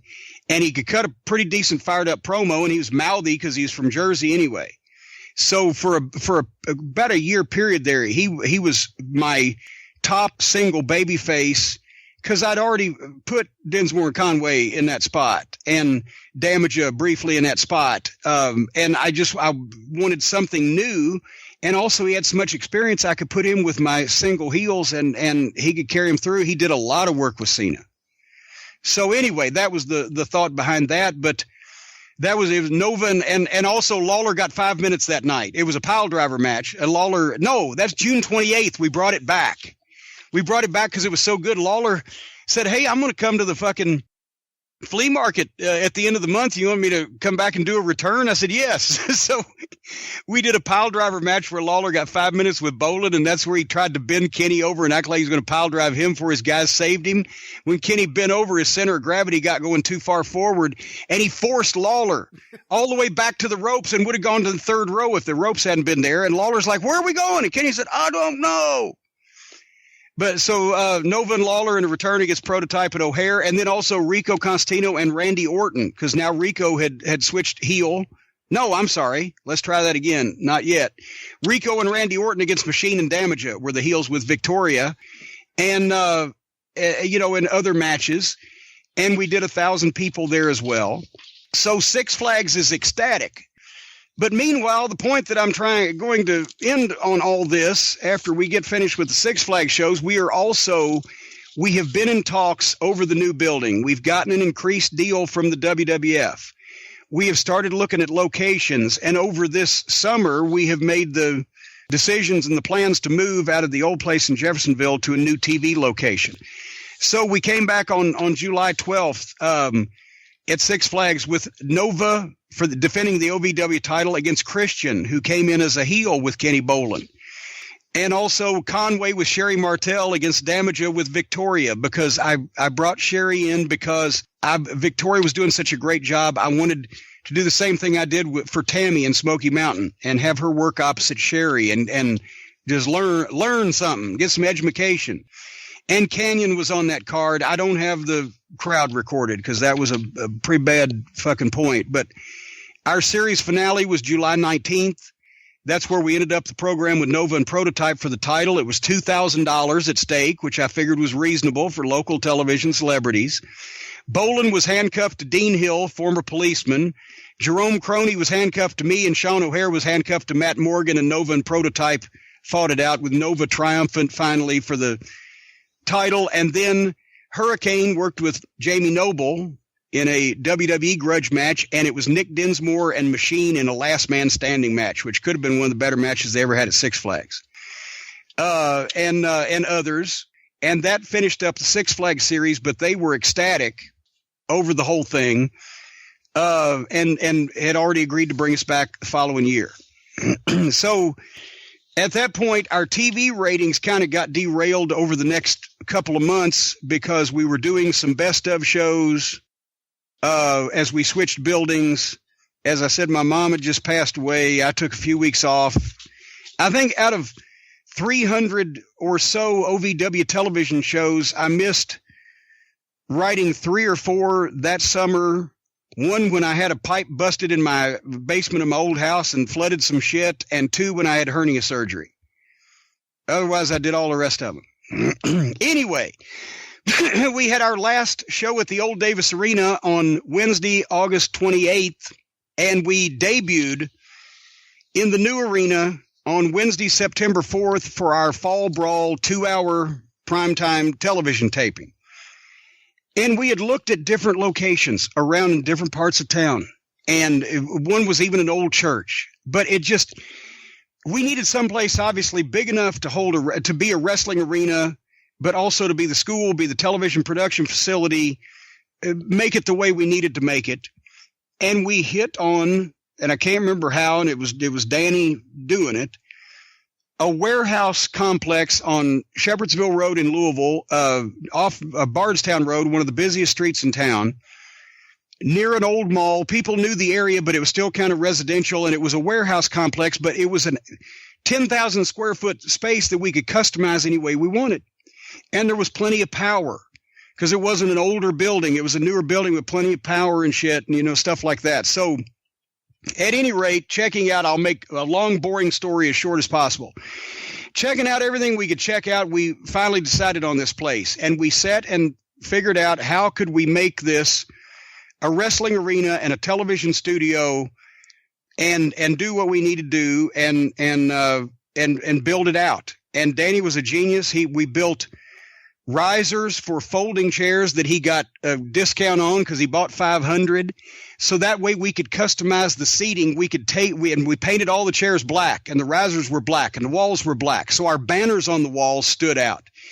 But you couldn't see empty seats because not only was everything black, but also if we didn't fill the place up, we could take seats up, right? So it was always full. And also this time we had a giant area for a concession stand because at the old place, Cokes in a can and fucking wrapped up candy bars because I wouldn't have eaten pre-wrapped food in this fucking hovel that we were in, right? But we had a huge area here And we had pizza sponsors, and we had different. We could do hot dogs. We can do pizza. We had a pizza oven, the warming thing. And plus we can do a bigger variety of popcorn. We had a popcorn machine. So all of a sudden now we got another revenue source. And then we figured out, because the new landlord was kind of dodgy about it. Well, he could let the public in, but charging admission, and selling tickets and stuff, we said, never mind. We won't worry about that, because we figured out that people can stay home and watch this show, pretty much all the good stuff, for free on Saturday night, right? But if they come to the arena, they get a few extra dark matches. But to pay for a ticket, we started letting the people in free admission at the new Davis Arena. But the concessions, there was 5 times more of them, and instead of a 50-cent Coke, we were selling them $3 slices of pizza. So we were making $5, $6, $7, $8 a head on the fucking people. And we packed it every week for like 5 years once they figured out where it was, right? So now we've got practically a restaurant in our wrestling arena. If we put in all this is where we could have every class. We had plenty of locker room areas. We had an interview room. We had a control room to wire all the equipment in. This is when we got the bigger money from WWE and made the splurge to get off a Super VHS and get the up-to-date 2002 video equipment. Except I'll tell you this little tidbit so I don't forget later on. Danny rolled a Super VHS backup of this 2-hour debut special just in case that this fancy equipment didn't work. Guess what we ended up airing on the TV show, that the Super VHS backup, because they didn't wire the equipment in right. The fucking brilliant surgeon that came in. Anyway, but Danny saved us. But so we can have our classes there. There's plenty of locker room facilities, the control room, promo room, seating for 500 people, and a giant concession stand area. The TV lights are hung. All you have to do is flip a switch. The cameras, all you got to do is plug everything in. The announce desk is wired. We've got our posters. We're set, right? We're going to debut on September 4th with the live 2-hour fall brawl special. Or not live, but the 2-hour primetime fall brawl special on WB. And I'm creatively all summer, in the midst of all that other shit, I'm trying to figure out what can we do? What can we do to blow the roof off this fucking place? I want to promote a WWF championship match, right? Just once in my life. So I started fucking, talking and pitching and etc. And since at that time Brock was the champion and he was an OVW alumnus, I got a WWF championship match booked for my local TV special. Brock Lesnar versus Machine, my top heel, to further that fucking deal along. And I figure if anybody at the time, is going to be able to carry Brock, it's Doug. But anyway, we had a bunch of our alumni come back. Jim Ross came down because, we had started to establish a track record now. So anyway, all month I'm plugging this, I'm promoting it. We're talking about it on the pre-tape shows that we've done, the package shows, the debut of the new arena. And I will tell you my spoiler here in a second, but first we get there that night. And we have advertised the location, but we didn't know if anybody would care enough to find it, right? There's never been a wrestling show or any other kind of show anywhere in this location, and we're kind of off the side of the road. We get there that night, and there's been people standing in line since like 11 o'clock. Well, I get there that night. I say that afternoon. People have been standing in line since like 11 o'clock that morning, Danny had said. And I'm like, oh, shit, okay, this is starting to look good. And I had probably gotten there at like 2 or 3 o'clock, start the pre-production. We look out the window later on, and there's a line from the door you get admitted in about 100 feet down to the other end of the building, and this is just as the wrestlers are just getting there. And then by the time the boys get there, we're doing pre-tapes and we're trying to test everything, and I'm doing a production meeting. We look out again, and the parking lot started to get crazy. And now we found out the McMahon Fire Department that we had worked with and that was that district, we thought. Apparently, we got a border dispute going because the McMahon Fire Department said it was theirs, but the neighboring fire department had showed up and said it was theirs because all this traffic and all this hoo-ha started going on, and all these people were in this parking lot. And so now there's the two fire departments trying to argue jurisdiction because the McMahon guys want to leave us alone. The other guys want to fuck with us. I'm shocked to hear that there's a territorial dispute with the McMahon Fire Department. Well, there you go. And then more people start showing up. And we're not supposed to fucking open the doors till 6:30, right? More people start showing up. And we realize already there's no way we can get these people in this fucking building. And then there's the fire department, and we're starting to send out baby faces and people to sign autographs. Then a bus pulls up. The fucking guy that used to come to Jeffersonville with the underprivileged children has gotten a bus. It's almost like now it's a carnival outside. There's fire engines and there's ambulances and there's buses and there's people standing everywhere. We had to go out and announce. We sent out every WWF name that was in the place, and I'll tell you who they were in a minute. We sent out all our baby faces. We had to go out and announce, ladies and gentlemen, there's no way that we can get all of y'all in this building. And the 500 of you here closest to the door, because basically the line had kind of eroded, are pretty much the ones in line here. And please, everybody, come back in next week, and we're going to be here every week from now on, and blah blah blah. And they took it well, and we didn't have a riot. But the fire department said they figure at one point or another we would have had 1,500 people in the goddamn place if we'd have got everybody that had came up and either turned around or got turned away. So at least, and the news was there, so we made a little splash with that, but. My news that I got like the day or so beforehand. I'm not going to bury him too bad because I can't remember all the details or exactly what he was selling. But the point is, Brock was a champion, but he jacked his elbow up somehow. And there was going to be a pay-per-view, I believe, either the following weekend or 10 days after that or whatever, very imminently, right? And he was in the main event, and they didn't want to fucking chance it. I'm like, fuck. So I booked a WWF championship match, but I didn't get to promote one. And I promoted one, but I didn't get to present one. And I'm thinking, motherfucker, my goddamn Fall Brawl 2-hour primetime special. But, and it was one of those, to be quite honest, with Doug Basham, and for 10 minutes, if he'd wanted to, or if Vince had wanted him to, I don't know which one. So I don't know whether Vince made the call, don't let him, or I don't know whether Brock said, because Brock was never that fucking interested in wrestling to begin with. But anyway, they kept him out. So I had to figure out a way to get out of this. So I'm going to give you the opening segment of Fall Brawl, where I had to pull the WWF title match from people. We had also, as part of our alternate reality, trying to make people believe we were somewhat more real than the other guys, we also admitted who was involved in talent relations in the WWF office. And Jim Ross, surprise, surprise, was presented as a babyface that loved all of the OVW wrestlers. And this other guy named John Laurinaitis was presented as somebody that, well, it hadn't happened yet, but I believe later on, or it might have happened, when Machine and Damaja got the evil Nikita to be in their corner, she was alleged to have done favors for John Laurinaitis in turn for fucking Laurinaitis to try to fuck Damaja when he turned on Machine and etc. Blah, blah, blah. So they knew who people were in the WWF office, and they kind of, it all made sense.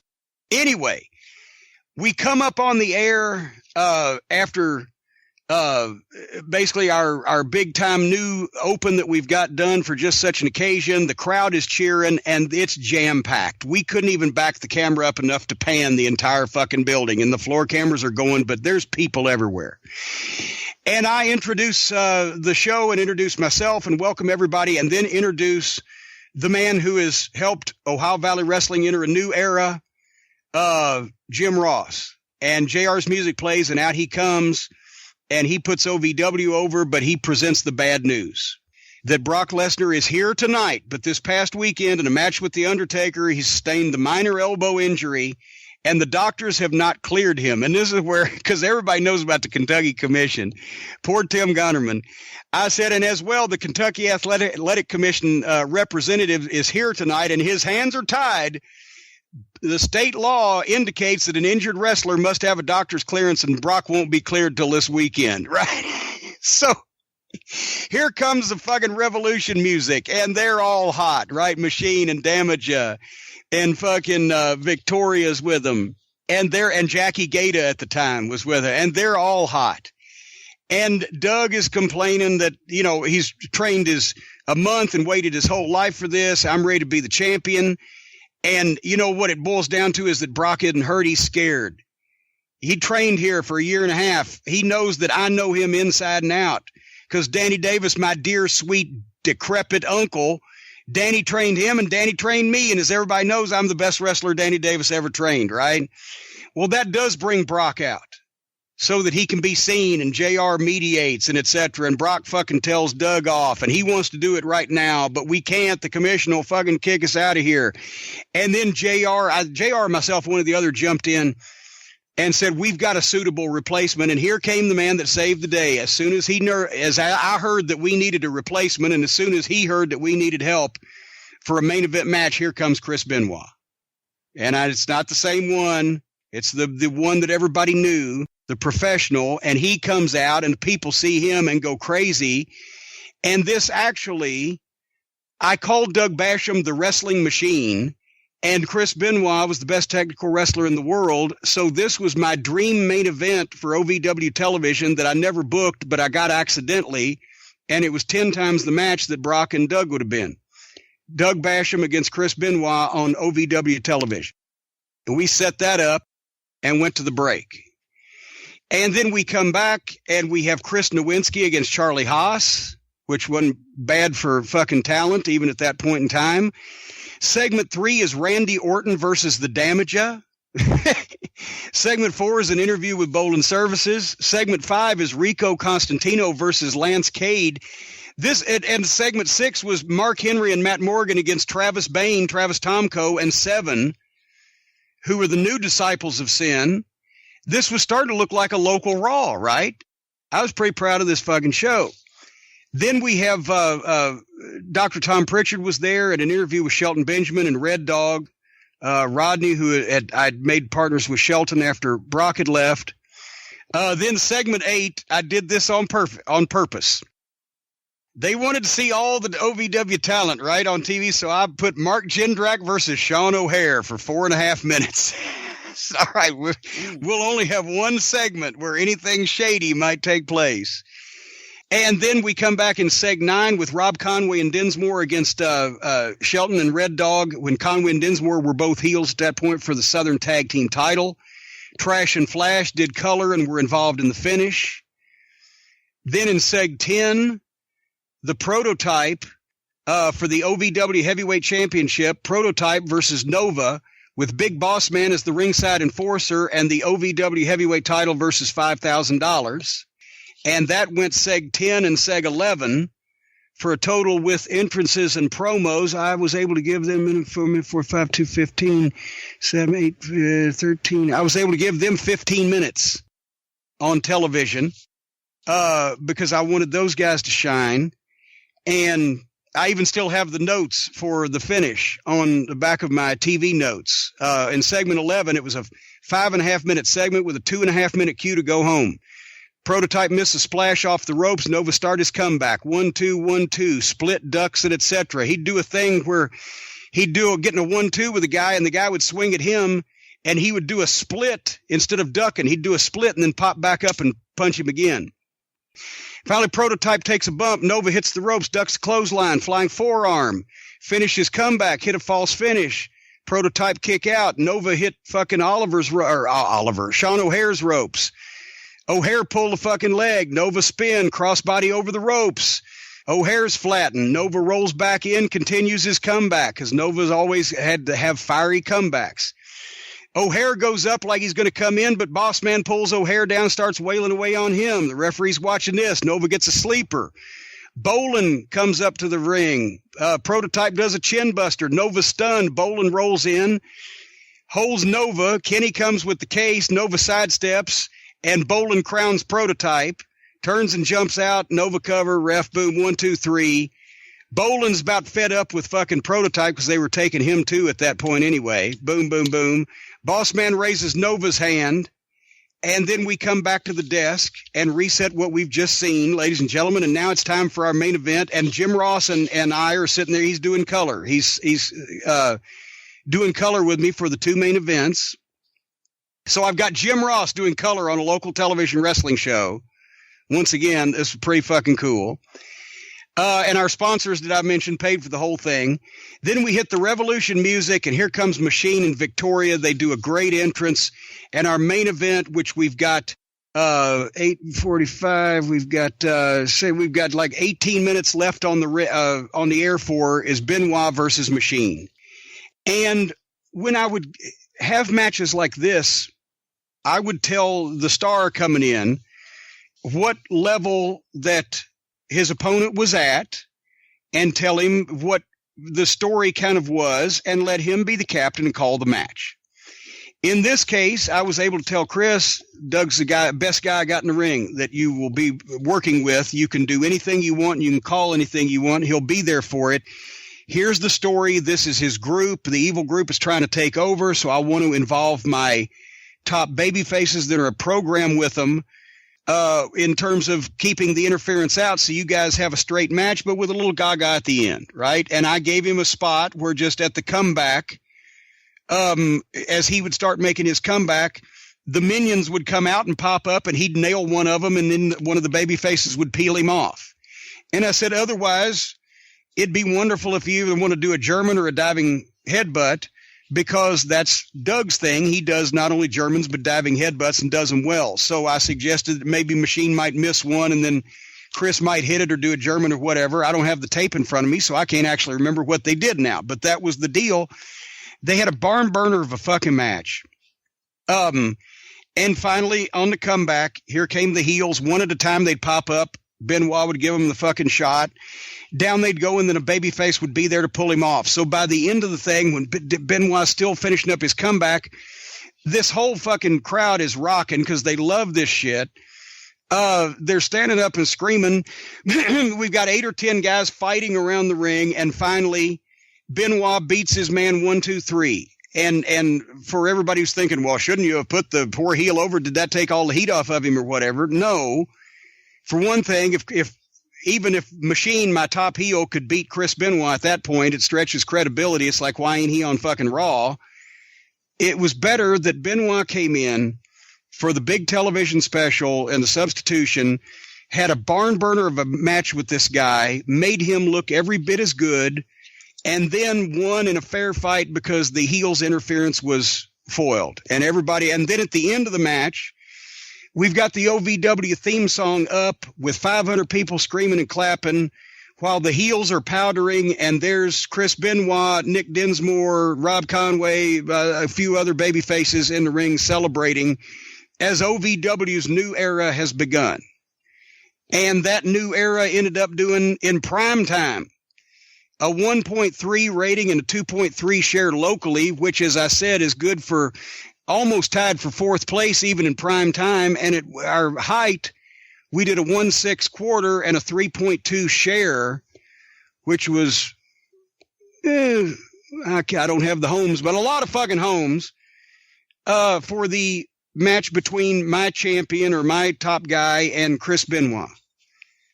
So this now set off a new era for us where we actually had our own Louisville Gardens, because we had a venue that we occupied full time, that was our headquarters, our production facility, our training school, our storage, and our arena, that we could put 500 people in and that we could run anytime we wanted on any amount of notice.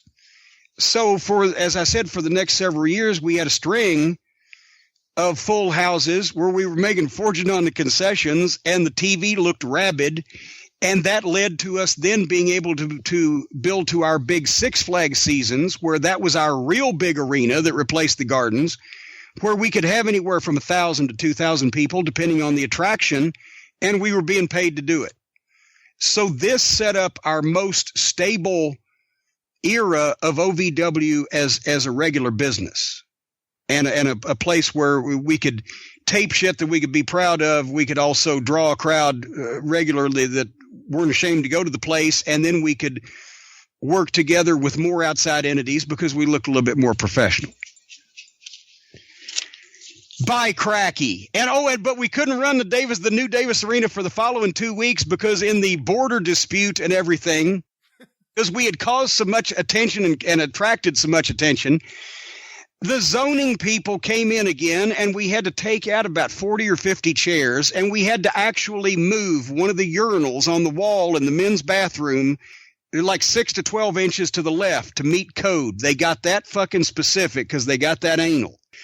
So we closed down for 2 more weeks, of which people were coming trying to get in on Wednesday nights, and then opened back up. And I think there's been a television show done there every Wednesday night for the past fucking 16 years after that. But yeah, and then we moved those seats out. But then once the novelty wore off of us being there every week, and people knew to expect a lot of crowds and people showing up, we started letting standing room in. And at one point, they were standing to the point where you couldn't even buy a fucking hot dog because they were standing all the way to the front door. But every once in a while, we'd have to clear some people out when the fire marshal came.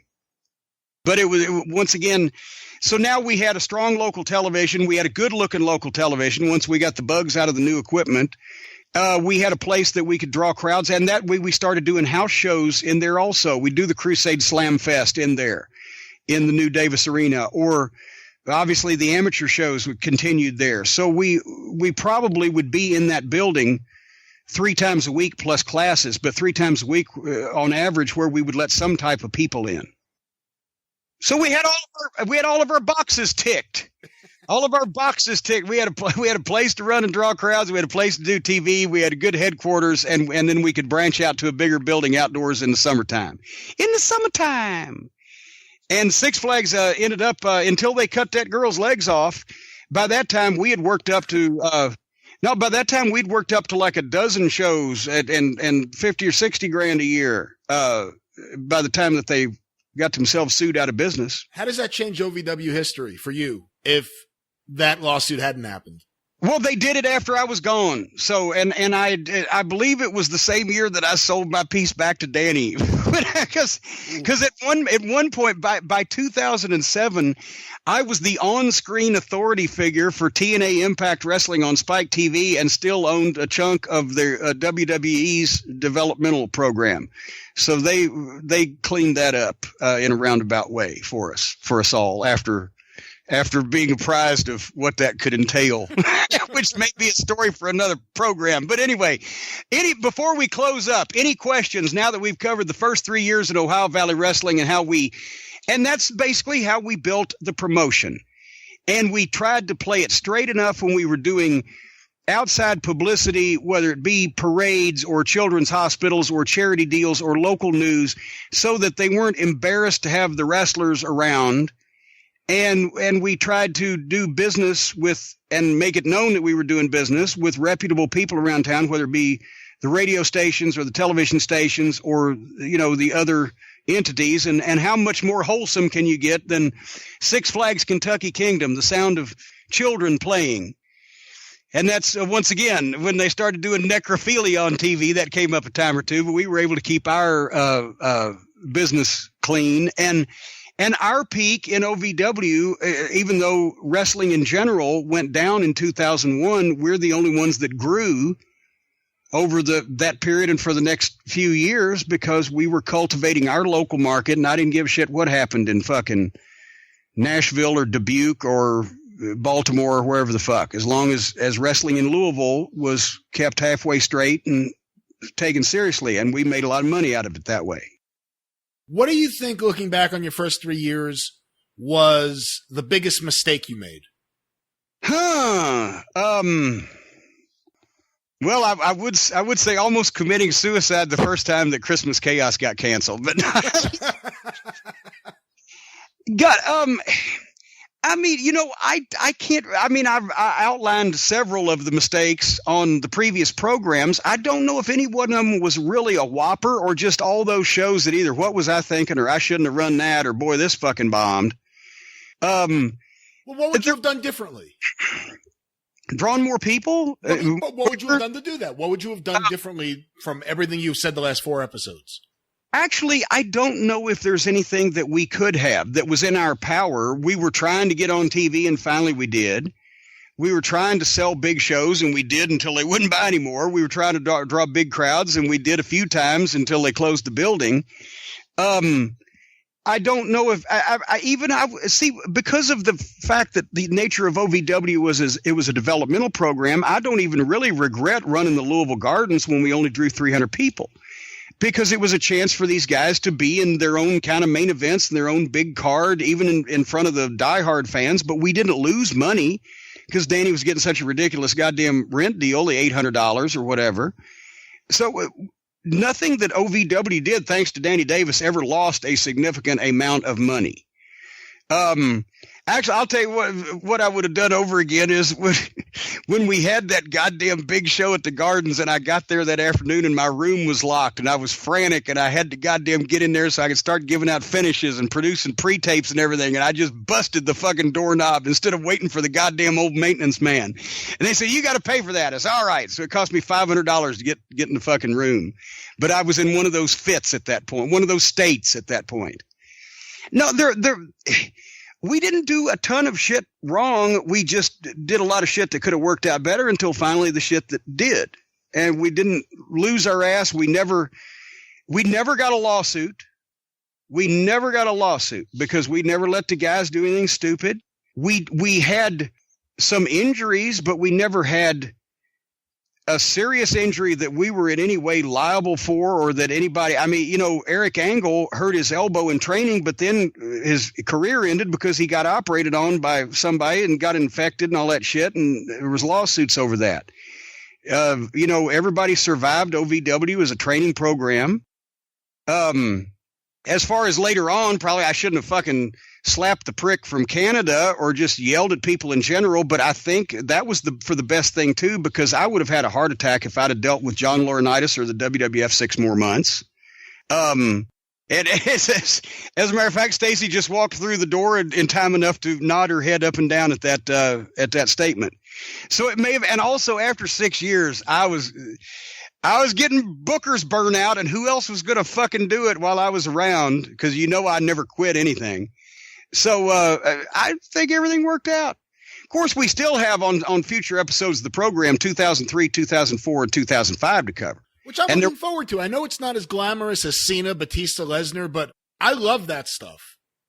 And when you think of it would have been much more glamorous, except by then that's when the comedy writers were in full force, and if you look at the most promising, most talented talent from that 03 to 06 or 07 period, most of them are no longer in the business or had shitty gimmicks and got pissed off and quit. So it should have been better than that, but unfortunately we had no control over that.